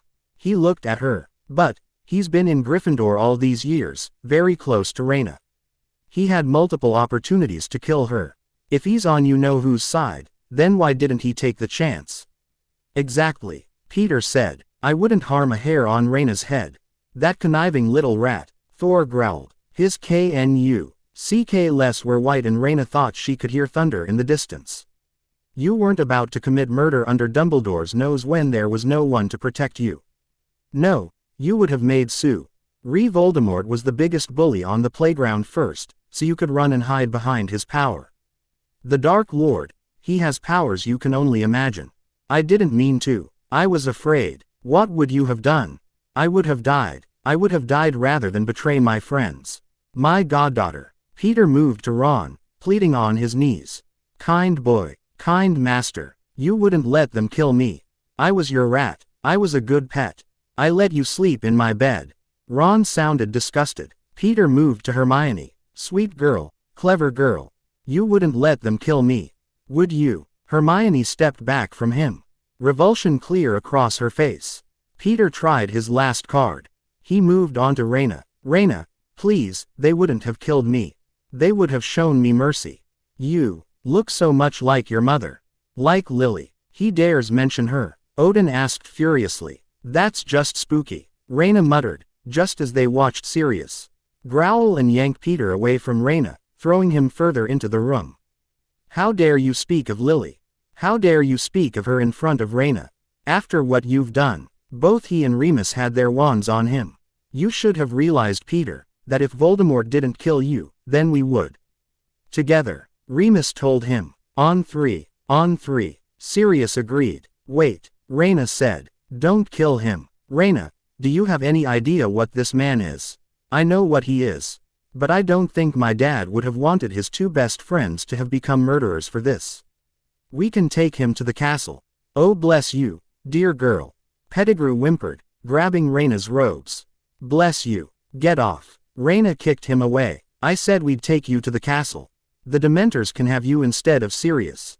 You're going to help us clear his name. Pettigrew whimpered in fright. That was a very wise choice you made. I wouldn't have been able to make it myself. Odin said. I would have killed him on sight. Thor muttered. It was a mistake to give him the chance. Rayna said. And they saw why soon enough. Pettigrew slipped away in the confusion of Remus, transformation, and after they saw Sirius offer her a home other than with the Dursleys. The Dementor swarm had them all on edge, but the figure on the other side of the bank was cause for question. It can't be, Thor said. It's not possible. Loki agreed. She's dead. It looked so much like Ingrid though. Frigga argued. It wasn't. Rayna said. They got their answers as they watched. They saw Hermione and Rayna travel back in time, and Rayna explain what she'd seen on the other side of the lake. They saw Buckbeak's rescue, and then the two hiding in Hagrid's cabin with Buckbeak. Then, there was Rayna sneaking from the cabin, to the lake, and watching, waiting for the figure to appear.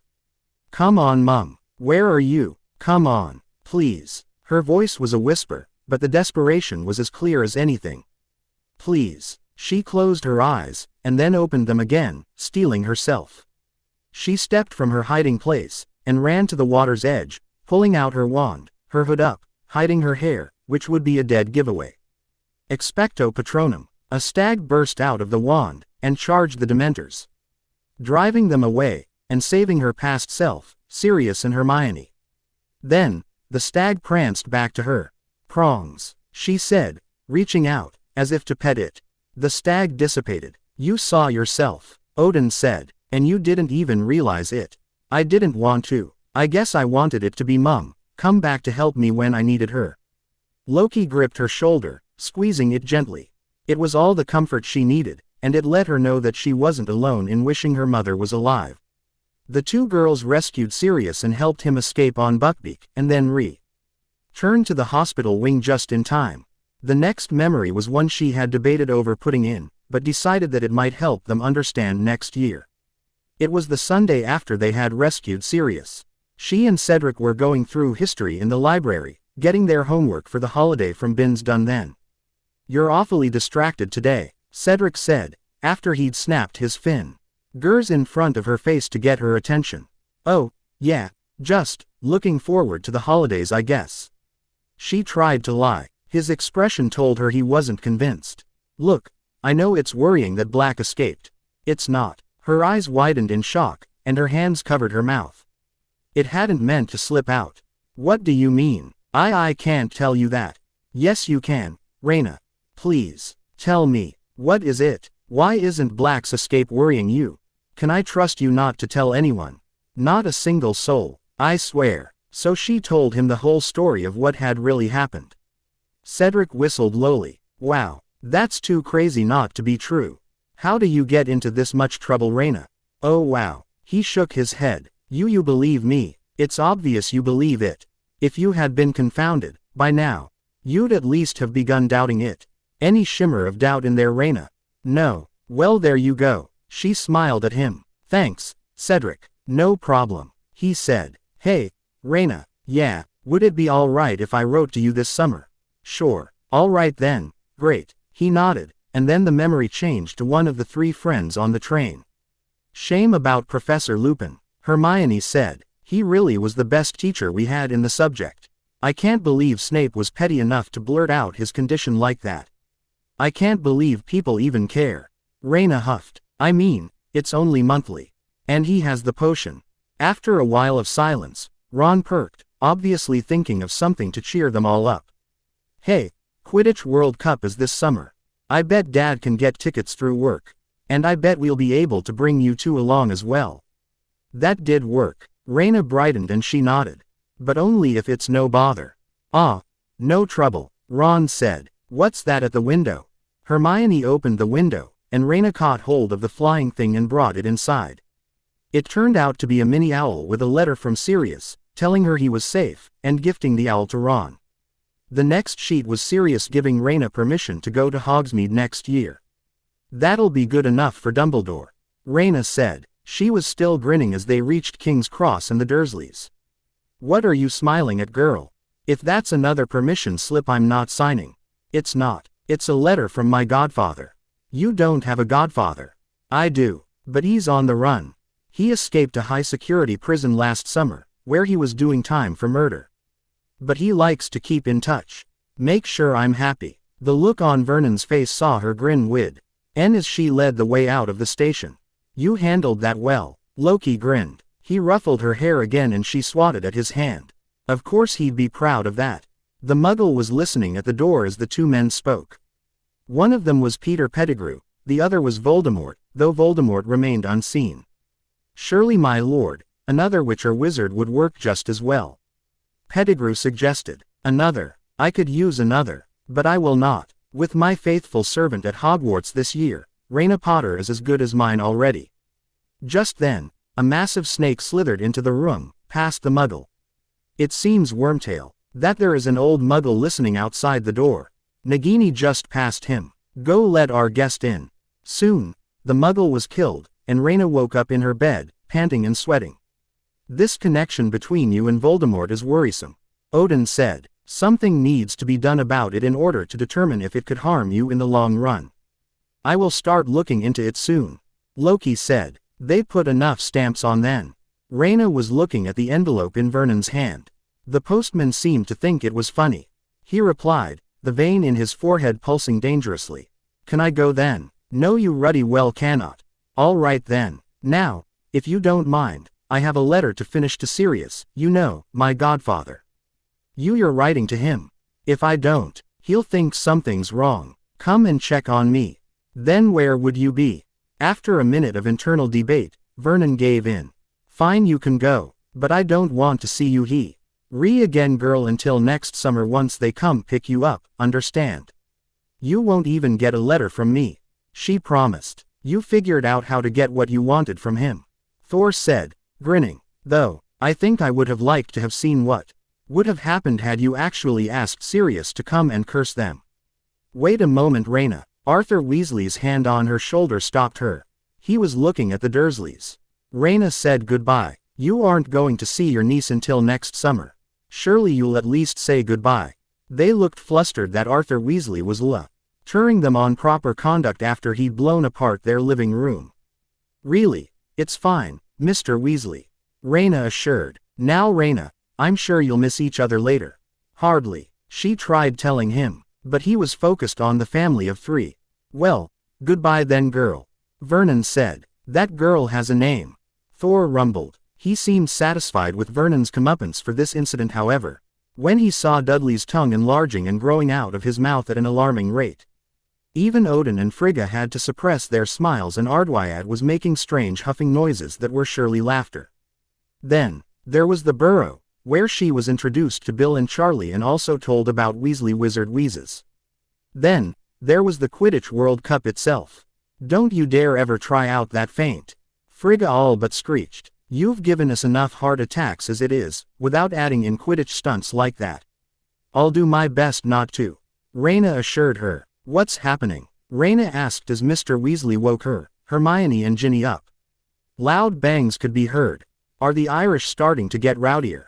It's not the Irish, he said gravely. Grab a jacket, all of you, outside quick.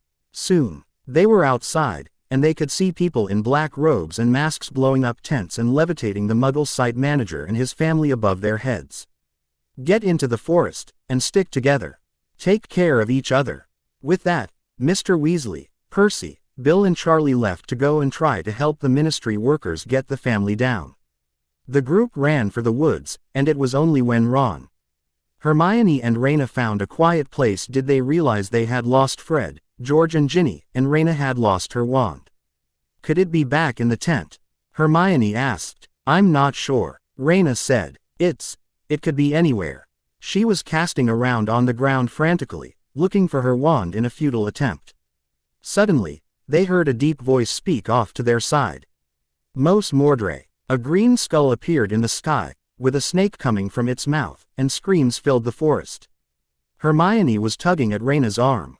Rayna, come on, she moaned. We need to go. Why? It's just a skull. It's his mark, Rayna. You know whose mark, Hermione said, still tugging at her friend's arm. Cracks surrounded the air around them, and the three launched themselves to the ground just in time. As the spells flew over their heads. Stop, stop, that's my son, that's my son. They saw the group of ministry officials. Soon, they were being questioned and some were accusing them of conjuring the mark. While others, Amos Diggory quite vehemently, denounced the idea. Think who you're accusing here, he said. This is Rayna Potter. She's the person who's the least likely to conjure that mark. And they're just kids. Where would they have learned it? We heard a voice from over there. Hermione pointed. It was definitely a man's voice. Amos walked in the direction Hermione pointed and came back clutching the house elf from the World Cup. Barty, this is your elf. He placed her at Crouch's feet. They woke Winky and began questioning her. Crouch went into the trees and came back empty-handed, but looking grim, before he announced he was giving Winky clothes. So, that mark, what is it exactly? Rayna asked when they got into the tent. A way to add to the terror they caused, Odin said, and a way to attack the psyche of their opponents. The memories moved on, and then there was the announcement of the Tri-Wizard tournament. And why do I think that you, even though there was an age restriction, somehow became a champion? Because she doesn't have the luck to not be involved, Thor suggested to his father. And this is the year that Voldemort comes back, Frigga said. Rayna's fingers tightened in Ardwyad's fur and she nodded. This had been both one of her best years at school, and one of her worst. Ardwyad gently nudged her to comfort her, before turning his attention back to the memory with the others. Moody's lesson was the next memory. The ministry believes you're too young to see these curses. I say differently. And Professor Dumbledore agrees. How are you supposed to fight what's out there, if you don't know what's coming? A dark wizard isn't going to pause and politely explain what he's going to do to you. You need to be aware. Constant vigilance. He has a unique training method, doesn't he? Frigga asked. Oh, he's the most paranoid man I've ever met, but he's good. One of the best Aurors there were. Half the cell LS in Azkaban were filled because of him. He taught Sirius and my dad too. When they joined the Corps, Rayna explained. I like the man already. Thor said. Wait till you see what he does to Malfoy. She grinned. Now, can any of you tell me what the 3 unforgivable curses are? Moody asked. Several people raised their hands slowly. Yes, Weasley. My dad told me about one, the Imperius. You Arthur Weasley's son. Yeah, your dad would know all about that one. Gave the ministry quite a bit of grief in you know whose time. He pulled a spider from the jar on his desk, and pointed his wand on it. Imperio. The spider started to tap dance and do acrobatics and the class laughed. Think this is funny to you? How would you like it if I did it to you? When the war ended, the ministry Had a hard time finding out who had committed crimes under this curse and who was just claiming to be under its influence. Only someone with a strong will can shake this off. He put the spider back in the jar and grabbed a second spider. Now, who can tell me the name of the second curse? Longbottom. The Cruciatus. Stop it, Hermione yelled. She wasn't looking at the spider, but at Neville, who had gone very pale and was staring at the spider in horror. Moody looked up and stopped the curse, before re-shrinking the spider and placing it back in the jar. Now, can anyone tell me the final curse? Avada Kedavra, Hermione said, and the others stared at her. The killing curse. Moody pulled out the final spider, and turned his wand on it. Avada Kedavra. There was a flash of green, and a rush of wings. The light hit the spider and it rolled over onto its back, legs curling up. The last, and worst of all three of the curses. There's no stopping it, no shielding against it. That's why you have got to know. Only one person has ever survived it. And she's in this room. Sitting right in front of me. Both of his eyes focused then on Rayna. After a moment, he looked away. Now, use of an unforgivable on any fellow human being will earn you a one-way ticket to Azkaban. However, I will be testing the Imperius on you in order for you to learn to be able to fight it off. But sir, it's illegal. You just said so yourself. Hermione said. Better you learn here than out there where you won't stand a chance. Now, write this down. The memory moved on to the meeting Nev. Ill outside of class and him being taken aside by Professor Moody and then them learning he'd given Neville a herbology book. Then, it was the next lesson with Moody, where they watched the class be made to do tricks. But then it came to Rayna's turn. She stood there for a moment, before half jumping, half falling, and her knee collided with the desk, waking her up from the spell completely. So that was how you could fight it. He made sure you were able to shake it off. Loki mused. I agree with you, Thor. I like him already. Wait, he didn't test the Cruciatus on you, did he? No, he wouldn't have been able to pass that one off. Quote, good. But, it seemed the four of them had said it, not just Loki. Are you going to enter the tournament, Cedric? Rayna asked the older student when they had their weekly study session. A bit closer to Halloween. Yeah, I am. I bet you're gutted about the age restriction. You're kidding, right? I'm landed. If there wasn't an age restriction, everyone would expect me to enter. This way, I get a nice, quiet year. He laughed. You say that as if last year wasn't your only adventure. I heard rumors about an incident with Quirrell, but that was made up, right? The guy had Voldemort sticking out of the back of his head. She admitted in a whisper. And then the petrifications was the work of a basilisk hidden away in the Chamber of Secrets. Really? And here I thought it was all rumors. So, what actually happened? Well, at first, we thought it was Snape in first year, I mean. He actually believed all of that. Frigga mused. If I hadn't seen the memory, I most certainly wouldn't have. It does seem a bit hard to believe, especially seeing as you didn't have access to your full powers. Odin said. But, there's no way you can just make something like that up on the spot. The arrival of Durmstrang and Beauxbatons was next. The ship and the carriage raised a few eyebrows, but nothing was said. Are they honestly that cold?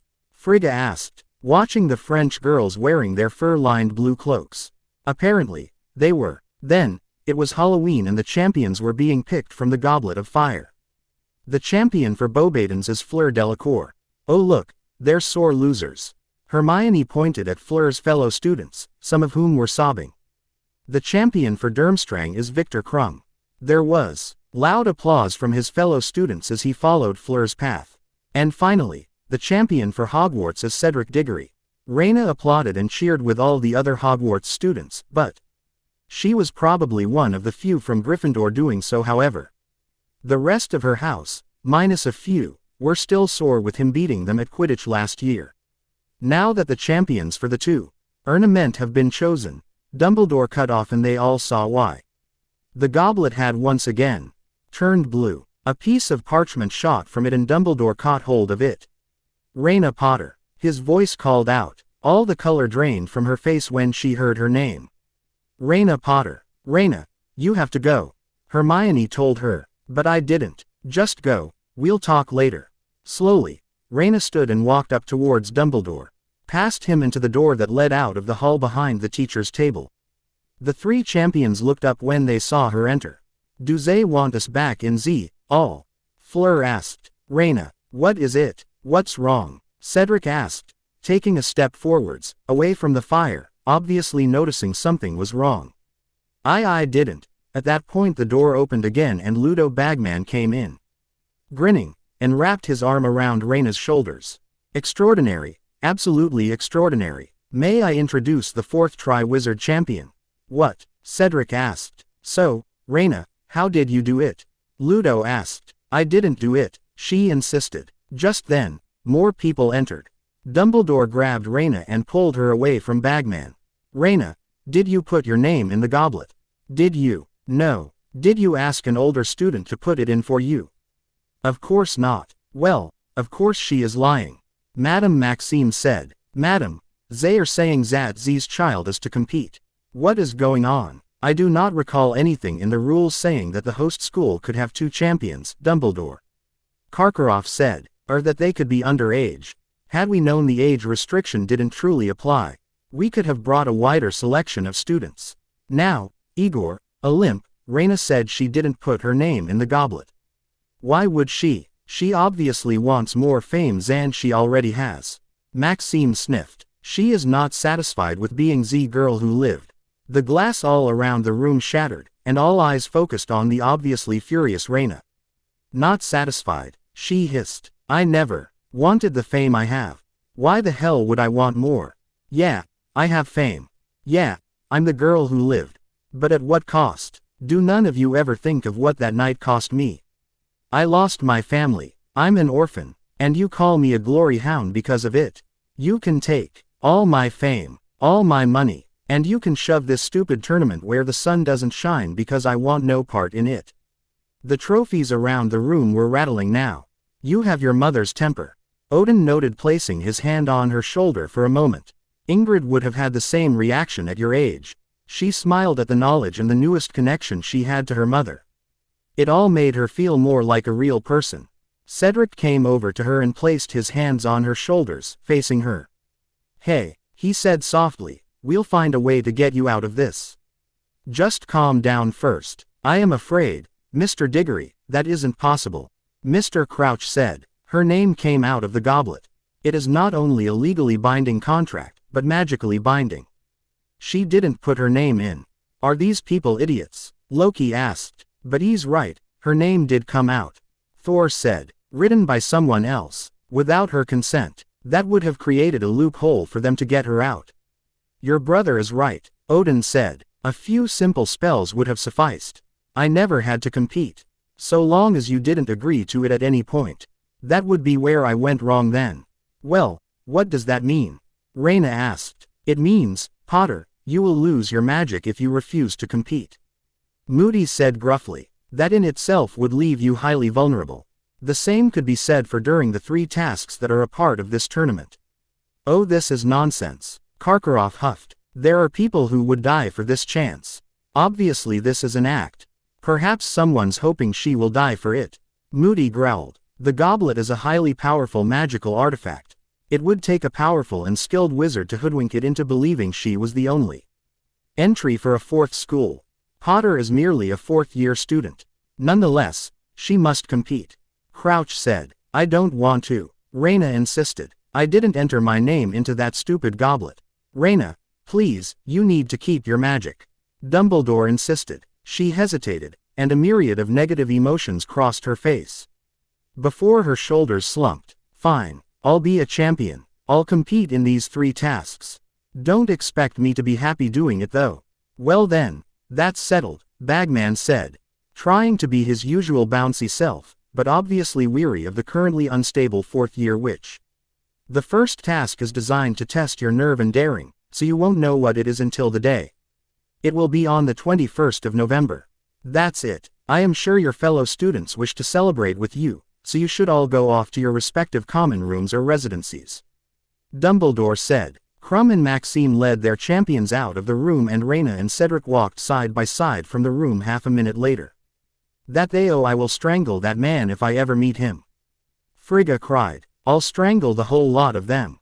"How could they?" They didn't even try. Trust me, I'm peeved at them now. I know there could have been a way out, if only I had refused to compete. Rayna said, everything could have been so different.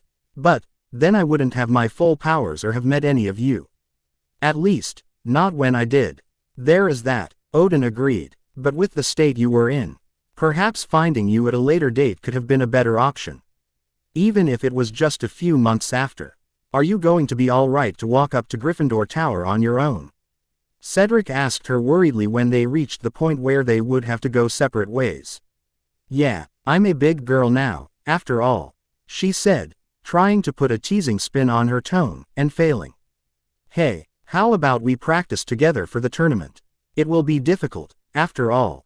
And, you are at a distinct disadvantage to the rest of us champions. Yeah, that would be great. At least we don't have to take our exams this year. It means that we'll have more time to practice at least. I'll see you tomorrow then. Good night, Rayna. Good night, Cedric. With that, he turned and headed for Gryffindor Tower, where there was a party in full swing. She finally managed to slip past her partying housemates and up the first set of stairs that led to the doors to the dorms. There, leaning against the wall between the girls' and boys' dorm, was Ron. Oh, hey Ron, she said, as she struggled to get the banner off her shoulders. Hey, he said, smiling, but something seemed off about it. What's up? You could have told me. Told you what? How you fooled the goblet. He said, I mean, I'm your best mate. Ron, I didn't put my name in that goblet. You don't have to lie to me, Rayna. Like I said, we're mates. So, how did you do it? Was it the cloak? No, I never put my name in that goblet. Then how else did your name come out? Someone put it in. I didn't want to be a champion. I just want a calm year for once. Fine, be that way. But you can't fool me, Rayna. Oh, you stubborn git. His ears turned red, a sure sign that things could turn ugly. Do people insist on being stupid? It was obvious it wasn't you. And now, even the boy who claims to be your best friend doesn't believe you. Thor said, it's easy to tell why she's behind on studies if people in the wizarding world are like the ones we have seen so far. Incompetent morons on the most part. Loki agreed. There are a few who don't fit the same mold. Frigga pointed out. Ardwyad barked, agreeing with the statement of his mistress grandmother. He nuzzled Rayna lightly as if to say she was an example. She smiled down at him and began scratching behind his ears, causing him to let out a happy whine. I'm not the one lying to their friend. I'm not lying. I thought you knew me well enough to know that. Good night, Ron. When you finally come to your senses, let me know. With that, she stormed through the door and up the stairs to the fourth-year girls' dormitory. Hermione was waiting for her. Rayna, are you all right? She caught her friend in a hug. No, I didn't do it, Hermione. I swear I didn't, but Ron thinks I did. Ron's an idiot, and I believe you. Now, get some sleep. We'll talk more in the morning. Well, at least Miss Granger was there to support you, as well as Mr. Diggory. Odin said. The weighing of the wands elicited a couple of angry mutters and Rayna thought she once again heard thunder in the distance, but she ignored it. There would be worse reactions to come. The badges with Potter stinks had her family riled up quite a bit, until the time Malfoy decided to try and curse her when she had turned her back to him. Ardwyad had launched to his feet and was growling fiercely. Her uncles and grandfather were loudly calling Malfoy a coward and weakling and demanding he was punished. They shut up when Moody turned up in the memory. Oh no you don't, laddie. Suddenly, Malfoy was nothing more than a white ferret that was soon being levitated and bouncing up and down. I really like this teacher. I hope he decides to continue teaching after this year. Thor said. It would be good to have his help around the castle. He was grinning, and Rayna was sure that he was, right. Now, just interested in trying to get the man to do a similar thing more often. I like his technique. Loki agreed. What's going on? McGonagall asked as she appeared on scene. Professor, what are you doing? Teaching. Moody growled. I definitely like his methods. Loki was nodding now, and smirking, his eyes filled with mirth. Let us hope they work. Frigga said. I have been saying that that boy needs to be taught some manners. Professor Moody, is that a student? Maybe. Quote, McGonagall cancelled his spells, and Malfoy was up and spluttering about his father. Your father. Oh, I know him from the old days, boy. I would love to have a few words with him. Malfoy ran off at this, his tail between his legs. Alistair, we do not use transfiguration as a punishment. We have detentions for that. Surely the headmaster told you that. He may have mentioned it. I will get on with him. Thor said, laughing. Loki chuckled as well at the sheepish way Moody had replied to the deputy headmistress. The next memory was the one of the day in Hogsmeade.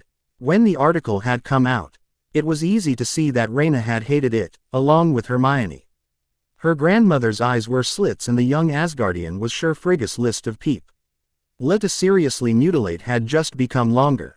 Rayna was sitting in the three broomsticks, next to Hermione, but under her cloak. I feel like an idiot, sitting here alone. Hermione hissed. You're friends with me, what's new? Sometimes I wonder. Oh look, it's Hagrid. She pointed to where Hagrid had just entered with Moody. Moody nudged Hagrid and whispered something to him, before they both came over.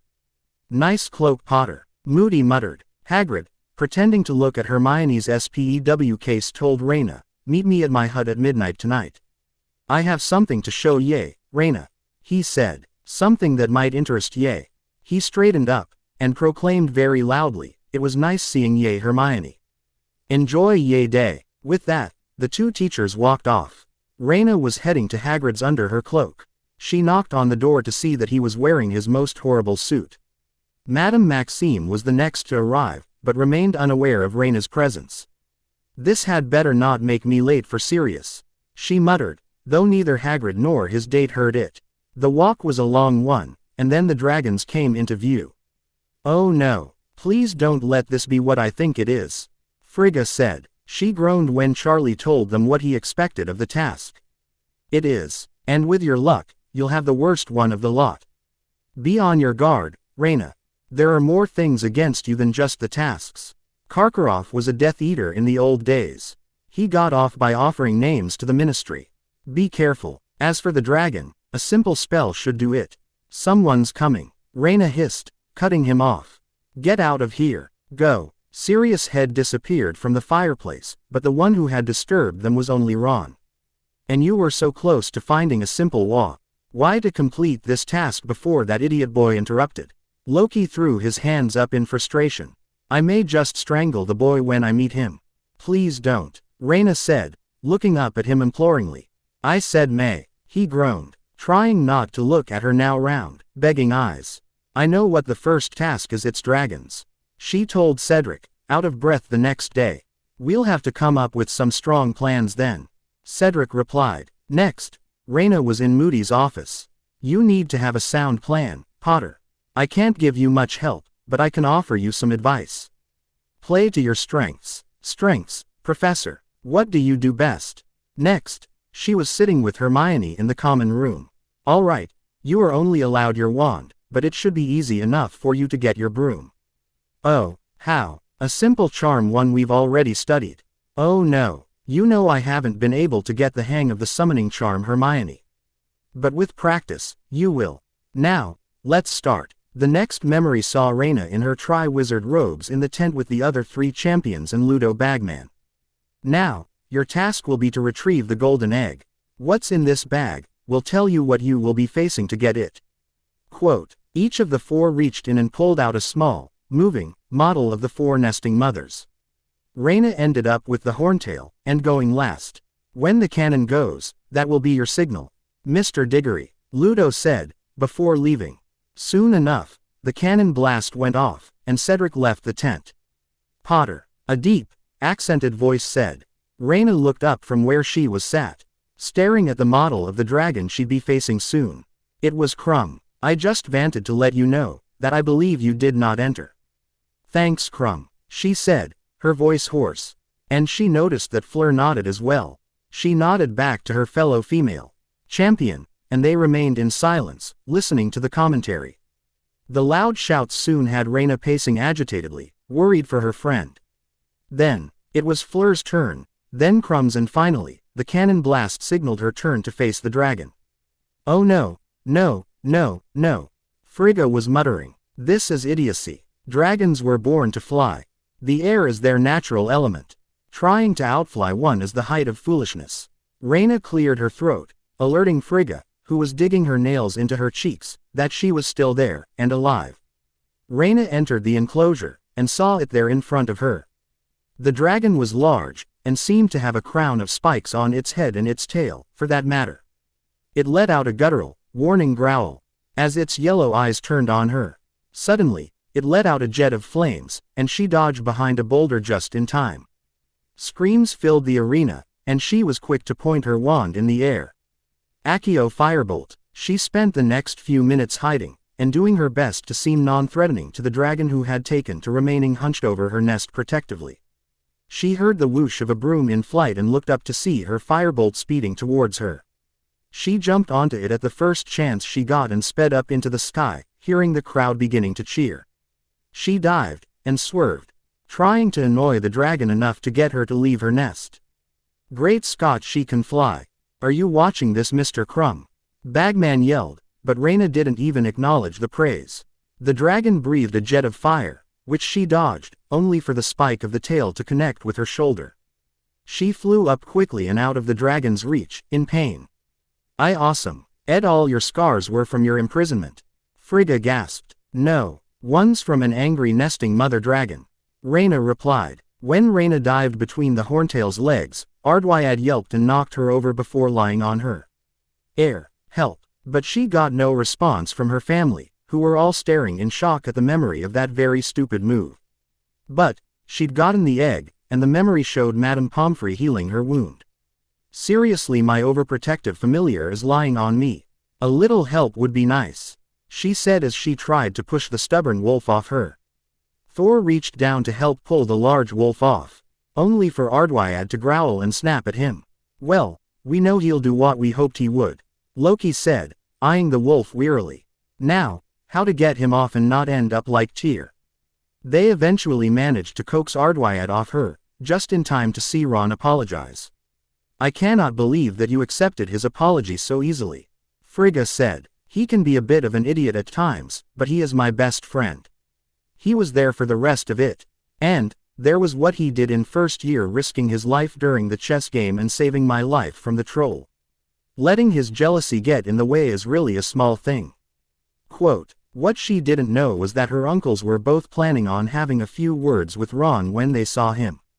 The clue had Ardwyad howling at the noise and Rayna and her family covering their ears. "What was that?" Thor asked when the noise stopped. "A banshee," Loki suggested. The next memory was of the announcement of the ball, and McGonagall telling her that the champions opened the dance. "But, Professor, there's a problem." "And what would that be, Potter?" her head of house asked. Well, I can't open the dance." "Why ever not?" "I can't dance." McGonagall's face softened. "Well, due to your situation, I'll just have to teach you. I've noticed that you and Mr. Diggory seem to be spending quite some time together, so I'll ask for his help. Come to my office tomorrow evening 7 o'clock, Potter. We'll begin then." The next memory showed Cedric, Rayna, Victor and Fleur landing their brooms and all looking rather windswept. "We'd Desi. Dead that because the tournament was meant to strengthen international relations, the best thing to do was hang out. We flew together, ate together, that sort of thing. Ron almost had a heart attack the first time Fleur and Victor sat down at the Gryffindor table with us." "That wasn't a bad idea," Frigga said. "What if they tried to do something to sabotage you as their competition?" Thor asked. "There was a chance, but they didn't. We became quite good friends." She was sort of dreading this memory, but had put it in for Frigga's benefit, more than the others. The four said their goodbyes and parted ways. Cedric and Rayna walked together back to the castle. "Have you got a partner for the ball yet?" Cedric asked her. "No. You?" He shook his head. "I haven't. I'm trying to get up the courage to ask this one girl though," he said. "Not really sure how though." "Just ask her." Rayna shrugged, though she was clearly trying to hide her disappointment. "All right, I will," he nodded, and then turned to stand in front of her. She stopped suddenly. "Will you go to the ball with me, Rayna?" Her smile was broad as she nodded. "Hey Hermione, you're a girl," Ron said, as the next memory began. "Oh, well done for noticing Ronald," Hermione said, her tone rather dangerous. "Oh, he's more of an idiot than we thought." Loki groaned. "She'll rip him to shreds if he does what I think he's going to do." He's definitely in dangerous territory. Thor agreed. Well, it's one thing for a guy to go on his own, but for a girl it's just sad. Why don't you and I go together? In unison, Thor and Loki face-palmed and groaned. That was the most unwise move a man can make when it comes to women. Make it sound like the fact that they are women has never been noticed before. Thor said. Rayna cool. Didn't help but think that it sounded as if he'd had experience. If it was possible, Hermione's hair became even bushier. I'll have you know I've already been asked to the ball. And I said yes. Next time there's a ball, Ronald, I suggest you ask me sooner, and not as a last resort. With that, she stormed off. Ron turned to Rayna. Mental that one. Hey, wait, don't start, Ron. You'll only dig a deeper grave for yourself. She finished the last sentence on her essay, stood, and left as well. He has no social experience, Frigga said. Her tone seemed disbelieving. That was obvious from the start. Rayna reminded her. The next memory was of the ball and both Cedric and Rayna heading outside for fresh air and hearing the conversation between Snape and Karkaroff about the outline of something becoming darker. Next was Ron accusing Hermione of fraternizing with the enemy. He has no concept of when to keep his mouth shut, does he? Loki had asked. Then, there was Cedric telling her how to work out the egg. And finally the task itself. Why did you pause? Grab Hermione and go, Thor told her. Ron was right there too. She pointed out. She seems the more reliable of the two, however. Thor said. Cedric's father had been down there for him, and a girl who looked an awful lot like a younger Fleur. When Victor appeared, as half a shark, it became a bit clearer about the choices. At least it wasn't another dragon, Frigga said, as they watched Rayna pull Ron and Gabrielle up to the surface, the mermen following behind. Rayna had ended up in first place, and the next memory was WH. The champions had been called out to the Quidditch pitch to see the maze that was growing, and Ludo Bagman telling them when the next task would be. June 24th, isn't that when you said Voldemort captured you? Loki asked, looking down at her sharply. Yes it was, she answered. He used the task. Ardwyad curled around her as much as he could, without sitting on her again. Bagman's appearance and the memory of Karkaroff's trial and the trial of Barty Crouch Jr. were next. So he is definitely a Death Eater, Odin remarked. At least we don't have to concern ourselves with the younger Crouch. I see why the lesson with the Cruciatus being performed affected Mr. Longbottom so much now, Frigga noted, watching the memory of Rayna leave Dumbledore's office. I never mentioned to him that I knew, she said. I wasn't even sure how I'd bring that subject up. If I'd known back in that first defense lesson with Moody, I'd have done something to comfort Neville. Frigga rubbed her back, comfortingly. But you didn't know. It wasn't your fault. The next memory began at lunchtime, on the day of the final task. Potter, McGonagall said, coming over to her. The champions' families are meeting in the room that the champions gathered in on Halloween. Your guests are waiting for you. With that, the stern professor walked off. You don't think the Dursleys actually turned up, do you? Rayna asked her friends. Ron shrugged and Hermione frowned. I can't see the logic in that. They have a bottle of champagne and are waiting to crack it open when I get killed. She stood, and began to head to the antechamber, meeting up with Cedric on the way. They grabbed hold of the other's hand and walked in silence. They entered the room, and Rayna stopped, and then grinned. Mrs. Weasley and Charlie were there. Not the Dursleys. Rayna dear. Mrs. Weasley rushed over to her and caught her in a tight hug. Rayna noticed Cedric in the same position with his mother. Charlie clapped her on the shoulder. Great flying back in November. Sorry I couldn't stick around and congratulate you then. Rayna blushed. Thanks and don't worry about it. He nodded. Then, Cedric pulled her into his side, grinning. Mum, Dad, I'd like to introduce you to Rayna Potter, my girlfriend. Rayna, you've already met my dad, Amos, but this is my mother, Beth. Nice to meet you, she said, smiling timidly at them. A bundle of nerves now.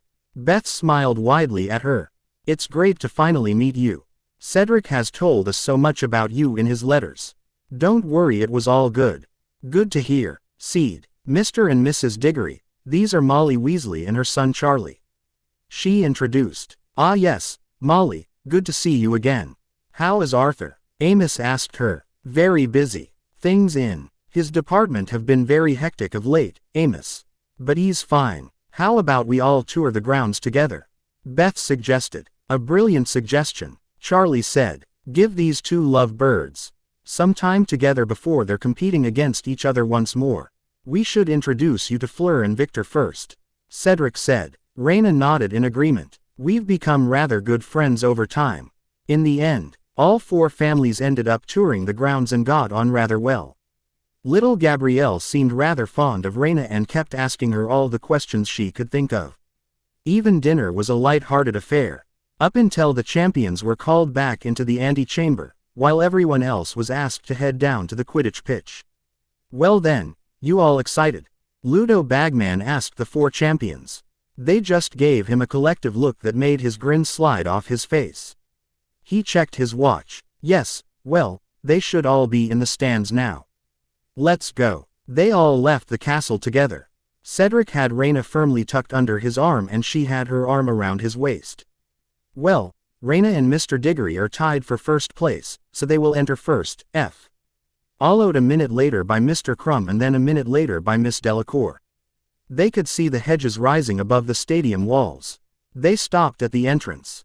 Well, I have to go up to the commentator's stand. You all go in and wait at the maze entrance. Good luck. With that, Bagman left. Fleur and Crumb walked into the stadium first. I have a bad feeling about this, Rayna said. So do I, Cedric replied. But either we do this, or we lose our magic. Good luck. You too, she said. They kissed briefly, and then headed inside the stadium, where they were greeted by a cheering crowd and a brass band. They separated and took their places at the maze entrances. When the cannon blast went, Rayna and Cedric entered the maze and Rayna's entrance closed behind her. The memories flicked through what she faced. The gold mist, the boggart, the scroot. Then, someone screamed, Fleur. Rayna took off in the direction the scream came from, and almost ran into Victor, who pointed his wand at her chest. Victor. She caught sight of his eyes. Fight it, Victor. You're being controlled. He turned, suddenly, and fired off a spell. Cedric was thrown to the floor. Crucio. Victor growled. Rayna was fast to react. Stupefy. Victor was knocked out instantly. Cedric stood shakily to his feet, and Rayna rushed over to support him. He attacked me. Cedric sounded shocked, betrayed and in pain. He was being controlled. I could see it in his eyes. That wasn't Victor. It was someone else. Let's send up red sparks. Get him out of here. Did you hear Fleur? Yes. I think he attacked her. I saw red sparks about a minute and a half ago. Rayna sent up red sparks, and then they hurried away. I guess it's just us. Unless Victor wakes up before help arrives, Rayna said. Cedric nodded. He'd stopped shaking and was standing on his own now. They were at a cross path. We should separate. Rayna nodded. See you soon. Yeah. They parted again, and she continued on. After a few minutes of thinking, Rayna got past the Sphinx and started at a light run towards the light she could see. Then, the cup came into view, and she picked up her pace. But then she saw Cedric coming from another direction. He would reach the cup before her, but then she saw it. Cedric, look out. She screamed at him, stopping at the sight of it. But, the Acromantula had already knocked him over. She fired several spells at it and then ran towards her boyfriend and the large, hairy spider. The spider turned its beetle black eyes on her, and charged her. She sent a cutting hex at its leg and it screeched in pain. Before she could get another spell off, it had her leg in its pincers, and she was hanging upside down. She cried out in pain from the bite. Rayna. Cedric got underneath it, and fired off a curse at its soft underbelly. Rayna was free-falling, but Cedric caught her. The Acromantula crashed sideways into the hedge.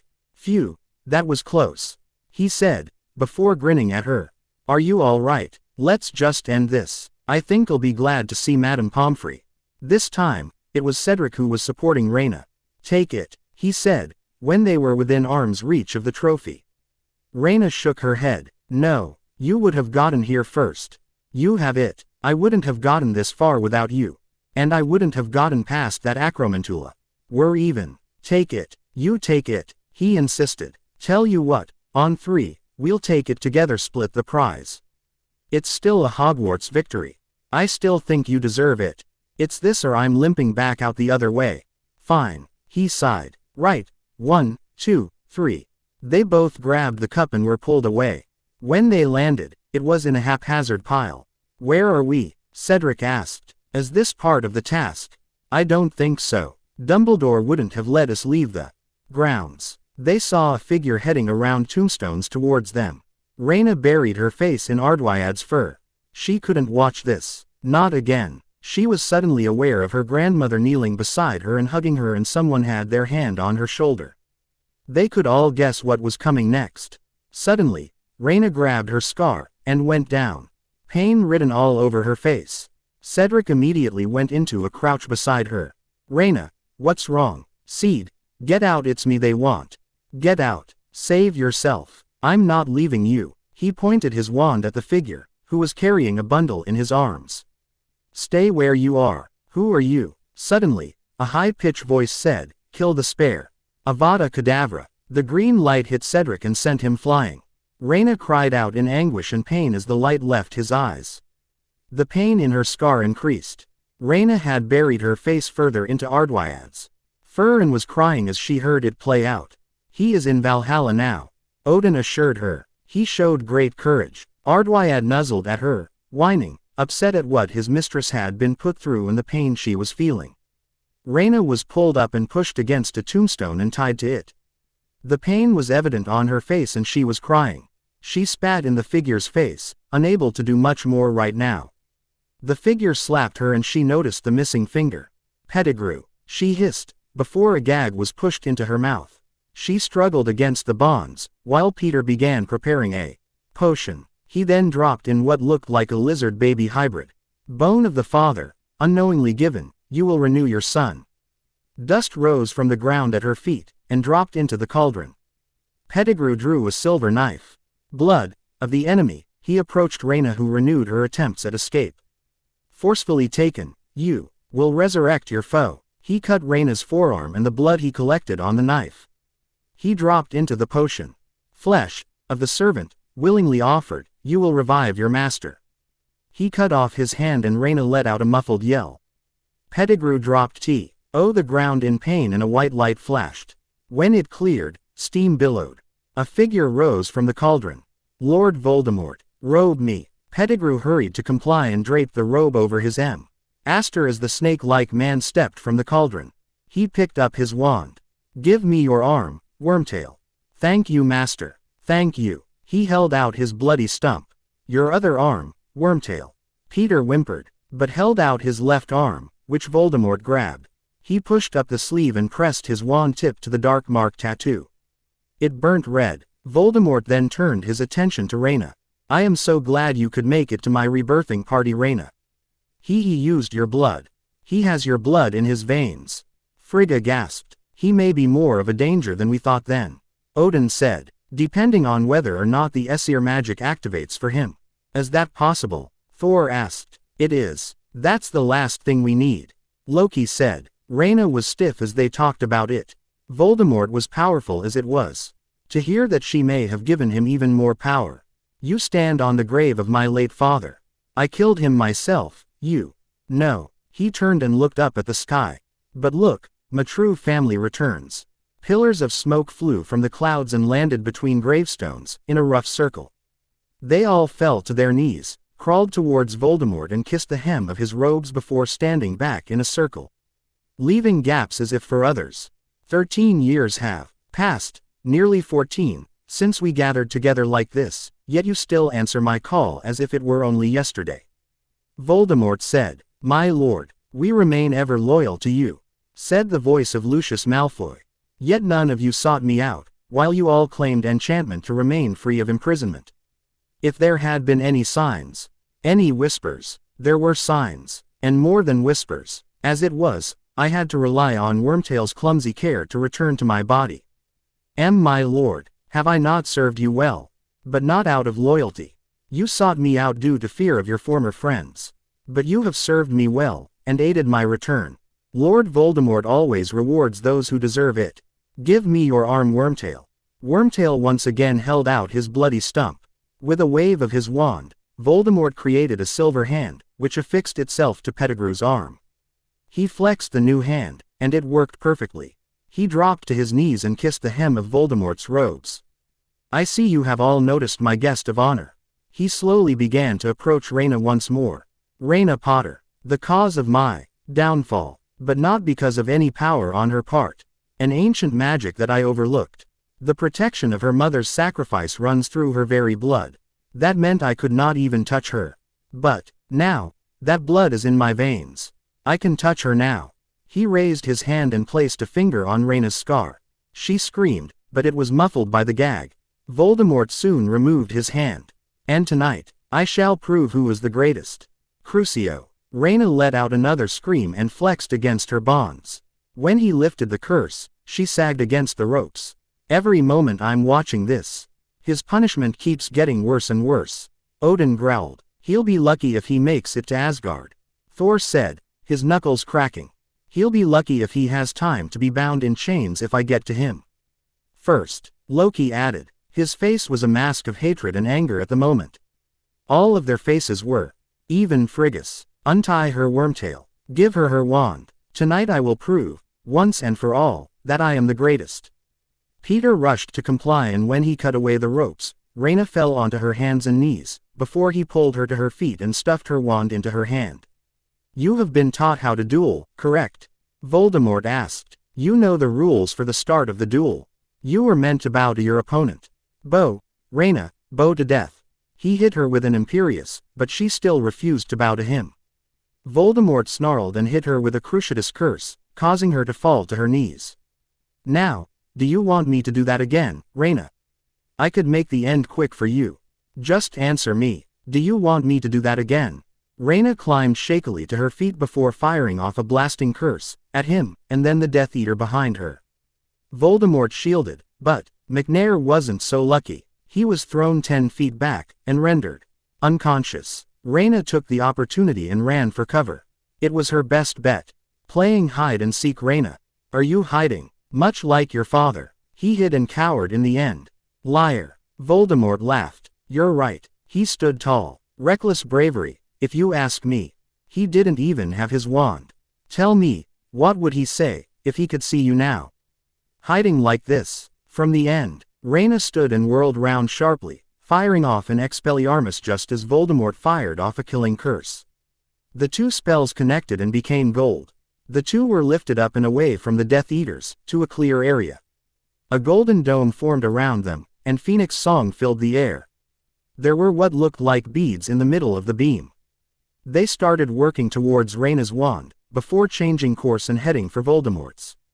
When the beads connected with his wand, a ghostly figure, but more gold than silver, rose from the wand. Rayna let a cry escape her lips. It was Cedric. It wasn't your fault, Rayna. But hold on. You need to hold on for me. And, one more thing, take my body back. Take my body back to my parents. Rayna nodded and felt a tear rolling down her cheek. I will, she promised. The next figure was the old man from her dream. You hold on, girl, and give him hell. That one murdered me, he did. Then, it was a woman she didn't recognize. But she still got encouragement from her.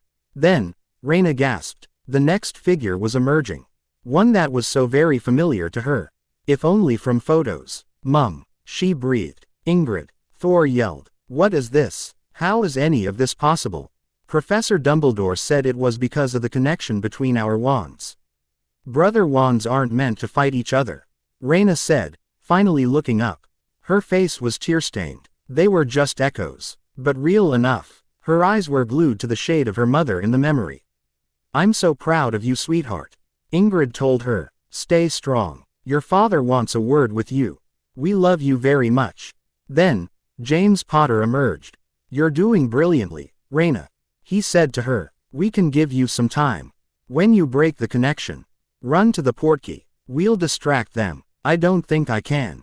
Rayna nodded, and jerked her wand, breaking the connection. The shades flew at Voldemort and Rayna ran. She ducked behind headstones as she went. Dodging curses, she got to Cedric's body, which was quite a bit away from the cup. She pointed her wand at it. Accio trophy. The Triwizard Cup flew towards her, but before it reached her, a spell collided with it, smashing it into smithereens. Rayna threw up a shield, but a moment too late, and a red spell connected with her torso, and everything went black. The memory went back to the first one with the Dursleys then. The family pulled out, and Loki helped Rayna put the memories back inside her head. Then, she hugged Frigga and began to sob anew. Fr. Iga was still holding Rayna sometime later, as the tears stopped. When I get my hands on Pettigrew and Voldemort, they're going to wish they'd never been born. Loki snarled, his hands clenching into fists and unclenching. When they are found, they are to be brought before the court. That has not changed.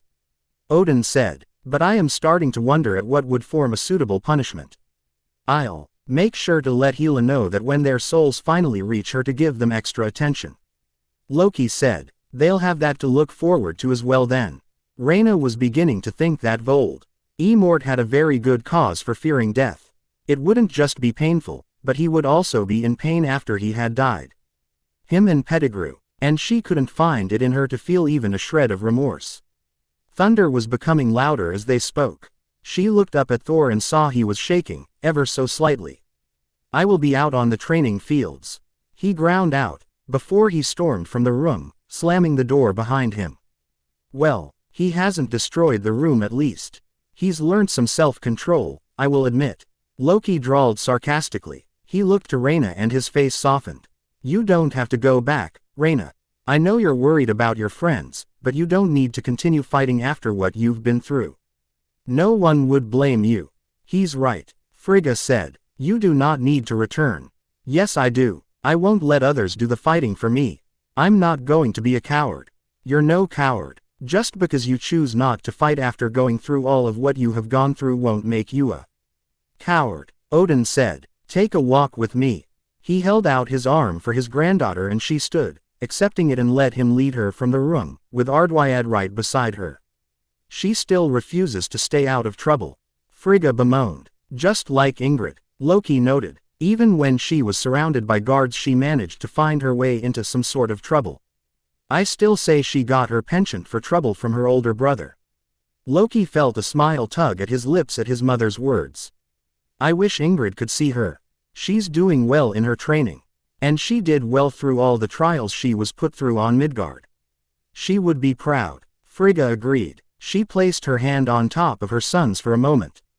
And she would be glad to know her BR. Others are working together to protect her daughter. She smiled softly at him, before walking from the room. Sirius jumped when he heard what sounded like an explosion, and went running towards the sound.